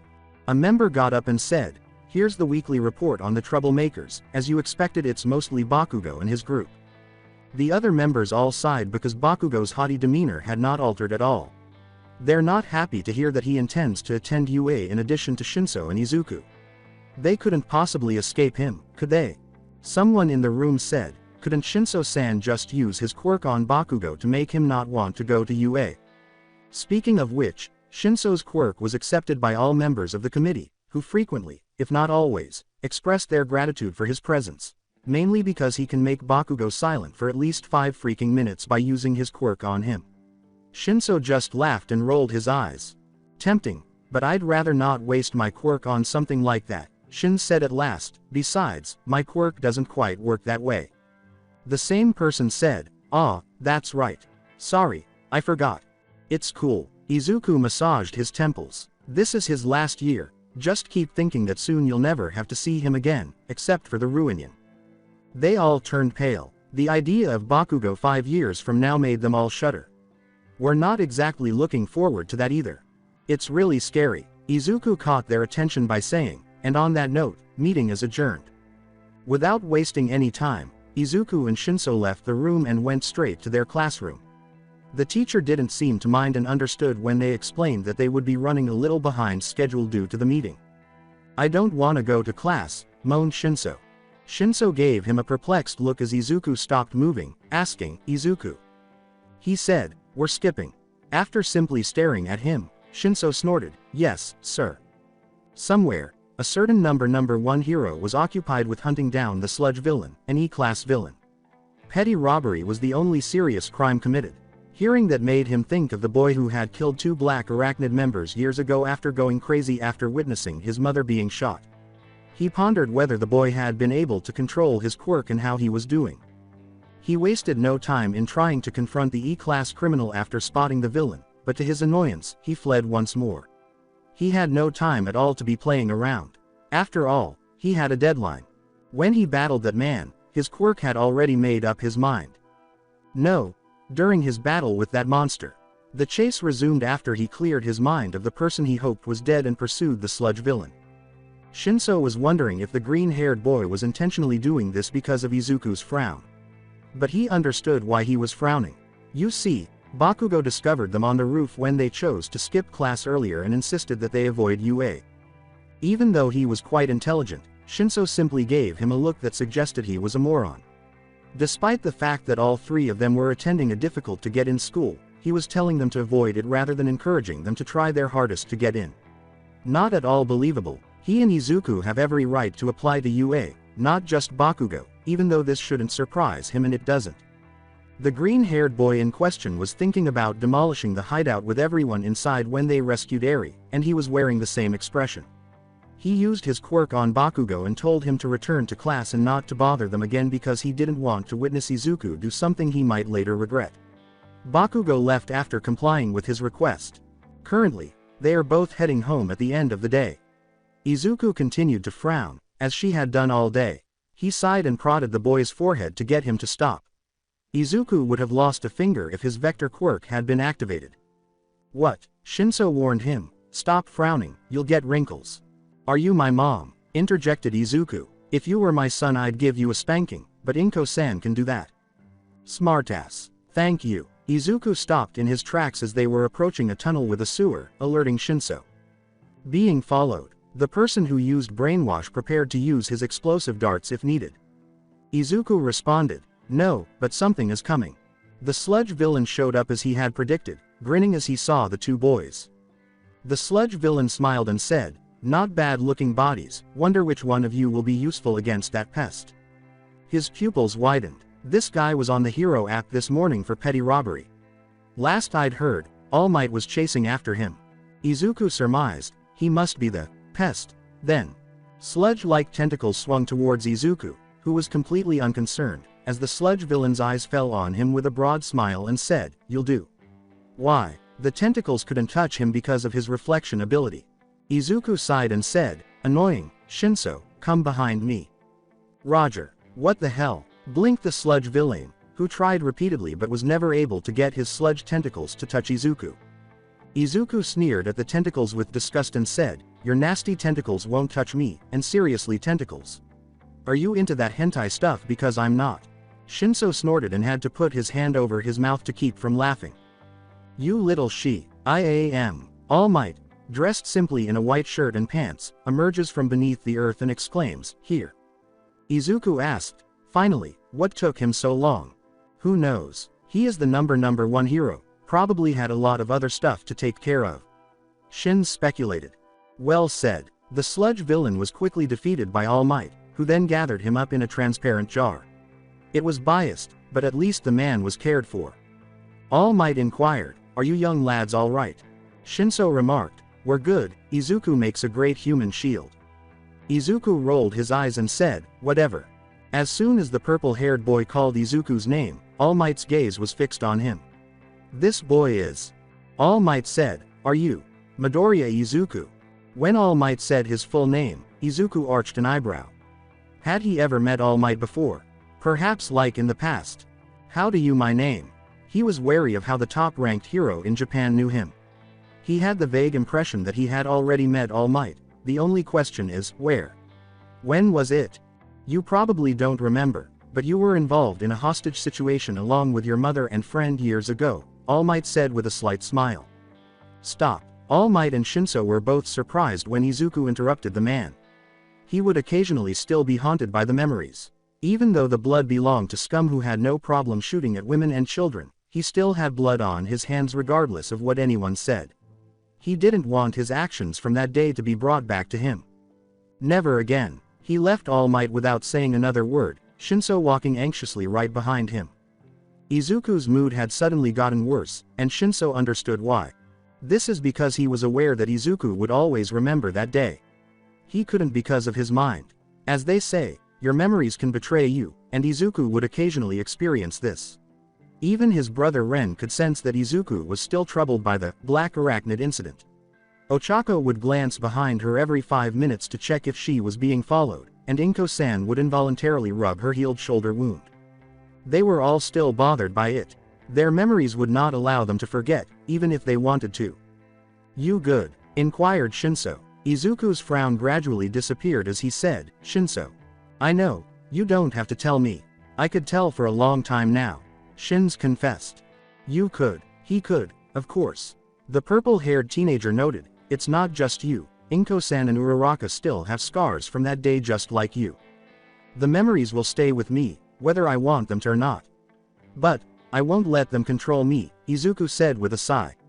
Shinso grinned and said, "I know you won't. Because you're Izuku." With an eyebrow raised, Izuku asked, "What's that supposed to mean?" "Not telling. You're such a brat. You love me and you know it. HMPH. Boom. They stopped walking after hearing an explosion nearby. It sounded like they were quite close to that explosion. It made Shinso ask, "The hell was that?" Izuku gestured toward the explosion and said, "It's coming from over there." They ran in the direction of the explosion sound without giving it any thought, and eventually they arrived. They witnessed complete chaos. Backdraft was the only hero doing a respectable job of putting out the flames, while the other 3 heroes, MT Lady, Kamui Woods, and Death Arms, looked like headless chickens. Then Shinso began to say, "Hey, isn't that?" Izuku questioned why the number 1 was there, saying, "That sludge villain from earlier, but I thought All Might took care of him already." In addition to eluding him once more, the villain now had a hostage, who appeared to be quite familiar. Izuku looked so finished. "Shinso, please tell me my eyes are deceiving me." Izuku and Shinso appeared equally disturbed. "Yeah, it's Bakugo." It was disgusting how the villain had encased Bakugo in its sludge-like body. Being held as a hostage, especially by a villain with a sludge body, must have humiliated Bakugo. Absolutely repulsive. "Hey, wait, that's the villain All Might was chasing earlier, isn't it? Did he escape All Might or something? And where is All Might?" They were discussing the same man, who was in the crowd, frantically trying to figure out what to do. People around him would be alarmed by his transformation and discover who he really is, but if he does nothing, the boy will perish. "I must take action. If I just keep standing here, that boy," Toshinori considered his choices. Izuku and Shinso exchanged glances as Bakugo looked to the crowd, begging for someone, anyone, to come to his aid. Shinso said, "So what do you think?" To which Izuku replied, "We might as well." Even though they didn't like Bakugo, they weren't so callous as to simply let him suffocate to death. Both boys moved forward without hesitation, ignoring the heroes and the throng behind them. According to Izuku, Shinso, "I already know." When the villain saw them, he grinned and said, "Oh, it's you two again." Shins grinned. "Hey, how does it feel to be a disgusting perverted sludge who likes to send sludge tentacles at boys?" Izuku gave a snort. Even the heroes were wearing a variety of disgusted expressions behind them. "Wait, so the villain's a pedophile? Ew. Sicko. Scumbag. Please save that boy. He could be molesting him. Burn that disgusting piece of sludge." As the crowd hurled hateful remarks at the sludge villain, who appeared horrified by the charge, Toshinori perspired. The hostage's expression had changed from one of fear at his current predicament to one of disgust. At least the boy was able to divert the villain's attention. The villain's expression conveyed that he didn't think so. "I'm not a fucking pedophile, you." His eyes suddenly turned white and lifeless. "Now, release Bakugo and use those tentacles of yours to bring him towards the heroes." Shins gave the order. That's exactly what the sludge villain did. After releasing Bakugo, he walked him over to the heroes, who checked on him right away. Kamui Woods said, "He actually let the kid go," with a shocked expression. Mount. Lady pondered, "Did that purple-haired boy do something to make that happen?" Death Arms remarked, "A brainwashing quirk. What a convenient quirk to have." Shinso was concentrating on the sludge villain, ignoring them. Nobody was stopping the heroes from attacking the creep now that Bakugo was out of danger. He and Izuku will have to take care of this guy since they still haven't moved their asses. Izuku told him, Shinso, cancel your quirk. I've got this. Will do. He complied with the request by standing close to the stunned heroes and canceling the villain's quirk's effects. It was Izuku's turn after he completed his portion. Before realizing that the heroes had taken his hostage, the sludge villain appeared perplexed. Then he looked at Izuku and said, "The hell? You brat." His rage and anger were cut off by an electric shock directed at Izuku, who was standing there looking bored. Izuku muttered aloud, "Huh, well isn't that interesting? So you can electrocute sludge. Good to know. Try not to kill him, even though you'd probably be doing the world a favor," said Shinso, rolling his eyes. Death Arms said, "Don't say that so casually." Clicking his teeth, Izuku said, "TCH, I mean, of course I wouldn't do that." Death Arms shouted, "I heard you click your teeth, kid." The villain from the burnt sludge was still alive. Fascinating. Still conscious, are you? The antagonist scowled. Izuku smiled sweetly at him and said, "Good. Because I wanna keep electrocuting you as payback for earlier. So, shall we?"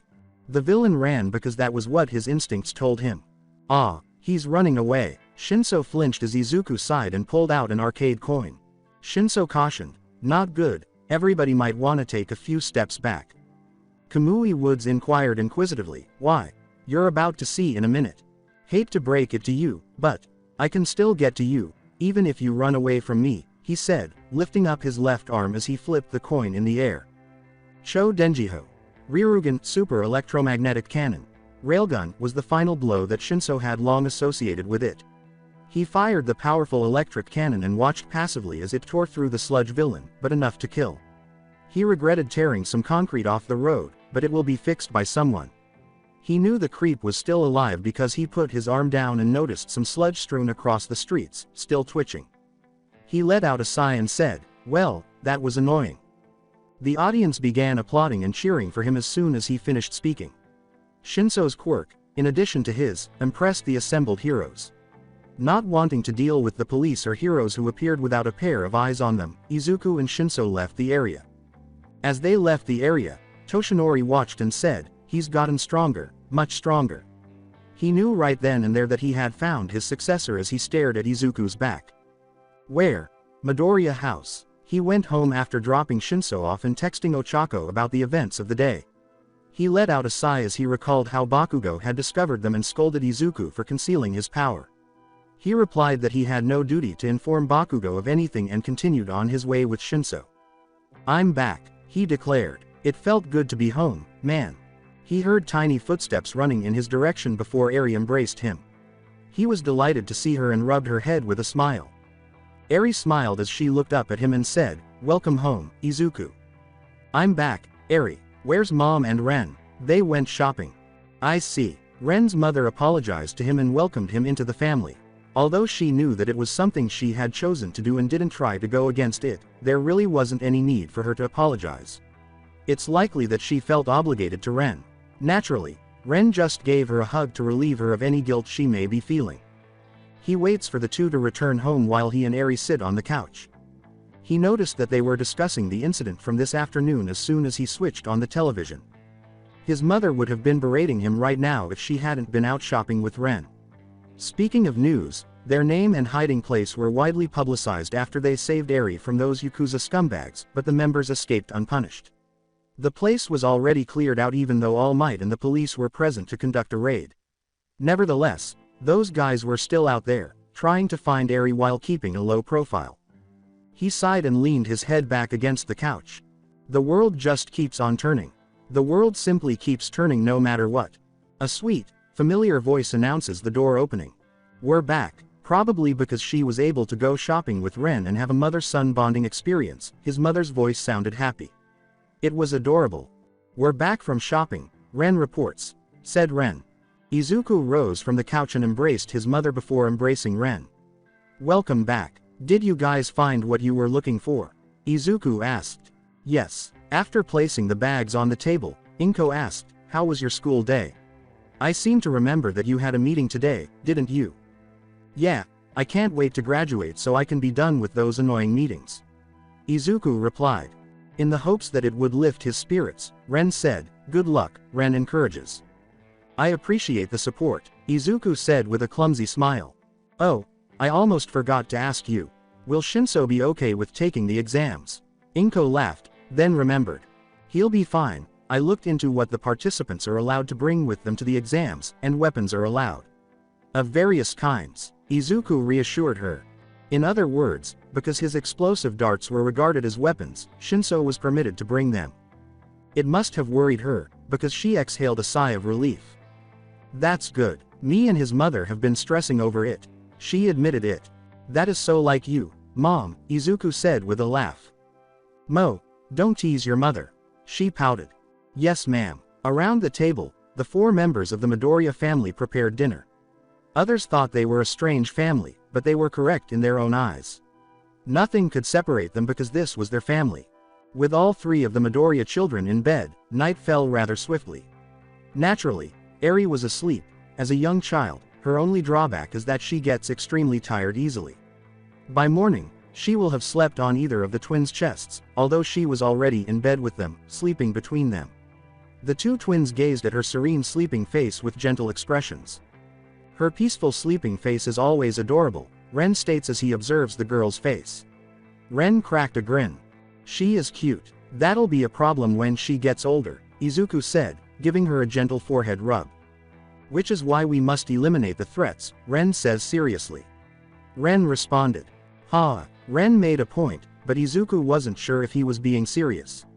"They will never allow anyone to get close to their priceless Eri." Ren asked, "Are you ready for the exams?" Izuku asked, "Yeah, how are you feeling about it?" "Normal." Ren gives an honest reply.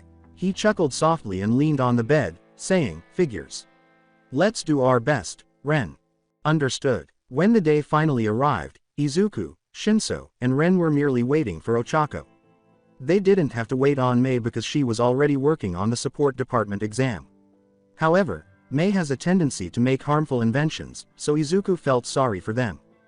To be certain, Shinso inquired, "So, we're just going to wait for her here?" Izuku responded, "Yeah, she should be here soon though. I'm worried that if she does not show up soon then she will be late," Ren says, expressing his concern. Ren responded. Izuku tells him, "She'll be here, don't worry. Get the hell out of the way, Deku." As Bakugo's voice and footsteps approached them, Izuku and Shinso exchanged anxious looks. *T. The only person who is unaware of Ren's existence is Bakugo. Bakugo stops walking when Ren turns to face him and gives him a blank look. Bakugo's mouth was as wide as a fish's, and he said, "Wah." "Oh, fuck." Looking at Izuku, Shinso said, "What do we do?" "Nothing we can do." "True." Ren continued to look blankly at Bakugo. 2. What the fuck? Since Bakugo was unable to speak when Ren appeared, Izuku was fairly certain that his brain was broken. Since he had essentially the same reaction when he first met Ren, he couldn't really blame the guy in this instance. "Izuku-kun, I'm glad Ochako is here." She stopped when she noticed Bakugo's shocked expression upon seeing Ren.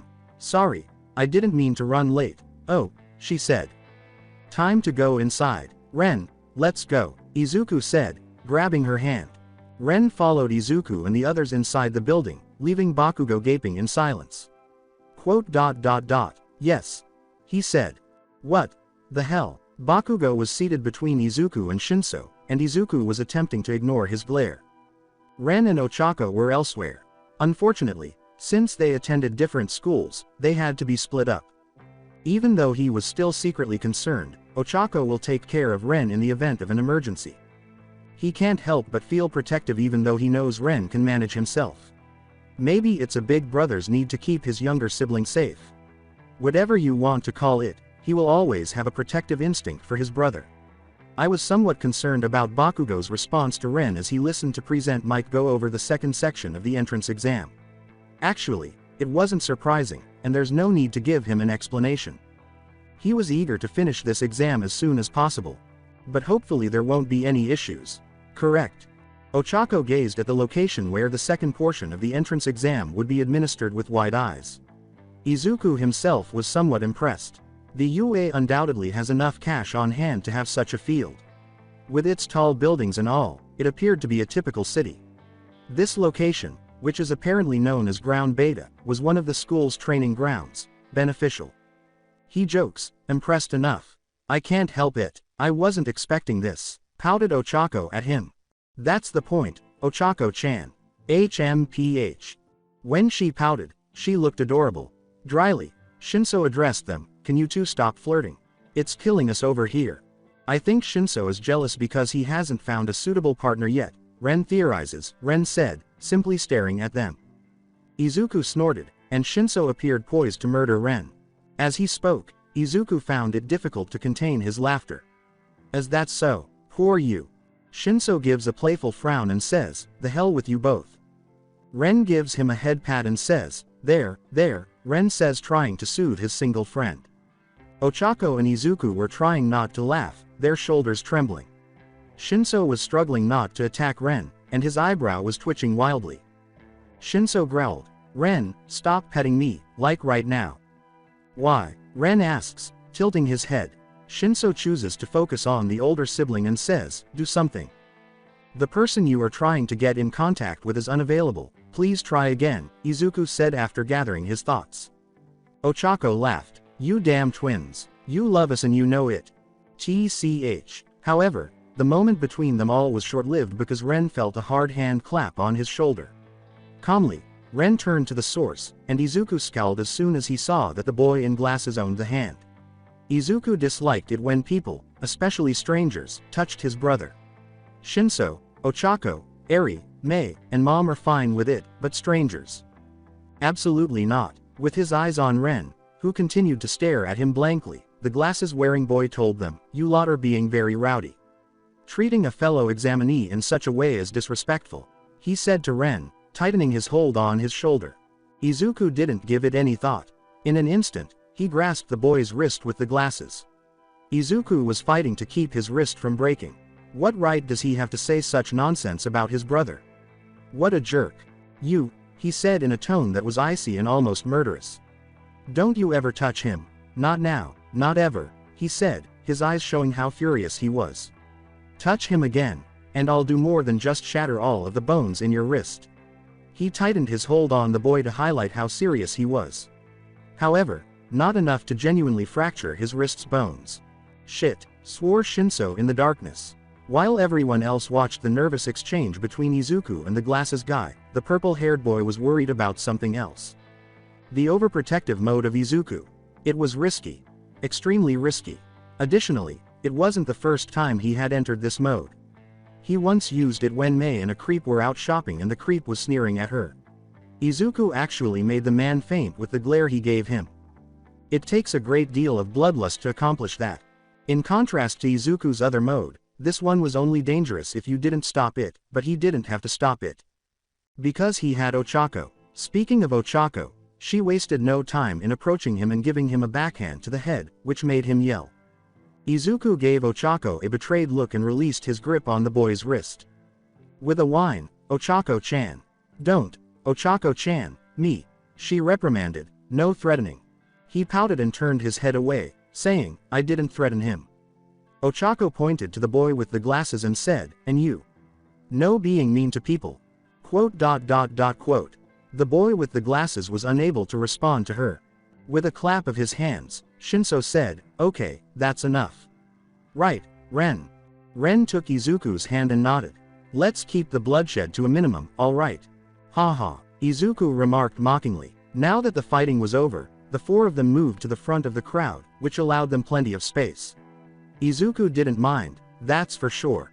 Big brother, I am all right now, therefore there is no longer a need for you to keep holding my arm. Ren stated to him. No, this is to make sure no one tries to harass you again, Izuku said, glancing at the other exam takers. And if someone tries something, he said, and the others in the vicinity slowly withdrew. Ren exhaled. Goodness, such a troublesome brother I have, Ren says with a sigh. In a whisper, Izuku and Shinso said, like you can talk. You guys ready for this? Ochako asked with a laugh. Shinso shrugged and said, as ready as we'll ever be. Ochako put her fist up in the air and exclaimed, Yosh.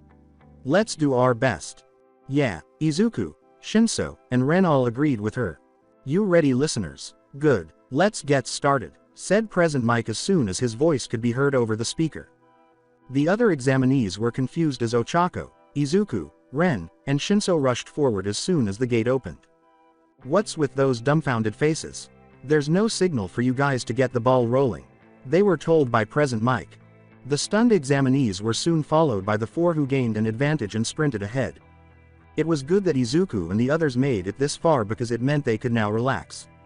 "You guys know what to do," Izuku exclaimed. Ren said, "Roger." Shinso brandished his darts and said, "Let's get this over with." Ochako said, "I'm ready, Izuku-kun," as she prepared her hands. Izuku and Ochako nodded and moved away from Shinso and Ren. Alongside Ochako and Izuku, Ren and Shinso were paired together, while Izuku and Ochako chose to be paired together. The two were immediately surrounded by 2 and 3 pointers as soon as they arrived in a remote area of the city. Instead of being concerned, Ochako exclaimed, "Let's do this, Izuku-kun." With a huge smile.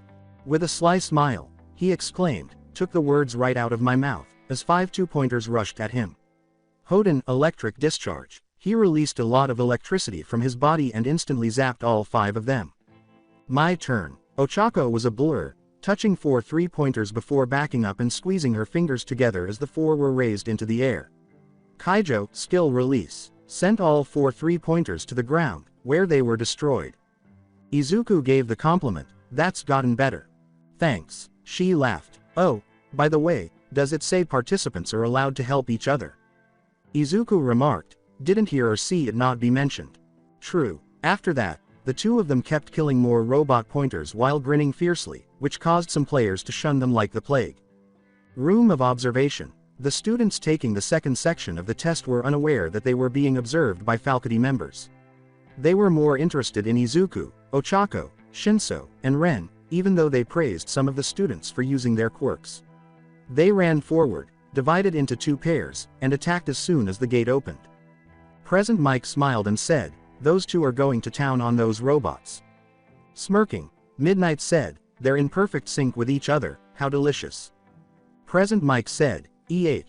Vlad King read a piece of paper in his hand and remarked, "This indicates that while Ren and the twins Midoriya Izuku have 2 quirks, Midoriya Izuku has only used 1. 2 quirks, shouted Midnight and Present Mike. "Why are you 2 so surprised? There have been cases where some people develop 2 quirks, even though it's rare." Vlad King clarified. Present Mike rubbed the back of his head, a little embarrassed. "Yeah, but I've never actually seen it before though, so you can't really blame me for being shocked." The younger twin was paired with Shinso after Nedzu, the principal with the animal-like features, gazed at the older twin with interest. Alongside Shinso and Ren, similar to Izuku and Ochako, Ren and Shinso made the decision to remain together throughout the second section of the test. Shinso watched as the 2 and 3-pointer robots exploded after he threw his explosive darts at them. He was extremely happy that Izuku had researched the details of this year's second exam section that permitted weapons. He uses the word, "look up," to mean, hacked, but since Izuku can enter and exit without being caught, it might as well be looked up. With 3-pointer robots all around him, Ren stood composedly. He absorbed charged particles into his body, released the absorbed energy, and mercilessly destroyed them all in Kaden Yushi Kyushu charged particle absorption. "How long have you been working on that?" Shinso asked with a sly smile while hurling another explosive dart at a pointer. Ren responded, "For a very long time," Ren says with enthusiasm.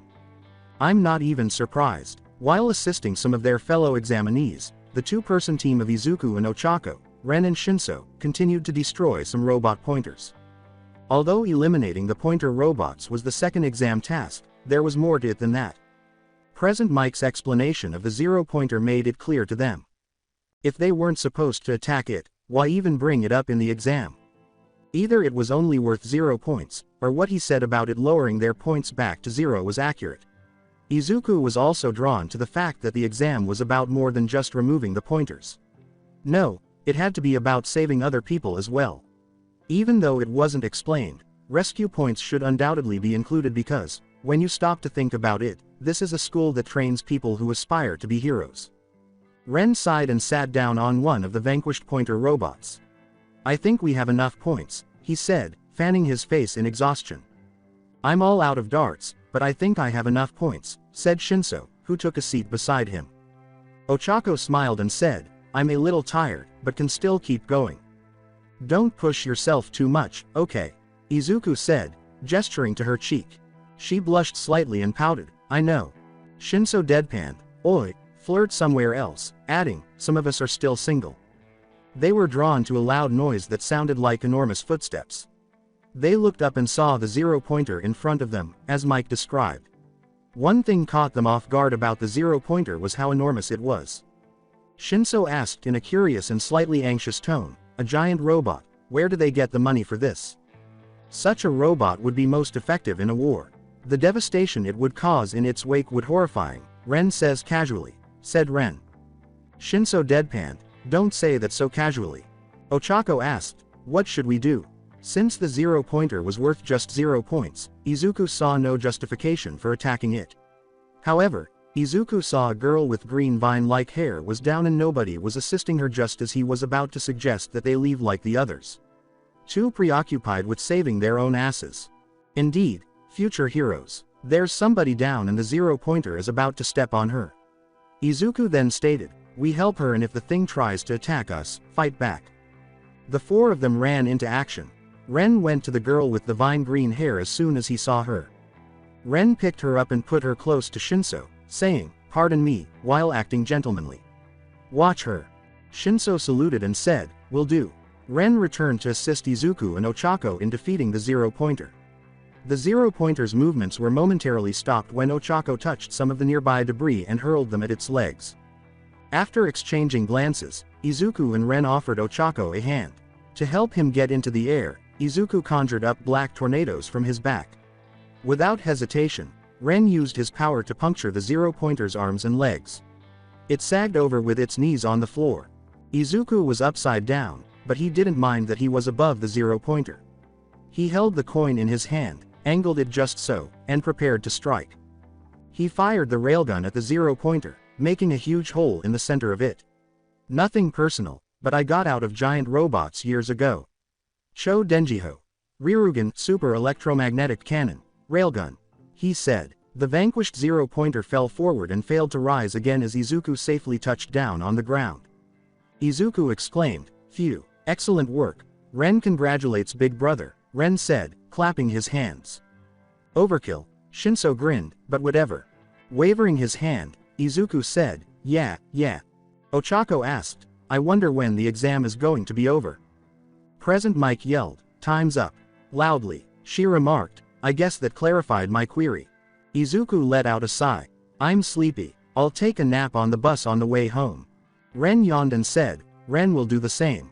Yeah, Shinso laughed, you two are definitely brothers. Ochako grinned. Room of observation. That was awesome, exclaimed Present Mike. Shut up, said a weary voice. Midnight grinned and said, what an amazing final attack, and so brutal. Vlad King remarked, those twins are not normal. All four of them were interesting.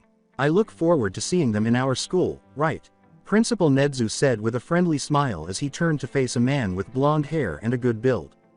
The blonde, Toshinori Yagi, also known as All Might, had witnessed it all and was awestruck. Since he last saw the boy, Midoriya Izuku had grown significantly.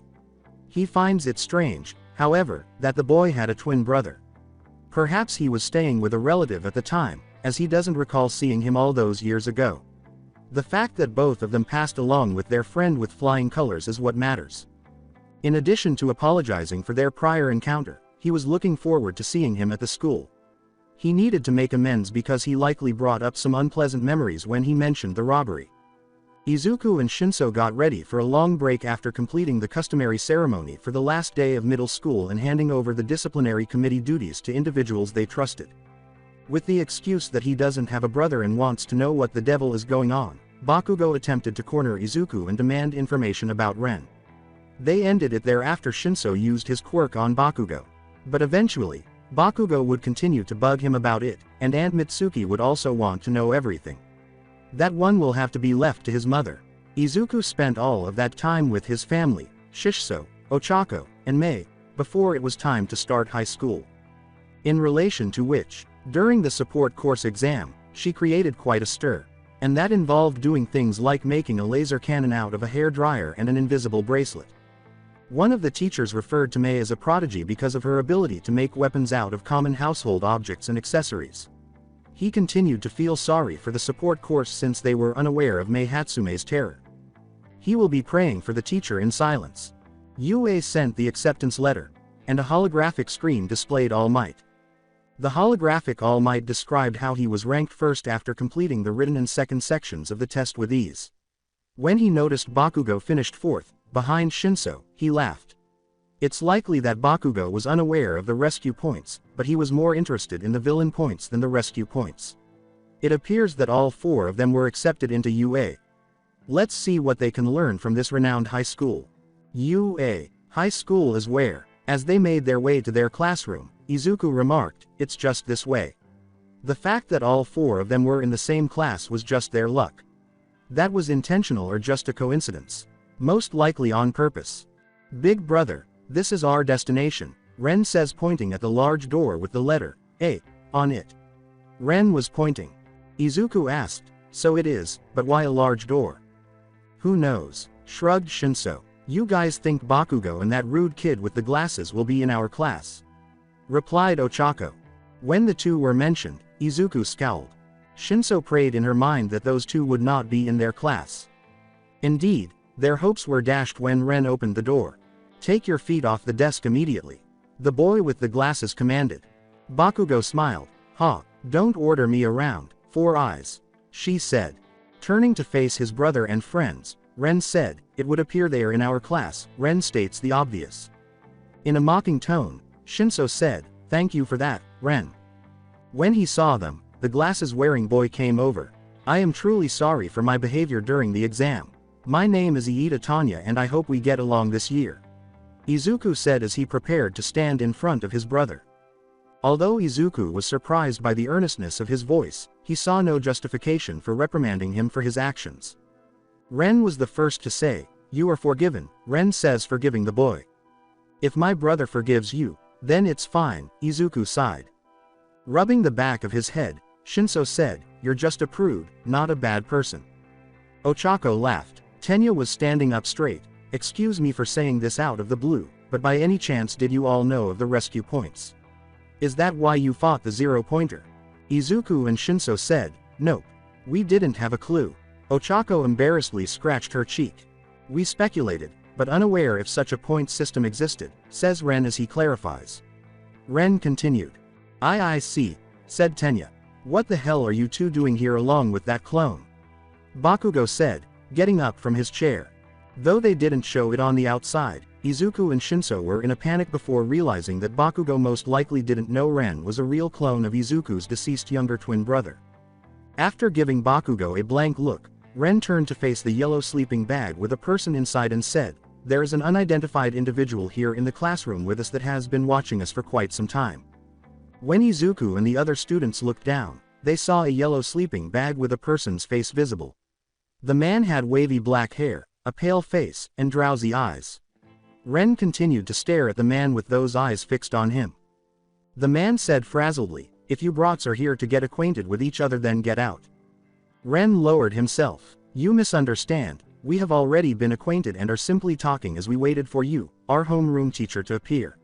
Ren must say though, the fact that you crawled all the way here in a sleeping bag indicates that you are very tired, and if that is the case, then Ren shall escort you to the nurse's office where you can receive proper rest, says Ren as he offers the tired teacher a helping hand. Quote. As Shinso and Ochako snorted and tried not to laugh at Ren's response, Izuku sighed. Because of the way he speaks, the other students in the class looked at him in confusion. There's no need to try to make Ren alter his speech because he will always be Ren. Izuku sounded accustomed to this when he said, "Ren, I'm sure our teacher appreciates your concern, but I think he wants to hurry up and start class now." After getting back up and bowing, Ren says, "Understood.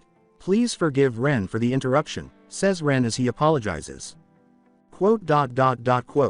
The man gave Ren another look like that and then he got out of the sleeping bag.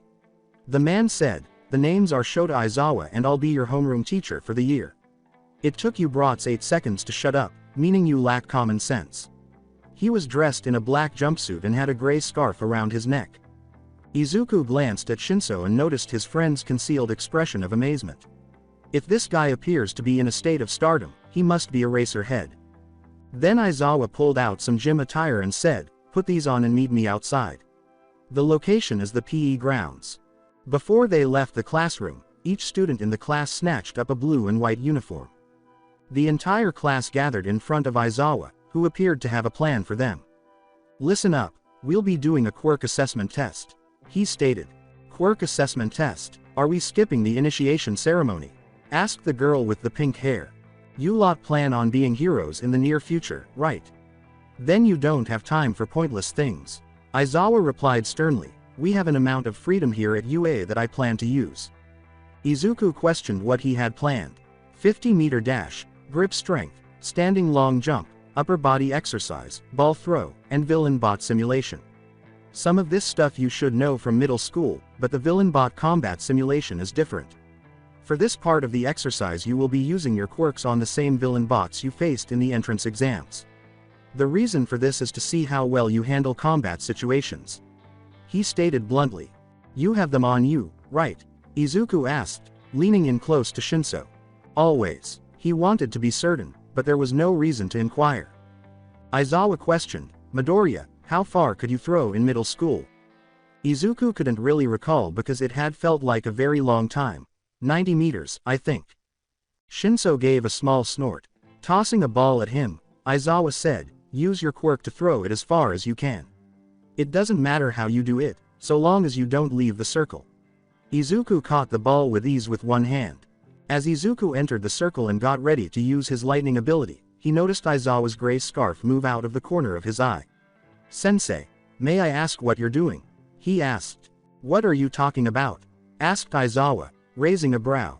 "Well, just as I was about to prepare to throw the ball I noticed your scarf moving." "Care to tell me why?" Izuku responded in a casual manner. "Ren also noticed and was preparing to go on the defensive should it be something that would harm Big Brother," says Ren as he watched showed Aizawa closely. Ren was keeping a close eye on Aizawa. Dryly, Shinso said, Oi, keep the bloodshed at 0%. The kid with the red hair and spikes said uncertainly, You guys are joking, right?" Before continuing. "In your quirk registration information it says you are a dual quirk user," Aizawa said, continuing to stare at Izuku. Izuku retorted, "What would be your point?" Aizawa asked bluntly, "Do you plan on using both, or just half-ass it?" The question was direct. "Half-ass," Izuku hummed as he raised the soft ball in his hand, electricity flowing through it. He threw the ball high in the air without thinking, and when the smoke cleared, the class saw Izuku standing in the center of a crater, and he said, "I don't think I can." The aftershock sent some of the students behind him falling backwards. What the devil, he actually made a crater. What exactly are his peculiarities? Aizawa was astounded by the outcomes as well. 2,138.9 meters. Godspeed. Is that even true? The guy did create a crater, but still. With Eraserhead's approval, Izuku had no excuse for holding back and walked back to his brother and best friend, Ochako. "It seems like a lot of fun." The girl with the pink hair smiled. The other students noticed Aizawa's abrupt change in demeanor and gasped, "You think this is some kind of game? Didn't you brats come here to be heroes, or am I wrong?" "Looks fun," he said. He seems to have snapped, Izuku thought. "Since you feel that way then I should tell you that whoever ranks last will be expelled," he said. While Shinso and Ochako were unfazed by the threat, Izuku observed that some students became anxious. For obvious reasons, he and Ren should be alright, but they couldn't afford to take it easy. "This is the hero course, we do things differently here than other departments," Aizawa informed them. "We plan on pushing you past your limits, so be prepared. If you planning on spending the next 3 years here chatting up a storm with your friends, then too bad." After that, he grinned and said, "Now then, let's begin." The 50-meter dash was the initial test. Tenya's time of 3.04 seconds demonstrated the value of his quirk in terms of speed. Ochako beat her previous score from middle school with her best effort of 4.12 seconds. When Shinso and Ren faced off, they both performed incredibly well. Shinso finished in an amazing 5.14 seconds, while Ren's time was 1.10 seconds. When it was Izuku's turn, some of their classmates were left gaping at his score, but that didn't last long. Surprise, Surprise, he was facing Bakugo. Why did he have to be paired with him every time? Was he the victim of torture or something? To get this done quickly, he employed vector manipulation rather than electrokinesis. He tapped his foot and was off like a shot, reaching the finish line in a flash. He beat Ren by 1 point with a time of 1.09 seconds. Bakugo's time was 4.12. The little purple midget yelled, "These two are insane. 1 second for both of them." A blonde with black streaks in his hair said, "For real, and one of them uses electricity like me. Talk about jealous." Grip strength came next. The three most notable were Izuku, 910.5 kilograms, Ren, 876.3 kilograms, and a boy named Mezzo Shoji, 540.0 kilograms. Ren's score was amusing because he didn't even use his quirk for it. Izuku has some vectors to improve his grip, but his strength is already increased because he is a clone. Fortunately, he didn't damage the gadget. After they completed a few more exercises, it became evident that Izuku and the group were starting to stand out in the class, mostly Izuku and Ren. Do you want to know why Ochako was given the advantage when it came time for the ball throw?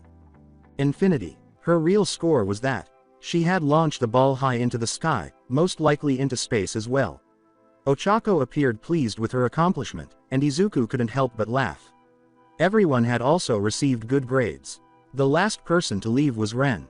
He glanced at Aizawa while holding the ball. Ren told the man, "Ren has a request." "What is it?" Aizawa asked, raising a brow. "Ren is allowed to go all out, correct?" asks Ren, wanting to clarify things. Ren replied, "Yeah, I don't care what you do, so long as you don't half-ass it." He replied. Ren's green glowing hand held the softball and he said, "Very well, Tsubuki Hake Kosokaho, particle waveform high-speed cannon." He threw the ball with a particle-like cannon that sent it flying, possibly disintegrating it beforehand. After staring at the ball indifferently, Ren turns to face his teacher and asks, "How did Ren do?" He is bursting with excitement. Aizawa had pretty much given up on trying to understand these fucking twins. They were strange. One exudes an odd aura, and the other speaks strangely, whether intentionally or not. He sighed and demonstrated his actions. 2076.5 meters. His classmates couldn't believe both of his brothers were in the 2000s range, so Ren nods in satisfaction. Bakugo appeared prepared to attack, but Shinso and Ochako were not at all surprised. He had never met Ren before, so he still didn't know who he was. As he patiently waits for his big brother to pat his head, Ren approached Izuku and bowed his head. Ren asks to be pat on the head for he got a good score, Ren said.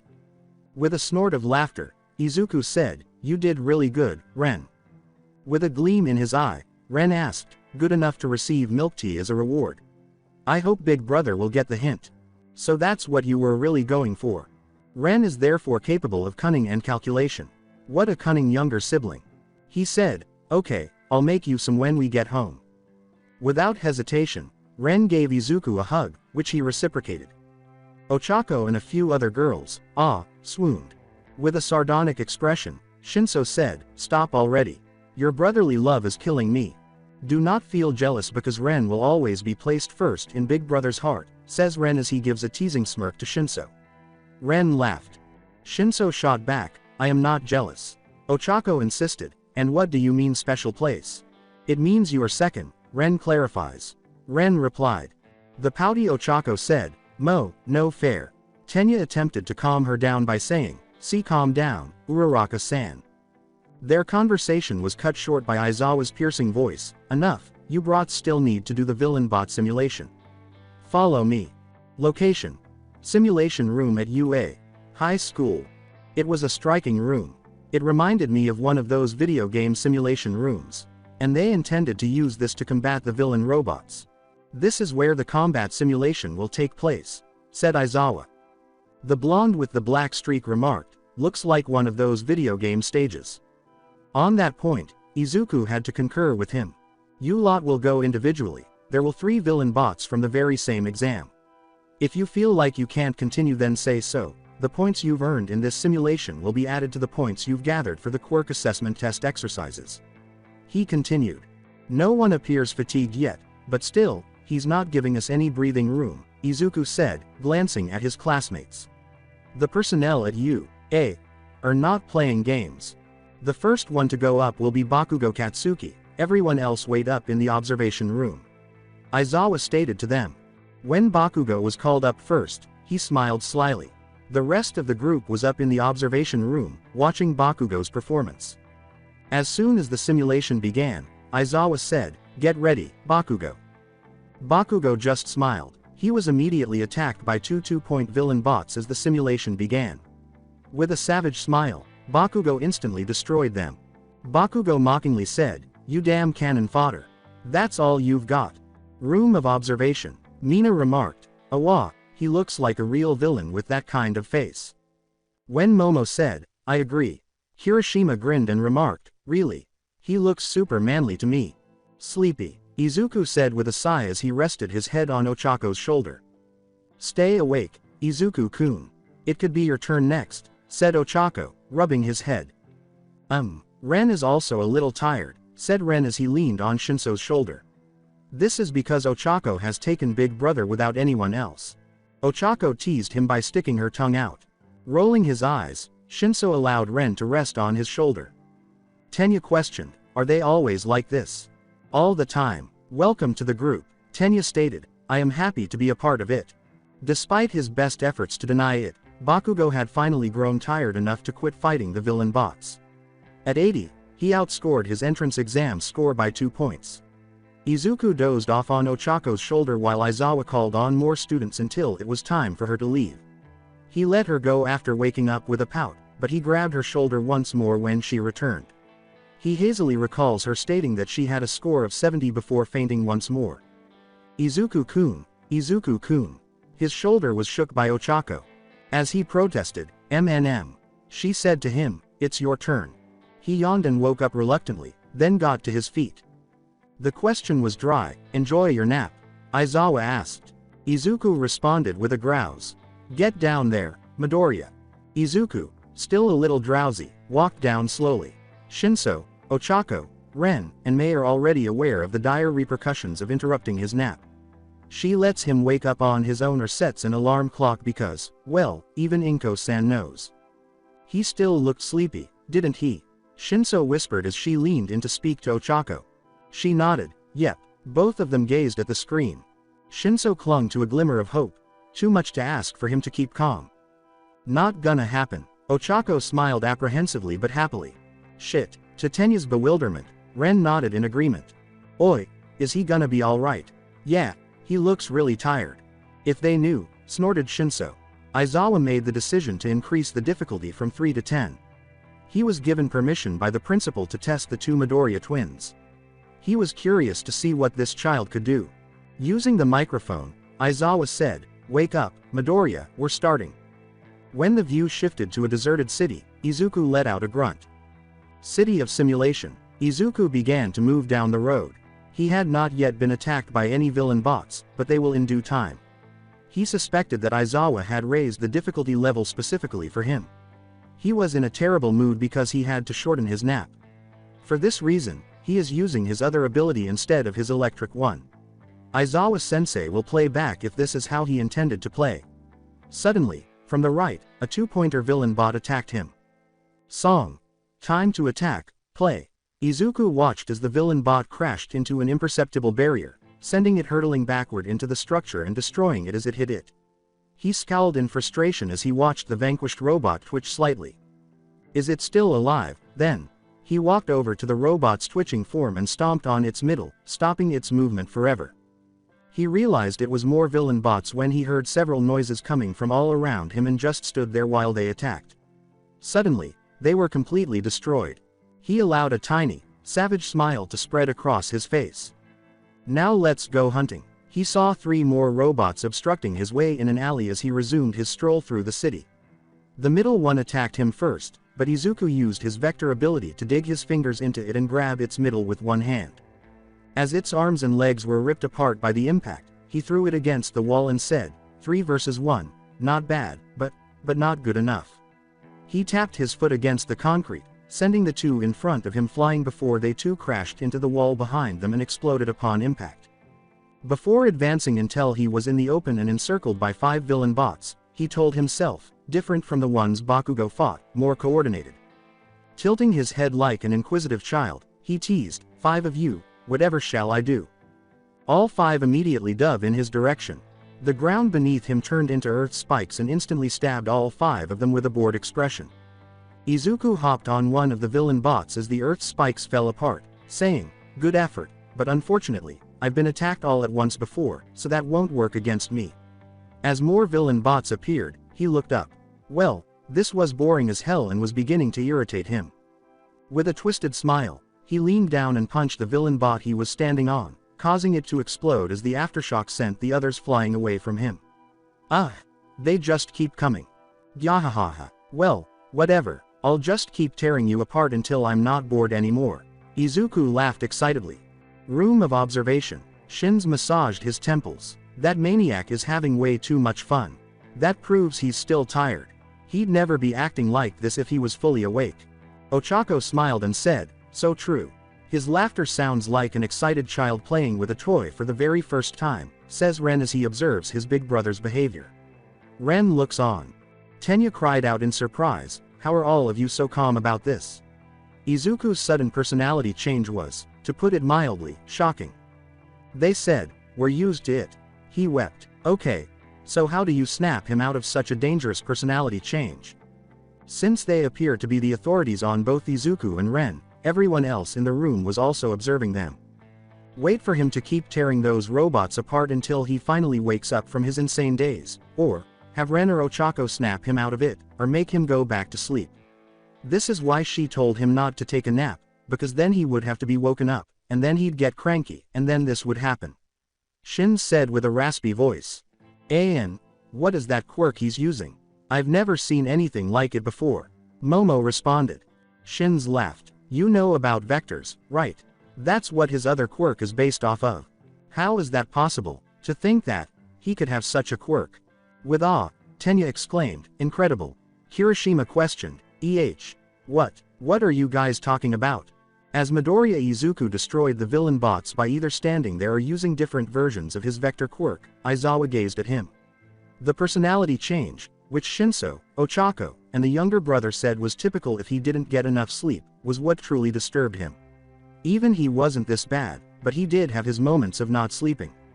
The simulation continued until, at last, Midoriya began to exhibit signs of fatigue. As he concluded the simulation, he said, Midoriya, that's enough. Izuku remained silent as the made-up city vanished. At last, he started to move, heading for the stairs where the others were. The others wanted to ask him what the devil was that, but he went straight for Ochako, so there was silence when he walked in. He put his head down on her lap without hesitation after she smiled and sighed.